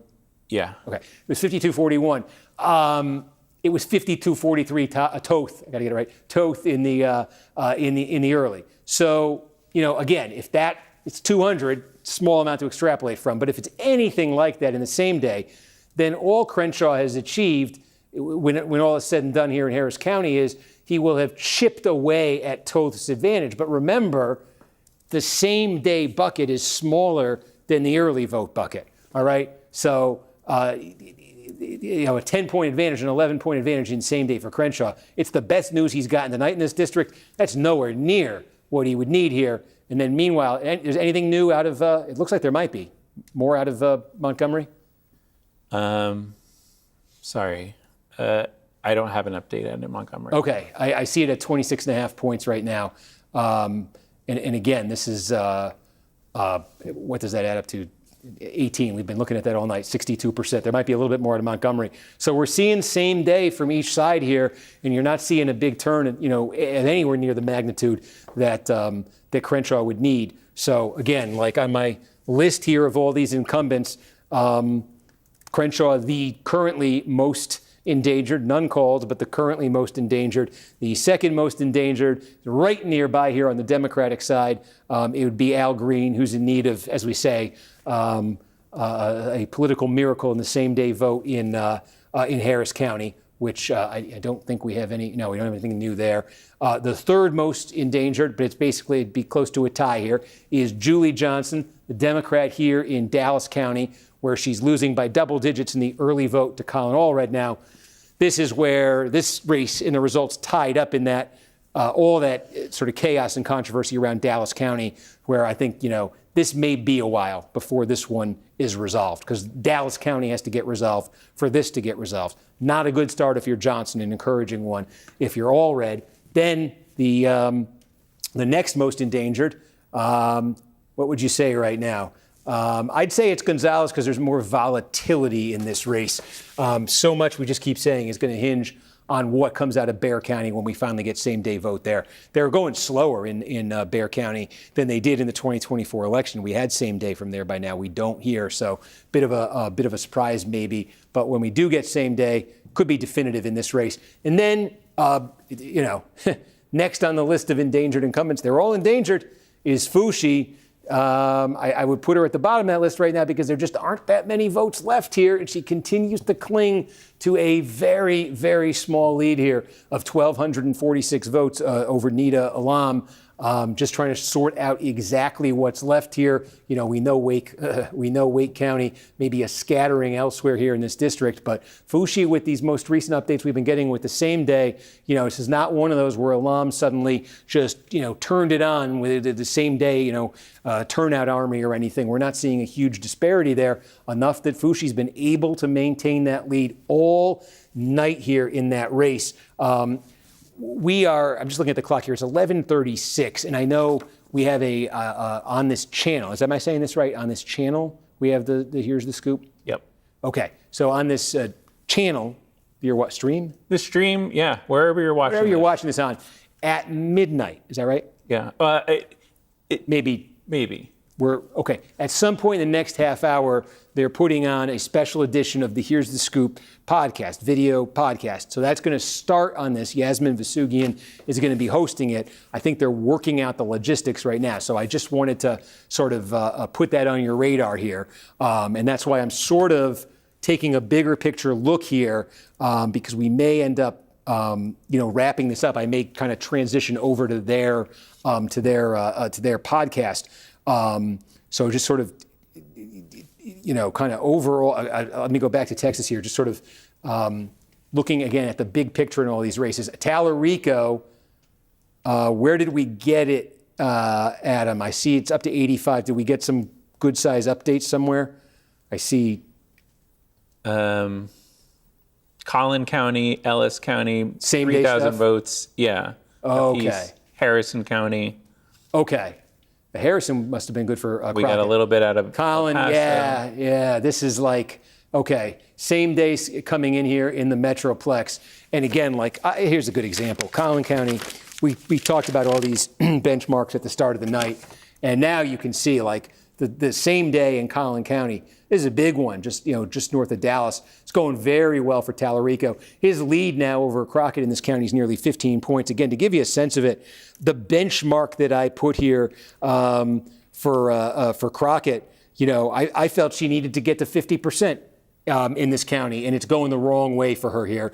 She's now down in the low 40s with Tallarico apparently winning the same day vote. So again, he's made incursions. Big part of the story tonight is he's made incursions into her turf. Just look next door in Denton County. This should move next door to Denton County, where we got 3/4. Again, I think he's pretty much maintained that level all night there.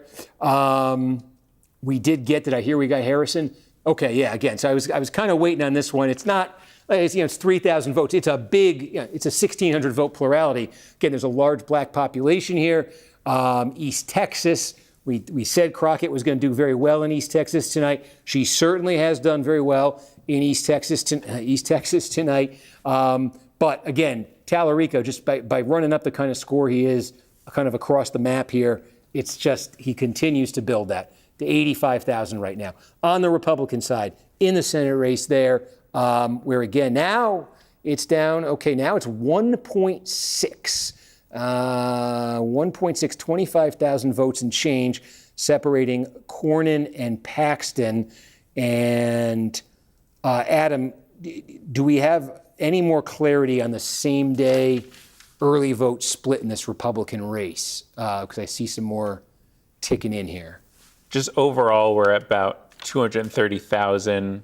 Paxton 42, Cornyn 40. So it's not Okay.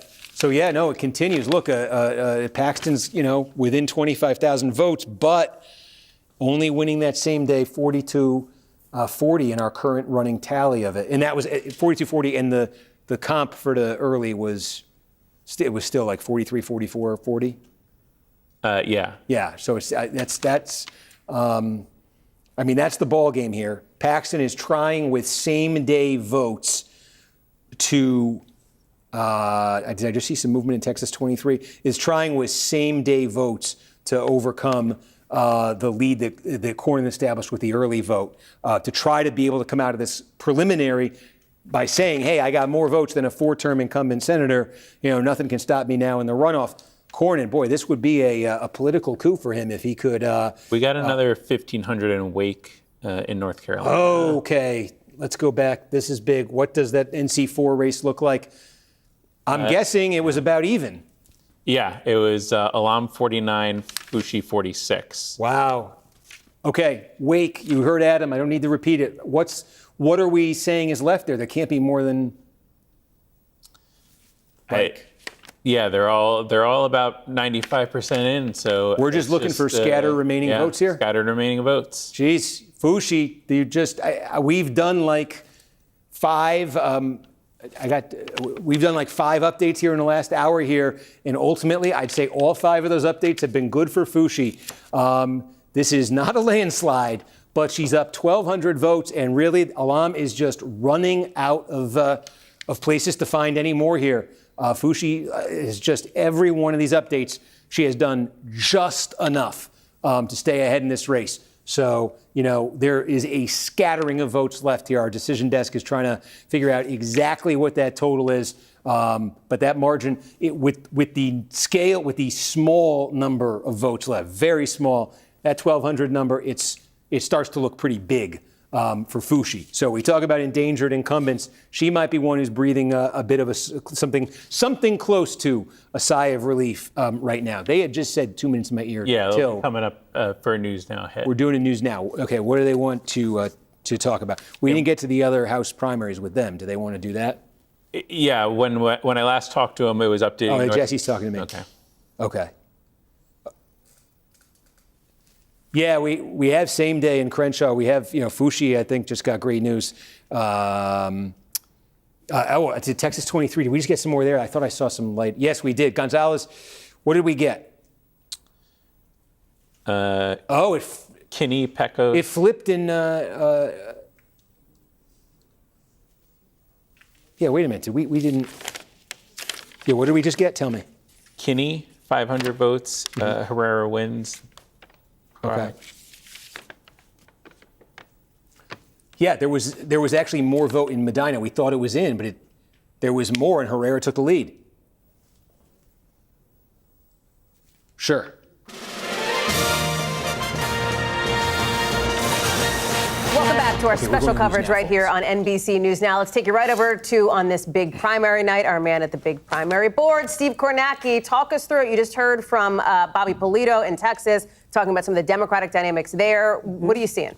All sorts of endangered House Republicans here who are really fighting for their political lives at this hour. Let's just take you through the most endangered right now, clearly by far, is Dan Crenshaw. We've been talking about this race. This is in the northern Houston suburbs being challenged by Steve Toth here. We saw that in the early vote, both sides of this district, that's Montgomery County and parts of Harris County here, Toth had won the early vote. The question was, would the same day vote look any different? Would there be a flood of people who went to the polls today to vote for Crenshaw and it would allow him to overcome this deficit? Well, we're starting to see votes come in same day here in Montgomery County, and I can tell you, they don't look much different than they did in the early vote. We are seeing some, very few, but we've some here in the Harris County portion. Crenshaw is leading the same day vote by 10 points in what's been counted here, but he needs to do a lot better than that if you're going to chip away at that kind of a gap. Again, 2/3 of the vote is in here. He's down nearly 20 points, and in the biggest part of the district there, in that same day vote, he's not making up any ground so far against Toth. So he is the most endangered, but he Menifee is not the only endangered. In the 18th district, some incumbent has to lose, and I think right now you'd rather be Christian Menifee, who's been like 5 weeks on the job, just won a special election, versus Al Green, who's been there a lot longer. What this race comes down to is a district that is split between two counties. About 20%, a little bit less, is down here in Fort Bend County. Green has been doing very well in Fort Bend County. It's what's kept him in the game, but basically the only thing that's left now in this district is the same-day vote in Harris County, which is much bigger. And let me show you what the vote in Harris County has been looking like. It's been almost a 20-point margin for Menifee. Green is going to have to win the same-day vote in Harris County, a place he's currently losing by 20 points. He's going to have to win the same-day vote. Otherwise, he is probably going to be unseated. So he's in danger. The 33rd district here, this is in Dallas County. Now, this race, I'll say, is caught up in that whole issue with Dallas County, the status of those ballots that have been put aside. I don't know when this race is going to get called, but what you're looking at here is the early vote in this district. Colin Allred, who was previously in the House challenging the woman who in 2024 replaced him in the House, and he leads double digits with the early vote. One thing to remember was a couple weeks ago, folks who follow politics closely might remember Allred waded into the Senate race. Some folks said it was pretty awkward. He went after Tallarico. Tallarico supporters certainly weren't happy, but Allred's game may have been this slice of Dallas County is Crockett country. And he might have been just trying to get as close to Crockett as he could with that to try to kind of coast on her coattails. So Crockett's doing very well in here, and so is Allred with the early vote. Julie Johnson can't be happy with the number she sees right there. Down in the... Yep. Steve. My God, I would never interrupt you. You were talking about Democrats, and I was thinking about what about North Carolina, because I thought we had a ton of vote in over on the race that we've been watching in the 4th district there with Foushee versus Alam. Yeah, I mean, so we are down to there's just a scattering of votes left. We're trying to figure out exactly how much, but this is close to everything. And look at that, Valerie Foushee. I was just saying, this is small, but in the context of how little vote is left, this is big. A 1,200 vote margin for Foushee here. It is hard to look at this map and find where Alam is going to find that number of votes to overturn. Every update we've been getting, it's been close, but it's been just a little bit better for Foushee than it's been for Alam here. Steve Kornacki, thank you very much, my friend. I know you're staying close to your camera there. Appreciate it. Yep, appreciate it, Steve. Joining us now. I think we got more in Texas 23. That's just Bear. We got Bear? Yeah. Oh my gosh, we should have put this on news now. We got what do we got? What is it? Okay, the same day. Oh, it's down to 6. So the same day is going Herrera here. Yeah, so it was about 1,500 votes. Herrera gets 46. Yeah. And Gonzalez gets 37. Wow. Okay, so that's by no means definitive yet, but what that has the effect of doing, wow. Look at what's happened. So a couple things have happened here in this 23rd district. Remember, I think we've been watching it earlier. You probably saw Gonzalez up 5-6 points or so. It's down to 2. It's inside 1,000 votes. We said the ball game could be the same day vote here in Bexar County. Bexar County, half the vote here from this the county in this district. Gonzalez is leading it by just over 6 points. Now, in 2024, when he was barely reelected, you may have heard me say this, he won here by 8 points. In the early vote tonight, okay? Yeah. We're ending at midnight. Okay. Okay, I thought there was a county that just I'm looking for a new vote here. Okay, so in 2024, Gonzalez won when he won the district narrowly. He won Bexar by 8. In the early vote tonight, he was leading here by 7.5 points. Now, okay, you can see here as the same day is starting to come in, the start of the same day, it's down to 6.3. Very bad news for Gonzalez if what just happened is a trend. If that's what we're seeing with the same day vote in Bexar County, if it's breaking for Herrera, then this 6.3 is going to continue to come down as the rest of this vote comes in. And that's a lot of vote that's still left, again, because this is half the county. And again, the context here is Gonzalez is only leading by 878 district-wide. The other piece of bad news that Gonzalez got was right next door in Medina County, where we thought, again, this is something, say you're getting a peek behind the scenes here. You get up towards, as we were saying, towards 95% here, they park the number at 95 a lot of times, our folks here, and then they try to see, they're just making sure there's not more vote that they haven't accounted for in the system with their estimates, with their projected vote. And then sometimes it just advances to 99. Sometimes, though, it turns out there was more vote. There was more vote. We were talking about Medina earlier. There was more vote. It was Herrera vote, and he now leads in this county, you can see here, by round that up to 2 points. That's the exact same margin that Herrera won this county by in 2024. So earlier, Gonzalez had been leading here. Now Herrera's pulled ahead. We'll see if there's any more vote to come from there. But between starting to lead the same-day vote in Bexar County, pulling ahead in Medina County, these together are the two biggest puzzle pieces in the district. Those are very good pieces of news for Brandon Herrera, who also is overperforming in the third largest piece of the district, Uvalde County, relative to how he did in 2024. He's dramatically overperforming there tonight. So that's actually three pieces of good news for Brandon Herrera, though, again, remains very close here. And I've been saying this all night, and I'm still waiting here on Valverde County. It's not huge, but it's probably 6% of the vote in this district. We're waiting on any kind of a report from there. But I think, look, where this is, you can see, where is this going to be settled? Is what started in that first report from the same day in Bexar County, is that the trend? Is that the story? Is Herrera winning the same day in Bexar? If he is, he can make that 878 up no problem. Or as we get more same day, you know, are there parts here that are going to be stronger for Gonzalez where he can turn that around? But Gonzalez, boy, it was a squeaker in 24. And it is an absolute squeaker for him tonight in those Bexar County same-day updates. Boy, when we get the next one, I don't know when that's going to be. It's huge. It's huge. Okay, so that was Texas 23. Texas 2, we're still sitting there. Texas 18, I think we don't have anything new here. We're not going to get new in 33, I don't think, anytime soon. North Carolina 4, I'm just checking in if anything's changed. Do we have any more insight on remaining vote in North Carolina 4 or any update from the decision desk on Texas 2? No update on Texas 2. North Carolina 4, there's estimates that, they're basically done, but, we got to wait till, we got to check in with them overnight and into tomorrow before the decision desk makes a call on that race. Okay, so that's important. I mean, we're talking about North Carolina 4 kind of wrapping up, but that's still close enough. They're going to cross all their dot all their I's and cross all their T's. So no call maybe till tomorrow. But you could see a guy that you'd rather be Fushi looking at this. Certainly, everything we know about this race than Alam. So they are. I'm looking at the clock. It's 11:53 right now. What is the plan here? We're wrapping up Kornacki Cam at 11:59. The feed will switch over to Here's the Scoop, and we'll get mixed in with the Here's the Scoop podcast. And okay, so I'm staying here. Yeah. Am I going up to? Okay, so I'm gonna stay here. And I said I'll do them till we get results. We're entering into this weird place where they're going to kind of end without an official result. So I don't know how we're gonna. I don't know what we committed to there.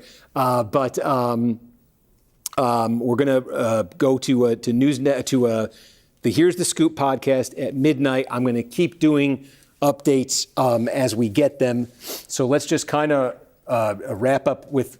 Well, I don't know. What did you folks think of this? It's been 4 hours, and it's been 4.5 hours. We haven't done something like this really before. It's what do you want them to do? Leave the comments in YouTube? Is that sort of? Sure. Leave the comments in YouTube. What worked? What didn't?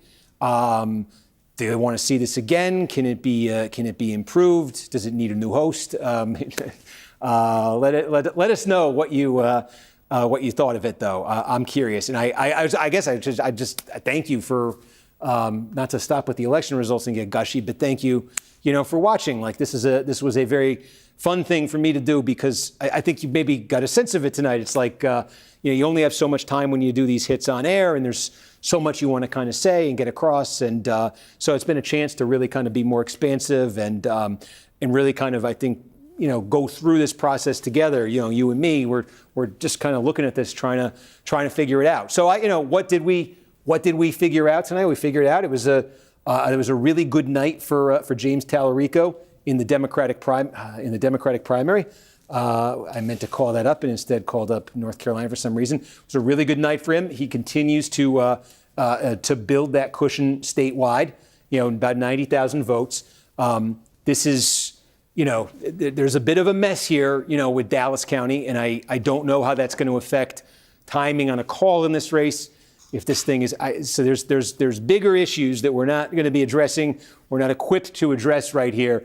But I think even if you kind of put the Dallas County issue to a side here, for all the reasons we've been talking about, Tallarico has just done well enough kind of across the board here and is, I think, crucially from his standpoint. Adam took you through the numbers a minute ago. No let up with the same day vote. In fact, doing better with the same day vote than he did with the early vote. He had, clearly won the early vote here, and now in some of these counties, he's moving further ahead. So this is the result. This is a result, I think, so far that's been very encouraging for Tallarico and his supporters. What's interesting, though, is that Tallarico and his supporters, and I think Democrats in general, might have been, certainly were hoping and might have been thinking that we wouldn't be looking at this on the Republican side. And I think, the expectations going into tonight were that Cornyn was going to finish behind Ken Paxton, and that if they went off into a runoff together, Paxton was going to have a head of steam, and Cornyn was kind of going to be lagging far behind him. Well, about 3/4 of the vote in. It's narrow here, 1.4 now. Okay, so Paxton may still be able to catch him. I don't want to say that's not going to happen. That could absolutely happen here. But Cornyn has an opportunity to hold on to this advantage and to finish first in this preliminary, which would be a major, I think, feather in his cap. A place here in particular that I keep highlighting here, just again, given that this is a 24,000 vote a plurality here, Cornyn could certainly pad that. When you get numbers out of Williamson County there, just outside of Austin, you can see how that's sort of his zone. This area around the Metroplex is sort of his zone. There are certainly other places here, I think, where Paxton can make it up. This is a very interesting race as it fills in here for who's going to finish first. It's at 11:57. Just final wrap up whenever. Well, okay. Am I just saying take it away, Yasmin, or I don't want to take her time. No, you can just wrap. Okay. Final. Do we have the current same day Texas Republican? Yeah. Let's in on this. So we're up to about 300,000 votes. Currently, we have it at Paxton 42, Cornyn 40. Okay. Yeah. So the same day, with the same day, we also have counties that are just reporting their initial. That's the other thing. Something big just came in for Cornyn. There it was. Oh my gosh! I've only hyped it 1,000 times. Williamson County at the wire. We get a big update at the last minute here in our live stream. Williamson County, and look at that. Yes, 7,400 vote difference here. This is the early vote. So you can see Cornyn will probably pad this further with same day, but he adds almost 7,500 votes to his tally statewide. Boy, did he need it. Boy, did he want it. Now up over 30,000 his lead over Paxton. So that's the note we're probably going to end our live stream on here. I'm just looking quickly to make sure that I'm not missing anything else anywhere before we go off the I'm not going to miss anything in 33. I already knew that. 18, Menifee leading. 2, there's 62. Okay, so there it is. Tallarico sitting in a pretty good spot there on the Democratic side. Cornyn, unexpectedly, with a chance to finish first there on the Republican side, getting a jolt of momentum there at the last minute. We're going to go over to the Here's the Scoop, folks. They're saying something in my ear. I can't hear them, but I think they're telling me to stop. I think they said 4.5 hours is enough, Steve. So that's it. Thank you, guys. I really appreciate it, and stay tuned for Here's the Scoop.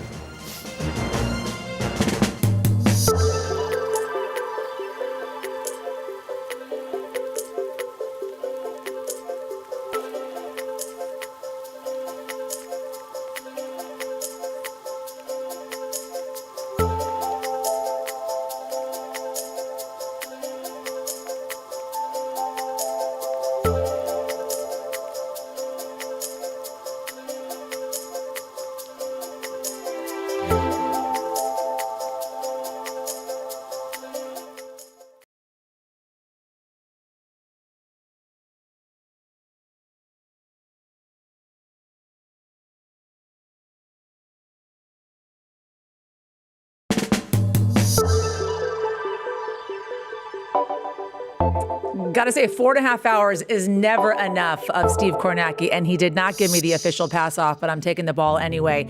Hey, everybody, welcome to Here's the Scoop from NBC News. I'm Yasmin Vasugian. This is our live primary election podcast, the first major primary of the midterm season. It is a very big one, and as you all well know, because you have been watching Kornacki for hour to hour, that the polls are closed across the country, from Texas to North Carolina to Arkansas. And we have a lot of questions that we want to answer on this podcast tonight.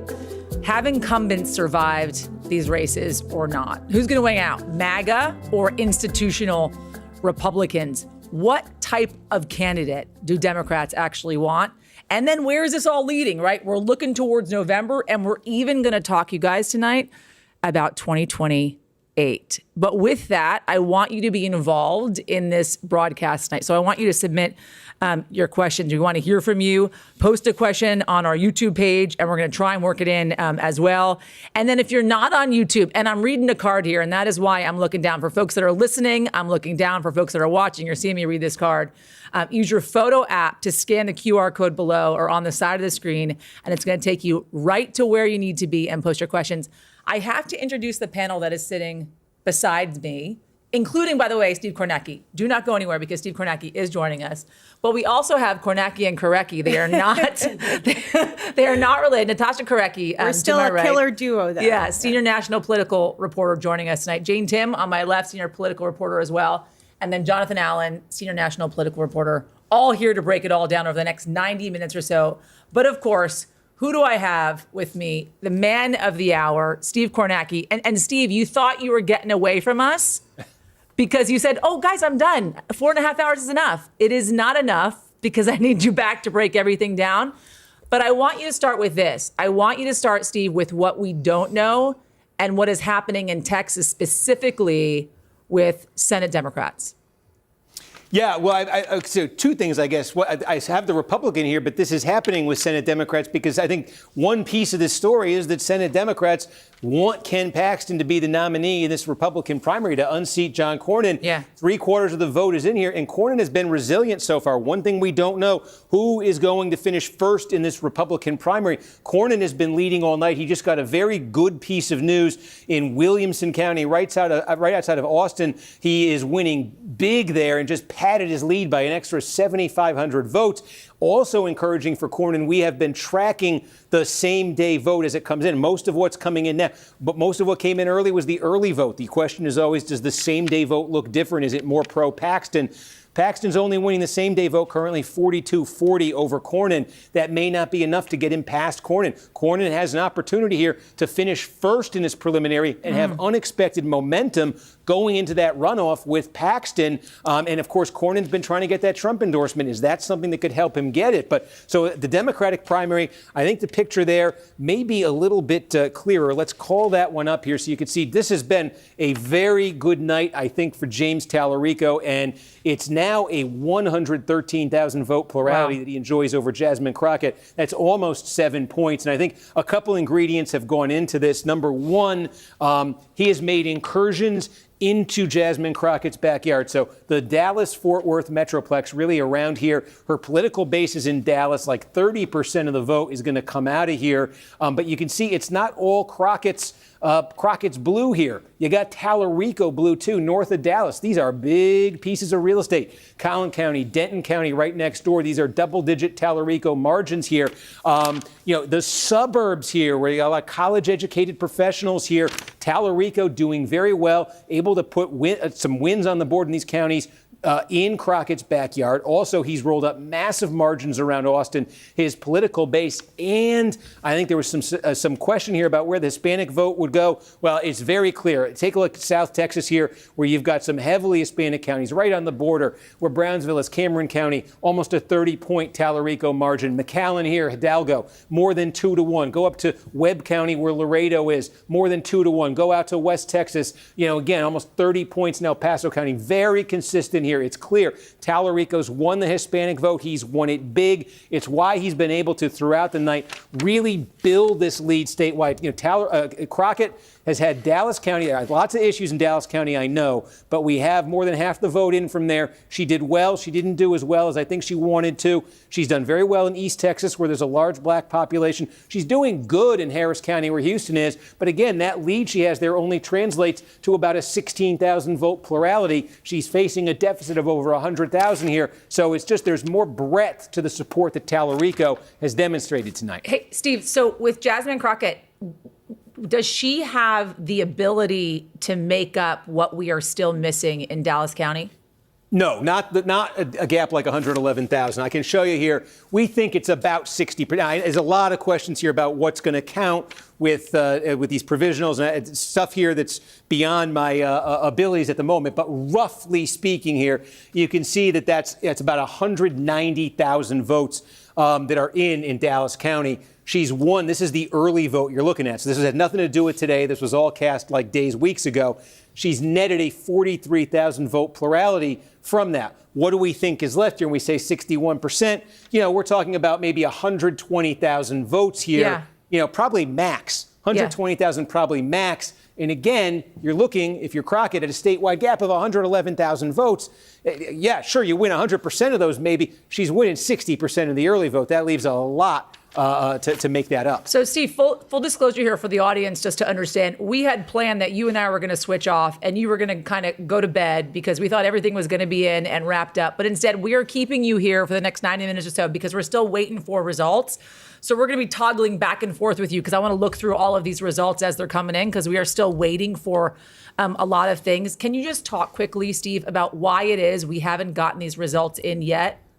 Yeah, I mean, look, I keep saying this early, same day. The way it works in Texas is so many people vote early. It's the majority of all the vote, and they can count that up ahead of time before the polls close. And these counties just release massive batches of vote pretty quickly after the polls close. You'll get 2/3 of the vote, but that same day vote, the stuff that folks go out to the polls and do today, it can be agonizingly long in some of these counties. And so you're just waiting for that sort of second piece of the puzzle to kind of come into place. Okay, Jane, I want to bring you into the conversation here because I know you've had some new reporting on what's actually happening in Dallas County and why there was this mix-up. You've got now the Texas Supreme Court involved in this. Can you walk us through what has happened there? Yeah, so the Texas Supreme Court overruled, at least on a temporary basis, a lower court that had said you could vote for 2 more hours in Dallas County because all of these voters were so confused about the change. So Texas voters are really used to using countywide voting, where you can go kind of anywhere. And they did countywide voting through early voting. So yesterday you could go vote somewhere where today you had to go to your assigned precinct center. And this is different than it used to be. This is different than it used to be. And why is that? Definitely years past. They've done this before, but they haven't done it in a while. And it's just because it's you have to find a very narrow place to go vote. You have like a tiny, you know what I mean? It's like your exact precinct, a small number of voters in each spot. This also means that Republicans had a different location than Democrats to go vote. So families might be splitting up to go vote today. And it's just confusing. The issue, though, is also that there was this decision made by a lower court judge essentially saying you can extend the voting for 2 hours because the Democrats were saying, listen, there are folks that still need to vote that haven't been able to vote because they're confused about where they're supposed to be, right? Yeah. And then you have the Texas Supreme Court coming back and saying, no, that's not going to work. So what happens to those votes? I mean, do we know how many people actually voted in that extension of 2 hours? So because it's a court order, all of those ballots would have been provisional, the people who got in line after 7 p.m. Because as you know, there may have been people who got in line before 7 that were also voting after 7. It's the people who got in line after 7. Those ballots will be provisional ballots. Yeah. And the Supreme Court has said, put those in a box on their own, and we're going to decide on this later. So we're waiting to hear how many people actually voted after 7 o'clock and how many people and whether or not we count those ballots. I mean, you don't put ballots in a box and say keep them separate unless you're thinking about tossing them. So that's what we're waiting to find out. But this is in Dallas County. It is very important to Jasmine Crockett. That is her base and her stronghold. So this could be very influential. Well, I mean, Jasmine Crockett is already saying she's already alleging disenfranchised voters, John. Right? That is kind of the statement that she made at her campaign headquarters a few hours ago at this point. No matter what comes out of this evening and the way in which Steve laid it out for us, it doesn't seem like she can make up the difference there's going to be an issue when it comes to, it seems, the Crockett campaign and whether or not they agree with the final call here. My guess is what you're seeing here is a placeholder argument for her, right? If it becomes close, if she feels like there's an opportunity to contest the race, then perhaps this is the thing that she will rest on. You're looking at the numbers. Steve's been describing the numbers, hasn't called it yet, the final call, but we can all see what that gap is and how far it would take for her to get close. It's not a huge victory, but we're looking at 5% or so for Tallarico. That's not something that you're going to make up with the argument that some of these voters were disenfranchised by the timing of when the polls closed in one county, or even if you were to do a few counties. So unless she makes up a pretty strong gap, I think you will see that argument fall away. She will also get a ton of pressure from within the Democratic Party to concede if she's losing and to not make an argument that there is election rigging, because the Democrats have tried very hard over the course of the last 4 years to be the party that doesn't accuse the elections of being fraudulent and rigged, because they watched what Donald Trump did in 2020. We're going to get into kind of the nitty gritty of the Tallarico versus Crockett a little bit later on, but I kind of want to get your top line, Natasha, takeaway as well. Yeah, I mean, sort of the same, along the lines of what you were saying. I mean, certainly Craig was trying to lay the groundwork tonight, early on. This is going to be my argument. Yeah. And it obviously is very important to her. But by the way, that was also kind of part of her campaign, right? Tallarico was like, I'm going to unite people, but I'm also going to bring people from the center to vote for me, maybe even Trump voters to vote for me. Whereas Jasmine Crockett is like, I'm going to bring people out that have maybe never voted before, right? She is actually looking for the kind of quote unquote disenfranchised voter. Well, that's exactly right. I mean, and so she does have an argument along those lines. And there is going to be a ton of pressure for her to just, if the numbers continue as they are. Just talking to, Tallarico advisor who says they're feeling like they just want someone to call it. They think that, they've won and they're just waiting for somebody to call it. But of course, we have to see how this plays out. And if it turns into something ugly, that will be a mess for Democrats. Right now, they're in a very good position, just considering what's happening on the Republican side. I want to remind folks, as you guys are watching, we want to hear from you because we're trying to get your questions answered by my panel. And of course, Steve Kornacki. Everybody's got questions for Steve Kornacki. Post a question on our YouTube page, and we're going to try and work it in as well. And if you're not on YouTube, use your photo app to scan the QR code below. You see it on your screen right there. And it's going to take you right there. Write whatever questions you have. I mean, we're going to filter them. We're not going to ask every single thing because some awkward things do come in. But nonetheless, we're going to try and get your questions answered. Kornacki, I want to go back to you because you were talking at the top as I came to you. I asked about the Dems, but you went to Republicans, and I get it. Something was breaking with the Republicans. But let's talk about that now. Cornyn and Paxton and where we are with things. Yeah, let's call that one back up on the screen here. Right, so it's about a 30,000 vote gap here. Cornyn leading Paxton. Cornyn's been resilient with this lead all night. So two things are happening right now. One is almost over. You just see a few, the gray means no vote yet. You see a few gray patches. None of these are really our population centers that we're looking at right here. So there is still some of that early vote to come in. That'll be early vote that gets reported out first there. But the thing that's really overtaking now is the same day vote. So, what we can sort of gather here is that Cornyn has won the early vote, okay? There's still a little bit more of it to come, but he's going to end up winning the early vote here probably by about 3 points. The question is, how different is that same day vote that's going to be the rest of what fills in these counties? Paxton, we've been tracking it so far, is winning that same day vote about 42-40, about 43-40. That's not enough because there's two buckets here. The early vote is the big one, and the same day vote is the smaller one. And if Cornyn's winning this one by 3, and if Paxton's winning this one by 3, there's going to ultimately be a difference favoring this side. So Cornyn is on the right side of the equation right now.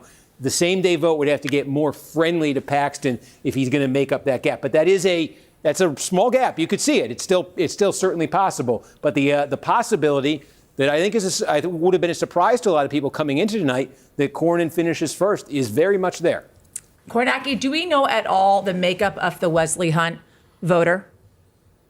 I don't know too much more than this is his base. Harris County here, and this is 10% of the vote's going to come out of there. And this has just been, he's had I guess my question is, do they tend to be more MAGA voters or tend to be more institutional Republican voters? Well, I mean, you could take a look right here. Take a look. One way to see this is where Cornyn has done the best tonight, where I think, he would do the best in the runoff, would be right here in the Dallas-Fort Worth Metroplex here. So like Dallas, but again, north of Dallas. He's only up about 2 points right there in Collin, Denton. So, I mean, these are going to be, see how Wesley Hunt is doing there. Yeah. Certainly this is going to be, Williamson County, Travis County, this is going to be it, versus like somewhere over in East Texas where I think it's, again, this is actually a surprisingly decent showing for Paxton. I haven't gotten to go through East Texas, but this is more what I would expect out of East Texas here for Paxton. And you can see Hunt, he's running about consistently in both of them. You could see here. So I don't know if you can look at this and make I couldn't look at this right now and make a much more of an answer than I've just given you. No, but I appreciate that. I think one of the things that's standing out, you guys, as we're taking a look at this is literally one of the most, if not the most expensive Senate primary race ever run, right? And if you're taking a look at the numbers, I believe it's $100 million almost alone on the Republican side. $78 million spent on Cornyn's campaign alone. I mean, obviously money is working and money is talking because he's came up on top. And that's not, John Allen, what was predicted when it came to Paxton and Cornyn. There was a real concern, it seemed, within the Republican Party that Paxton was going to come out on top. And they felt as if he was beatable in a way, possibly, by Democrats in a general matchup. Yeah, I think there still is that concern among Republicans, right? There is still that concern after you saw what happened tonight, or what's continuing to happen tonight. Certainly Cornyn doing better than a lot of people expected. On the other hand, he's been a senator for 4 terms, and he's running in a primary and is, looking at 42.5% of the vote or so. You can't feel great about that if you're John Cornyn. You can't feel terrible about where you stand if you're Paxton. You talked about all the money. Now we're going to see more money spent in a runoff between these two guys. Well, that was the other concern, is that they said if in fact it's Ken Paxton as the candidate, right, they're going to have to spend a heck of a lot more money because of all the scandal that is surrounding him. But either way, there's going to be money when it comes to this runoff. And this is not money they want to spend in Texas. Republicans want that money to go elsewhere Texas in the country. Texas should be so easy for them. Right. And it's a big, expensive media market. And if you have to spend for 12 more weeks of a runoff, if you have to spend to defend Paxton through potentially divorce details that may come out, I mean, this is not what Republicans want to do, but... And it's exactly what Democrats want to happen. I mean, this is the ideal scenario for them. That would be the ideal scenario for them if they had a Paxton. It's more of an unknown quantity, a little bit more of an unknown quantity than Cornyn. And, they can just rip it apart and force Republicans to spend in what typically is a very safe state. Natasha, how much of this is a Wesley Hunt problem? I.e., the third guy came in and he took the votes away from the two. Well, there is a lot of Republicans. Yes. I mean, look at the numbers. The numbers speak for themselves. That would have made the difference potentially to avoid a runoff one way or another. The other takeaway, though, is that we kept hearing that Paxton was going to run away with this, that, Cornyn was going down, and that did not happen either. So this is going to be really interesting for the Republicans, and it's going to be, vital here that they don't drag this out so long and don't muddy up each other so much that it ends up helping Democrats in the state. And to the point you were making, Yasmin, and that Steve helped make with his big board, we don't know what Wesley Hunt's voters are going to do. Yeah. We're not sure. We don't know how they're going to break. Yeah. So could be either way. There is going to be a dogfight over them. John Cornyn's not going to go down easily, and the Republicans in Washington, the Senate Republicans are not going to let one of their own go down easily. They are going to your point, spend, and raise. Now, I'm of the view that raising money is a bottomless pit in politics. And so it's not necessarily bad to spend a lot of money, because you can go back to the same donors or a new set of donors and ask them for money in Texas, and go back ask them for money in North Carolina, and pick all the states that you want to say before you do the Howard Dean scream. There will be money in all of them. Do we have that sound? No, I will not do that for you. But if you're James Tallarico, you have 12 weeks to campaign against Ken Paxton. Tallarico. Oh my goodness, excuse me, it's getting late. But think about it. He is a seminarian. He appeals to a conservative, a Christian kind of voter. Paxton has, I covered his impeachment down in Texas, and you saw these diehard conservatives who believed that Paxton was the moral, the faithful candidate, and then went in front of the Senate and said, look, I think this is incredibly corrupt. The things that I saw when I worked for him were incredibly corrupt. And there was not a huge, in this impeachment hearing, there was not a lot of effort to discredit these witnesses, these diehard Republicans who worked for him for many years and were whistleblowers against him. There was just a desire to keep him in the job. Yeah. So you put one of those people in a campaign ad, or even you just take the footage from Texas Senate impeachment hearings and you put it in a campaign ad and say something different. I mean, this is a boon for him. Not a lot. Absolutely. I mean, none of these guys actually got a Trump endorsement, though. And I'm not sure if that's because the president didn't actually want to endorse anybody, or he just didn't know who was actually going to win, John. Maybe all of the above, right? There's like because let me just interrupt you for a moment. Ken Paxton is not unlike Donald Trump as a candidate, right? They share some flaws, and maybe share some strengths, but some of the things that we were talking about in terms of the scandals that have affected Ken Paxton are also things that have affected Donald Trump, or that Donald Trump has affected in terms of his personal life. So, I mean, I think it would be weird for Trump to criticize Paxton over his personal peccadillos or whatever you want to call it. It's way too late for that kind of a word. Although James said seminarian before, so I figured seminarian is a much better word. I had to get like a multisyllabic thing in there. But I think that it's hard for Trump to make that criticism. At the same time, I don't think Trump loved the idea of getting behind John Cornyn, who is seen by a lot of MAGA voters as insufficiently loyal to MAGAism, and a little bit of an anachronism of a time of the George W. Bush Texas Republican Party. I'm not sure there was a win for Trump in getting involved, and I'm pretty sure that Trump didn't think there was a win for Trump in getting involved either.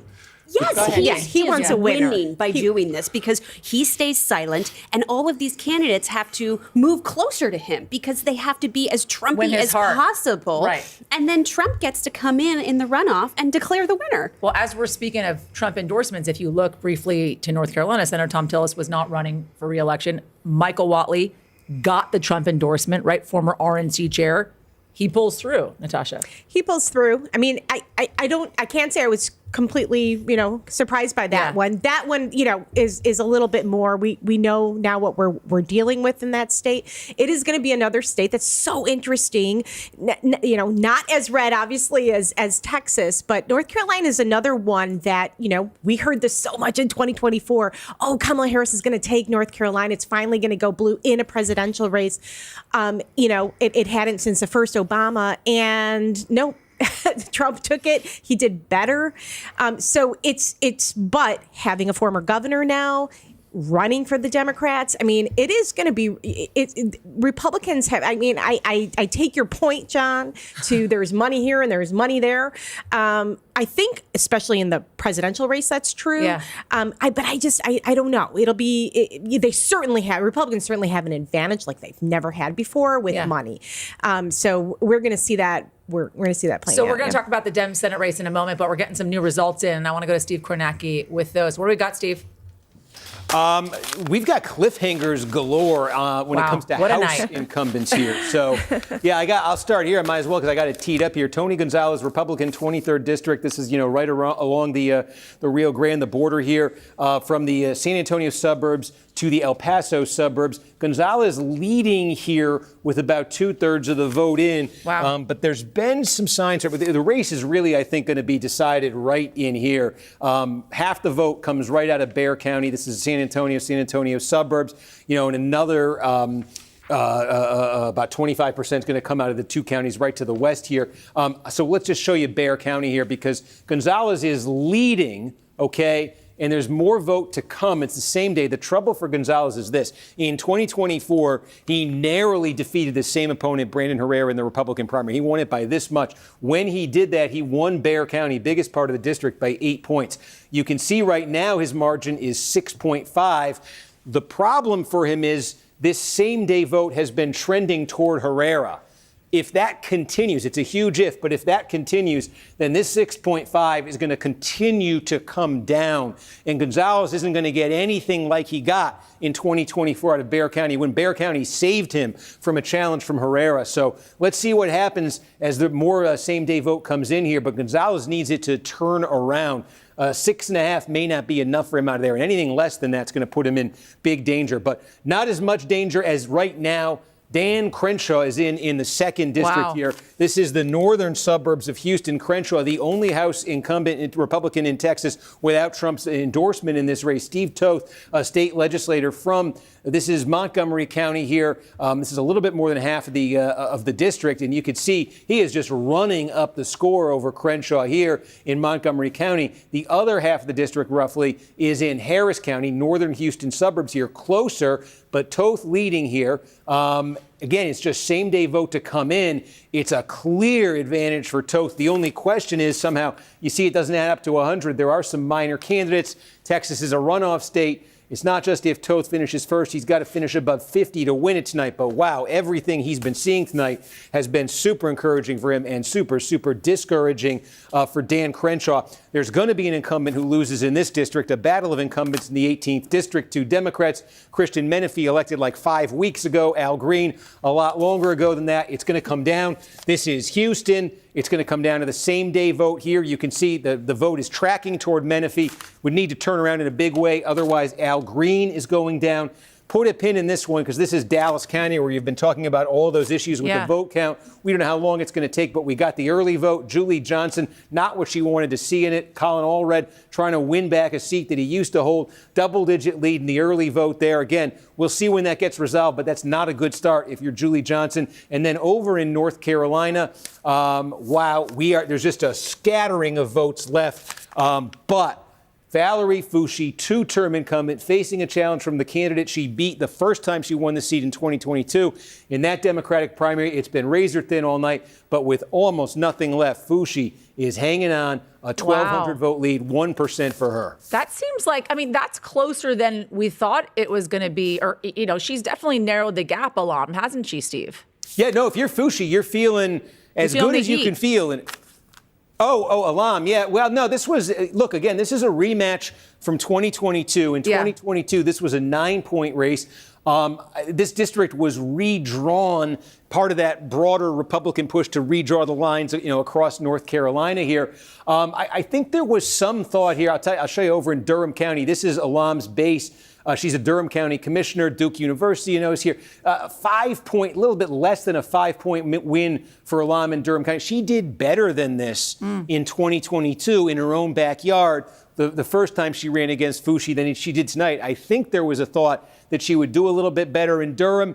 And there might have been a thought, too, just looking at the energy in the party. Again, she had that Sanders endorsement. She had made the past pro-Israel support of Foushee an issue. There was a thought that in a district like this, which is overwhelmingly Democratic, that the energy might be more on Alam's side this time. And she was much better funded, Alam, this time than she was last. But again, Foushee has been proving resilient tonight. So kind of the narrative that we had been talking about, both behind the scenes and in front as well, about Democrats maybe supporting more of the progressive candidate, that's not bearing out there when it comes to Alam, who had the Sanders endorsement and money behind her.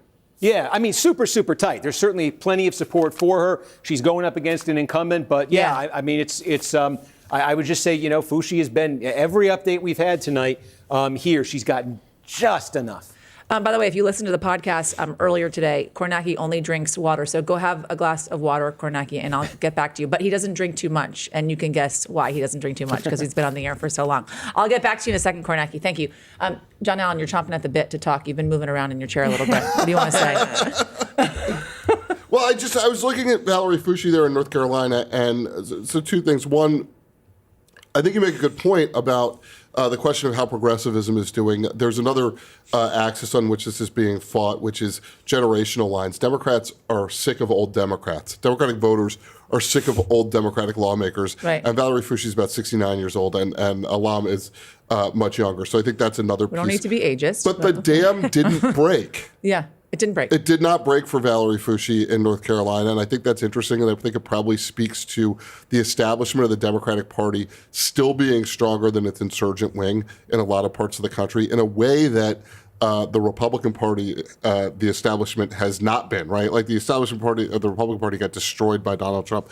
I also think just looking at some of those Texas House races, Dan Crenshaw lost the Trump endorsement and lost any chance of winning. And then fascinating, Tony Gonzalez in Texas with a huge scandal, the alleged affair, breaking late, and now probably getting forced into a runoff. He may be before the ethics committee in the House very soon because they had a blackout through this primary date where the ethics committee could not move on him.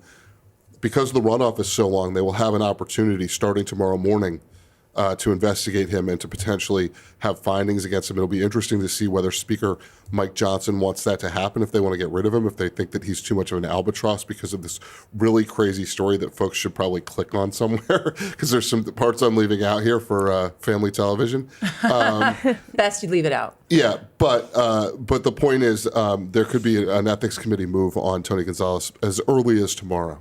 So I keep saying, go to YouTube, ask some questions, and we've gotten some questions. Jane, I'm going to lob this question over to you. The question is, we have seen much higher than average turnout for Democrats. Historic numbers in Texas, by the way. I think we're cresting over 2 million at this point when it comes to Democrats, and that was a couple hours ago.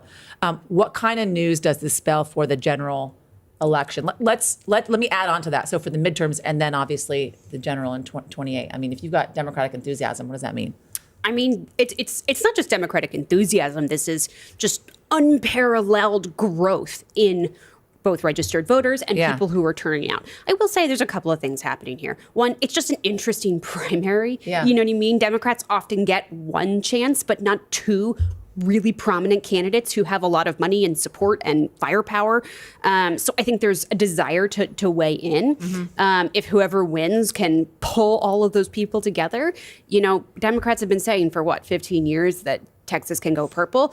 We'll see if that actually pans out. But if you can turn out voters, since I've been talking about politics, the story has been, can Texas go purple? I mean, I wrote that story the first time, 15 years ago here is it this time? Is at it this NBC? time? But I mean, all of that combined, I will say, the numbers are really big. I mean, you look at some of the early voting turnout, and it's twice what it was the previous midterm election. You know what I mean? There's just like a lot of people who are turning out. Voter registration has surged for both parties, though. So it is important to say there's just a lot more voters in general. Yeah. But let's see how we go. I got another question for Steve Kornacki from YouTube. So I want to go to him so long as he is standing by and can take it. Steve, you up and running? Can we come to you? Oh, we don't have Steve. Okay, because this is a question actually I think only Steve can answer. I want to talk about... Now I want to know what it is. Is it a personal question? No, it's about the type of people that we're turning out, right? It's young voters, suburban voters, Latino voters, and whether or not that's going to hold through November. You guys don't have the answers to that question, but I believe Steve does if he's taken a look at those counties, hence why I want to ask him that question. So stay tuned, that question is coming, everybody. But if we look at James Tellerico and Jasmine Crockett, because we haven't really gotten into that aside from what is happening in Dallas County and what has not come in so far, there's not a lot of daylight, Natasha, between their issues, right, and where they stand on things. This was really about, for Democratic voters, the type of person they wanted to represent them in the state of Texas as a senator. And by the way, who they feel like could actually beat either a Ken Paxton or a John Cornyn. How are you seeing that bear out in our results so far? Because obviously it's not called yet. Right. I mean, with that caveat, obviously. But you have, one thing that was the X factor all along here was the Latino vote. Where were they going to, where was that going to go? And I think what we're seeing so far in these results is that Tellerico was able to really bring them into his coalition. As Steve was saying earlier, he also ate into, some of Crockett's, stronghold. But to get that Latino vote, that is really something. And, for Democrats, probably very encouraging looking, toward a general election, if he can also pick up, again, we will start back with the seminarian. He was so unique, and in part because he was able to bring in this Christianity. And he came out, and one of the things that really put him on the national stage was that he said, no 10 commandments in schools, Why? Because it was unchristian. And that was his argument. And it really took off. Wow. And his argument was, hey, you know, does Jesus want to keep out somebody who's Muslim? Does he want to alienate someone who is Jewish? And the answer was no. And it, you know, he ended up losing that fight, but it really put him on the stage. And I think what we thought with Tallarico was, you know, could he be a Beto O'Rourke type person where he's sort of the media favorite, the media darling, but can't really go beyond that. Then he had this Colbert moment a couple of weeks ago, which raised him a heck of a lot. So much money. I think it was over $2.5 million in one night. Yeah, and you couple that as well with the Joe Rogan endorsement, right? He sat down with Joe Rogan, and Joe Rogan essentially said, "Hey, buddy, you should run for president of the United States." You think about the breadth that Joe Rogan has, the listenership that Joe Rogan has, who has shown up on Joe Rogan's show, obviously in the last election, and it wasn't Kamala Harris, it was Donald Trump. But then you have Jasmine Crockett, who some could argue, despite the fact that she is very left, very progressive, is also to a certain extent fighting and speaking as if she is President Donald Trump, right? She fights a little bit like Donald Trump. She has a very Trumpian way of talking. Yeah. I mean, you hear her talk about these voting issues in Texas, in Dallas. And I mean, tomorrow I am almost certain we're going to hear her say something to the effect of this is voter fraud. She's going to go past voter disenfranchisement. Yeah. She already called it a fast one well before this election started. She said Republicans are pulling a fast one. Yeah. And what actually happened is that Dallas Republicans wanted to hand count their ballots. Now, hand counting ballots is really time consuming, really ineffective, and really inaccurate. Dallas Republicans who are buying into the election conspiracy theories that the machines are insecure. At the end of the day, Dallas Republicans did the financial math and realized they couldn't get all the people there and they couldn't get all the money to pay for it because it is so hard to do. And they went back to the machines. But that's why we have precinct level voting in that county. That's how we have thousands of people sort of disenfranchised. I mean, we knew this was going to be an issue. But I do want to go back to something Natasha said. The idea that it's that Christian conservative, the conservative Democrat, the crossover voter who might be listening to Rogan. I mean, that is what the congressional map in Texas was drawn on, the Hispanic voters that Trump pulled into his party in 2024. So that map gets a lot weaker if those voters are at the top of the ticket going for a Democrat. You know, these are split ticket voters, so people can pick and choose how they want to vote. But I do think you can see a lot of things start to crumble if this all comes together for Democrats. John, I know you want to say something, but I want to call for more questions first, and we're going to go to Kornacki, and you know, it's Kornacki, so you're going to have to hold on for a second. I yield. Again, we want to hear from you guys. We want to get your questions. You just saw it. I'm asking the questions on air, so submit them. Post a question on our YouTube page, and we're going to try and work it in. Use the photo app to scan the code below, and then it's going to take you right there, and you can post your questions, and I will ask them to the ever-important Steve Kornacki, who I'm going to go back to now, who is now in front of that big wall once again. And walk us through, Kornacki. Let's talk House races now and where we're at with things there. Yeah, great timing is. There it is. Great. Steve Toth projected to defeat Dan Crenshaw in the Republican primary. Go. You have an incumbent going down in a House race. Dan Crenshaw, the only Republican incumbent in Texas running without Donald Trump's endorsement. Wow, does it show in these results? Really kind of a landslide. And it was just, this would have been called a lot sooner if they counted votes faster in Harris County and Montgomery County. But really an overwhelming verdict here. It's an interesting part of the state, in Texas, politically here. Again, this district is split about half between the northern suburbs of Houston and Harris County. You see Toth there by about 9 points currently. And then this, a little bit more on this side, Montgomery County, the Woodlands, that's where Toth is from. And this is a very interesting area. It's just dramatically, quickly growing. They've added hundreds of thousands of people in the last 10, 20 years there. And it's become one of the most conservative, most Republican, large counties in America. Donald Trump won a larger raw vote plurality in Montgomery County, Texas, than any other county in America in 2024. And so maybe it's fitting that in Trump's best county, the one Republican incumbent he didn't endorse is getting trounced, and it's cost him his seat. Kornacki, I got a YouTube question for you before we discuss what you just mentioned, because that's a big one. I think Dan Crenshaw, that call. By the way, Dan Crenshaw was the one, as Kornacki just said, not endorsed by President Donald Trump.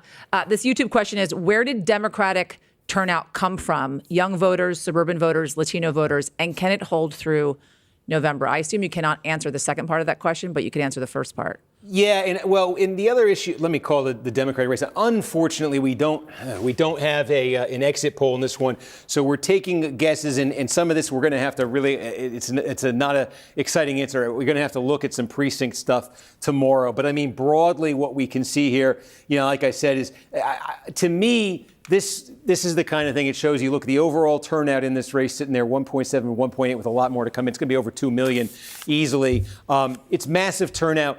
It's a story we know, though, I think, in a way. We know that any time there's an election, certainly in the Trump era, Democratic voters flood the polls. They particularly flood the polls in places like Travis County. Okay, this is overwhelmingly Democratic. This is right around the state capital, Austin, University of Texas. This is James Tallarico's political base as well here. He got a monster number. He got monster turnout here. You're talking about the demographic here in the Democratic Party in particular is sort of a more upscale voters with college degrees, white-collar professionals, very anti-Trump, very engaged politically, high information consuming, and they crawl over coals for the opportunity to vote and see every election as a chance to kind of vote against Republicans. We've been talking about that in special elections, in primaries, races for state Supreme Court in Wisconsin, and I think we're talking about it in this race, in this Democratic race in Texas tonight. So I think the Democratic energy is going to be there in November. I don't think there's any question about that. These things reinforce it. I think the thing Democrats maybe have to grapple with here out of Texas tonight is what happened on the Republican side what they thought was going to happen. Cornyn continues to run in first place right here. Yeah. We continue to track the same day vote. Paxton's leading it, but only by a small amount. The possibility that Cornyn comes out in first place tonight, goes to the runoff with some momentum, and may still have a chance of emerging as the Republican nominee. How much of the Democratic hopes in Texas were premised on Ken Paxton being the nominee and Ken Paxton being the one having the big night tonight? This is a piece of the puzzle. These aren't Democratic voters, but this is not something I think Democrats were necessarily counting on tonight. They're not feeling maybe as good about Texas, the Texas Senate race, as they were maybe a few hours ago when they thought Paxton might pull through. Kornacki, stand by for me. John, I want to talk about Daniel Crenshaw, right? I mentioned the only guy who did not get the Trump endorsement. They differ on a bunch of stuff. Foreign relations to be one of them, the war in Ukraine, for instance. What does that say about the fact that he lost and did not get the Trump endorsement? What can we take away from that? So number one, I think you're talking about an Afghanistan veteran, a U.S. Navy SEAL, somebody who has been, for the most part, very supportive of the Trump agenda. To your point, there have been some breaks. The big break, though, wasn't about real policy. The big break was about Dan Crenshaw not supporting Donald Trump's efforts to overturn the 2020 election. That was the fissure in their relationship. It was the break that Crenshaw had with the MAGA movement. What does it mean from the perspective of Trump not endorsing him? I think we see it in the result there. 57% for his opponent, 39% for Crenshaw, a longtime incumbent. The president chose not to endorse against Crenshaw, and maybe he was concerned that Crenshaw would actually win, even if he endorsed against him, or that there was some other reason not to do it. But even just not making that endorsement while he endorsed all of the rest of the Texas delegation for re-election was a permission structure for all of the MAGA voters to go out there and vote against Crenshaw. So I think that's what we saw, and it's a warning to other Republican candidates, as we've seen time and time again with Donald Trump. He cares less about whether his party wins in the general election, not that district's going to be difficult, than he does about fealty to him, about loyalty to him from each of the individual candidates. Jade, as we're talking about House races here, right, I just want to give folks the lay of the land here. For Democrats to take back control of the House, they have to flip 3 House seats, and then they have to hold on to all their Senate seats and then flip 4, right? They're going to have an uphill battle in the Senate. The House seems like it's more in reach. If we're talking about redistricting, right, that is a big story, it seems, that's coming out of the House races, specifically in Texas, although there's still a lot of races that are outstanding. The president called on the state GOP to redraw the map last year. Give us a run through of what happened there and how you're seeing it bear out in some of these races so far. Yeah, Trump did not like the math that he was going into. Midterms favor the party that's not in the White House. And he asked Republicans in Texas to change the map. Yeah. Change the math, rather. And they went out and they drew 5 more seats, they say, that Trump would have won, that Republicans can then go win. But you can't just draw maps. You got to win seats. And that's the thing that we're going to see play out here, is that, some of these seats, the map was drawn by a Washington consultant. It was not drawn by the state legislature there. And I think you see some of these places where it's a soft map in many ways, that you could see a dummy mander is something, it's often called. The idea that you draw it and it's going to help the other party. A dummy mander instead of a gerrymander. Okay. But because they don't actually know what they're doing in drawing these maps? No, just that the seat might not perform. Okay. Because it's only as consistent as your base. And Trump's base isn't always consistent when he's not on the ballot. But consistent in showing up? Or consistent in showing up and who they're voting for. Okay. I mean, let's go to down ballot. Down ballot. Let's go to the 28th district. Yeah. This is a district where the seat that they drew, it was redistricted to meet a political aim. They drew a district that if Trump had been, if these districts existed when Trump was on the ballot, it would have been a 10+ Trump seat. Yeah. But they actually moved more of Henry Cuellar's voters into that district. So it made it easier for him to win. And then Trump went and pardoned him, so he's not going to spend his spring campaigning and defending against, money laundering charges. So he's looking pretty good. Cook Political Report says that one is leaning towards the Democrats, even though that's one of the seats that Republicans count as one of their wins. So, these seats have to be won. And across the country, this is going to be an issue because it's not just Republicans who have to win them, it's Democrats too. Yeah. They say they have 5 seats in California, but it could be 4 to 5 seats. Not all of these seats are rock solid for either party. Right. But there's a world in which you see Democrats draw 10 new districts and Republicans draw 10 new districts, and it's essentially a wash. And we're back to a net 3 difference in the House of Representatives. I mean, I keep wondering how much is there any buyer's remorse? I mean, you've had a lot of reporting on this. Yeah. So, John? Within the Republican Party, there's definitely some buyer's remorse. And For redistricting, there's buyer's remorse. Yeah, well, yes, there is a belief that it may backfire among some Republicans. The White House will insist, and the White House advisors, Trump advisors, they'll all insist that they did the right thing, they did the smart thing. Here's what they did. Okay. In Texas. First of all, broadly, they started a war over redistricting that may backfire in terms of California redrawing, Virginia redrawing, et cetera.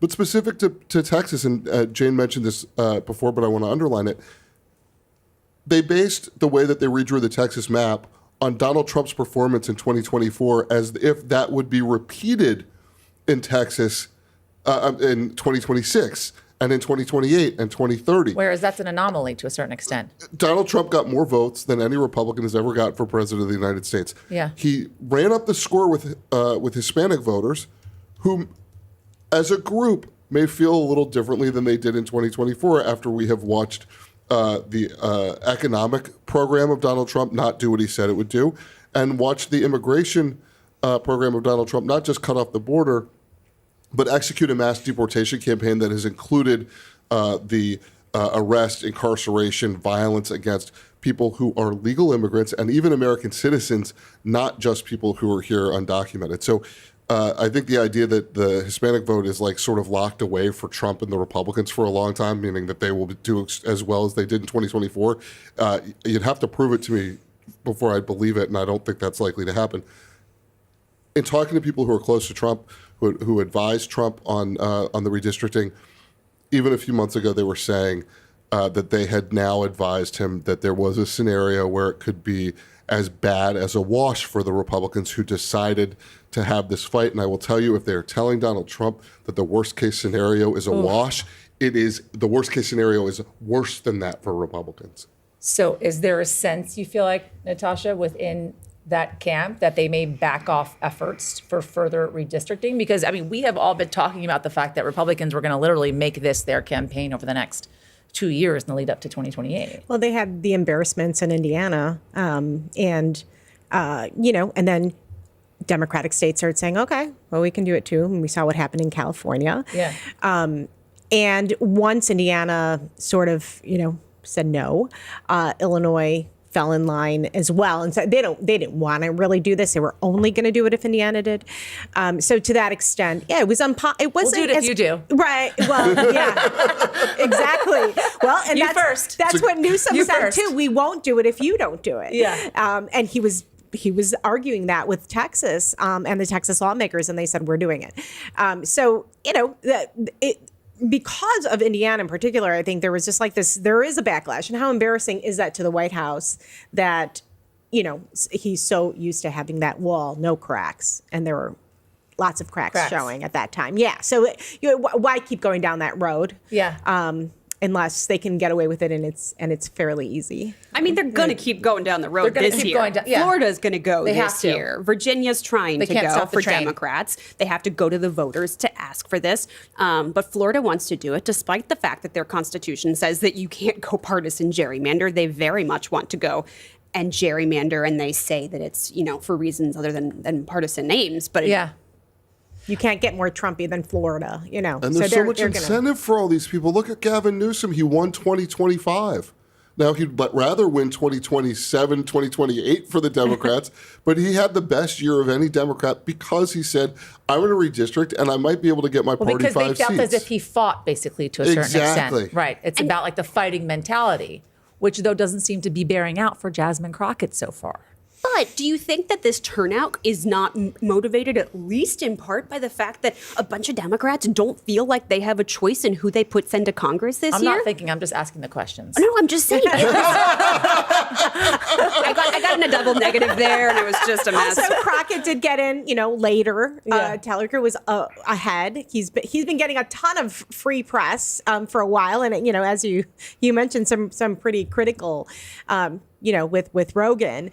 So there are like pretty vast differences there. I think we will see elsewhere that there are some fighters that ended up coming through. But you're right, it's not across the board. We can't say one way or another. Steve Kornacki, I'm going back to you. I'm reaching for a jelly bean while I do because I'm starting to get a little hungry. And it's a little hot in here as well, by the way. For those of you at home that are just listening and not watching, it's a little steamy. But if you're watching, I don't know. There's snacks. Not where I'm going with this. It's a new type of After Hours podcast now. Thanks, Jasmine. Exactly. Kornacki, there's some other races that we haven't touched upon, right? The other House races, bring us up to date on what we're missing here that you think is important for us to understand when it comes to a through line of what's coming out of Texas and North Carolina as well. And then, of course, the governor as well. What are we seeing there in Texas? Yeah, I mean, one of the House races here, it's not a very close primary tonight, but I think this district is going to loom very large nationally in November. 34th district. This is a Democratic-held district. Vicente Gonzalez is the Democratic incumbent. This is very much a part of that story of Deep South Texas along the border, heavily Hispanic counties that have swung very hard towards Trump. So much that Republicans, this is part of their redrawing efforts. They believe this is a Democratic seat they can flip. They drew it to become Trump would have won this district under its new configuration by 11 points. So a Democrat's trying to hang on here. And this Republican primary was interesting tonight because you had Mayra Flores, who's part of this story of this history of recent history in Deep South Texas. She actually won a special election to Congress a couple years ago, served for a few months. She ran for a full term against Vicente Gonzalez, lost narrowly, came back in 2024, lost narrowly again. She's out running for a third time, but the Republican Party, state leaders in Texas, national leaders in Washington said, 2 times is enough. They wanted a different candidate. Same last name, by the way, Eric Flores, no relation. And it looks like they're on track to get their candidate in this race. So I think that sets up here Republican redistricting in Texas. This is a district they targeted. This is the candidate they wanted. And this is part of that story of that, Trump growth with Hispanic voters, especially along the border, especially in Deep South Texas, versus Democrats saying, hey, we're starting to win some of those voters back. Trump now, once he's back in the White House, there's a backlash building. So what's going to give there in a district? Again, the way this is drawn now, Trump would have won this district by 11 points. Republicans get their candidate. Let's see how Vicente Gonzalez holds up, I should say, because this is a race that I think it's going to be very close, and we're going to be talking about and watching nationally for the next few months. Governor, and final thoughts, Steve. Yeah, I mean, we can call up here, let me make sure I get this right. Greg Abbott, again, against nominal opposition here, going for another term there on the Republican side. No surprise now on the Democratic side. Again, this is sort of nominal opposition, so it's the matchup, I think, that we were all kind of expecting, and we're going to get here. But I think it's the Senate race folks will end up talking about nationally a little bit more. I got one question for you from YouTube, Kornacki.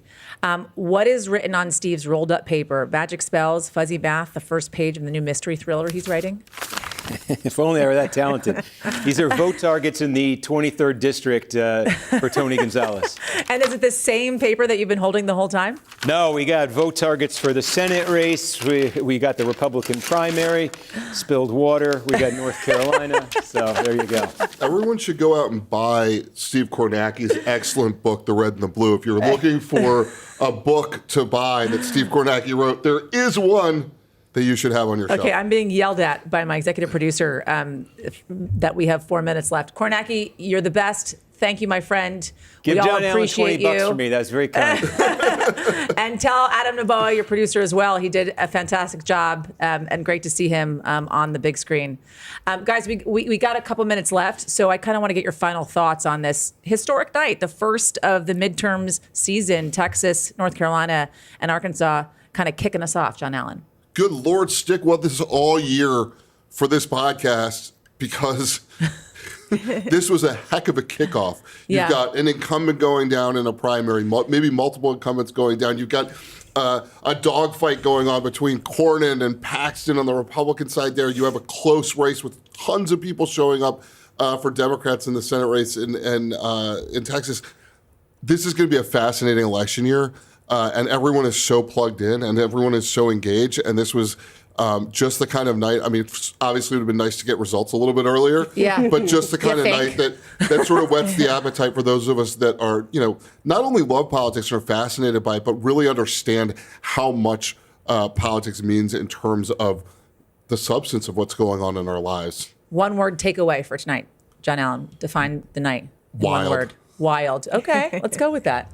Jane? I'm your election policy reporter, so all I am seeing is just how much efforts to change what happens at the ballot box before the voters go and cast their ballots is influencing voter experience, is influencing the outcome. I'm talking about redistricting, drawing the maps in order to get a predetermined outcome, as well as conspiracy theories that motivated a major change in Dallas County and left thousands of people going to the wrong place. And I'm a mom, I don't have a lot of time. If I go and try and vote, I don't know if I have time to keep going. Yeah. There's a lot of people who may have just chosen not to vote.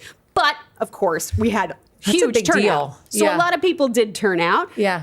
I mean, there's a lot of people trying to put a foot on the scale of democracy in this country. And I think it's really interesting to see how voters engage with that. Any Republicans or Democrats looking at these races, James, and saying, okay, we need to rethink this thing? Not this year. Nothing bore out. I don't see, redistricting going anywhere. I think that Republicans have committed and are going to see it through. Yeah. Natasha? I'm gonna go back to the economy, which is where we always end up, right, in every election. Yeah. And to the extent that there was a through line, I think when you look at Tallarico, when you look at people like in North Carolina 11, Jamie Ager, they focused a lot on the accounting. Tallarico's messaging was a lot about the billionaire class. Ager talked about the billionaire class. He also talked about the Epstein class. Yeah. And we didn't even bring up Epstein in this conversation. I got him in at the end. But think about all of those issues, and I'll bring up one more, which is ICE. And I think this is really, I just point this out really quickly. State representative, so down ballot race, North Carolina, Carla Cunningham, 7-time incumbent, just ousted. 70%, she lost 22% to 70% to 7. She made a deciding vote to allow ICE, to allow local police, to compel local police to cooperate with ICE. Charlotte's Web was something that went through North Carolina. It was wildly unpopular, and it flew out of there really, really quickly, presumably because Republicans were saying to the White House, this is not going well with people. Yeah. That's kind of indicative. So I mean, to the extent that we are looking at really local issues that is impacting people where they are, and that's the economy. Yeah. In North Carolina specifically, that was an ICE issue. Steve Kornacki, thank you wherever you are. Hopefully you're in the car on your way home already. Natasha Kornacki, thank you. Jane Tim, thank you. John Allen, thank you. That is a wrap, everybody, for Here's the Scoop from NBC News. I'm Yasmin Vasugian. Thank you for watching. You can rewatch on YouTube or listen anywhere you get your podcast tomorrow morning at 5 a.m.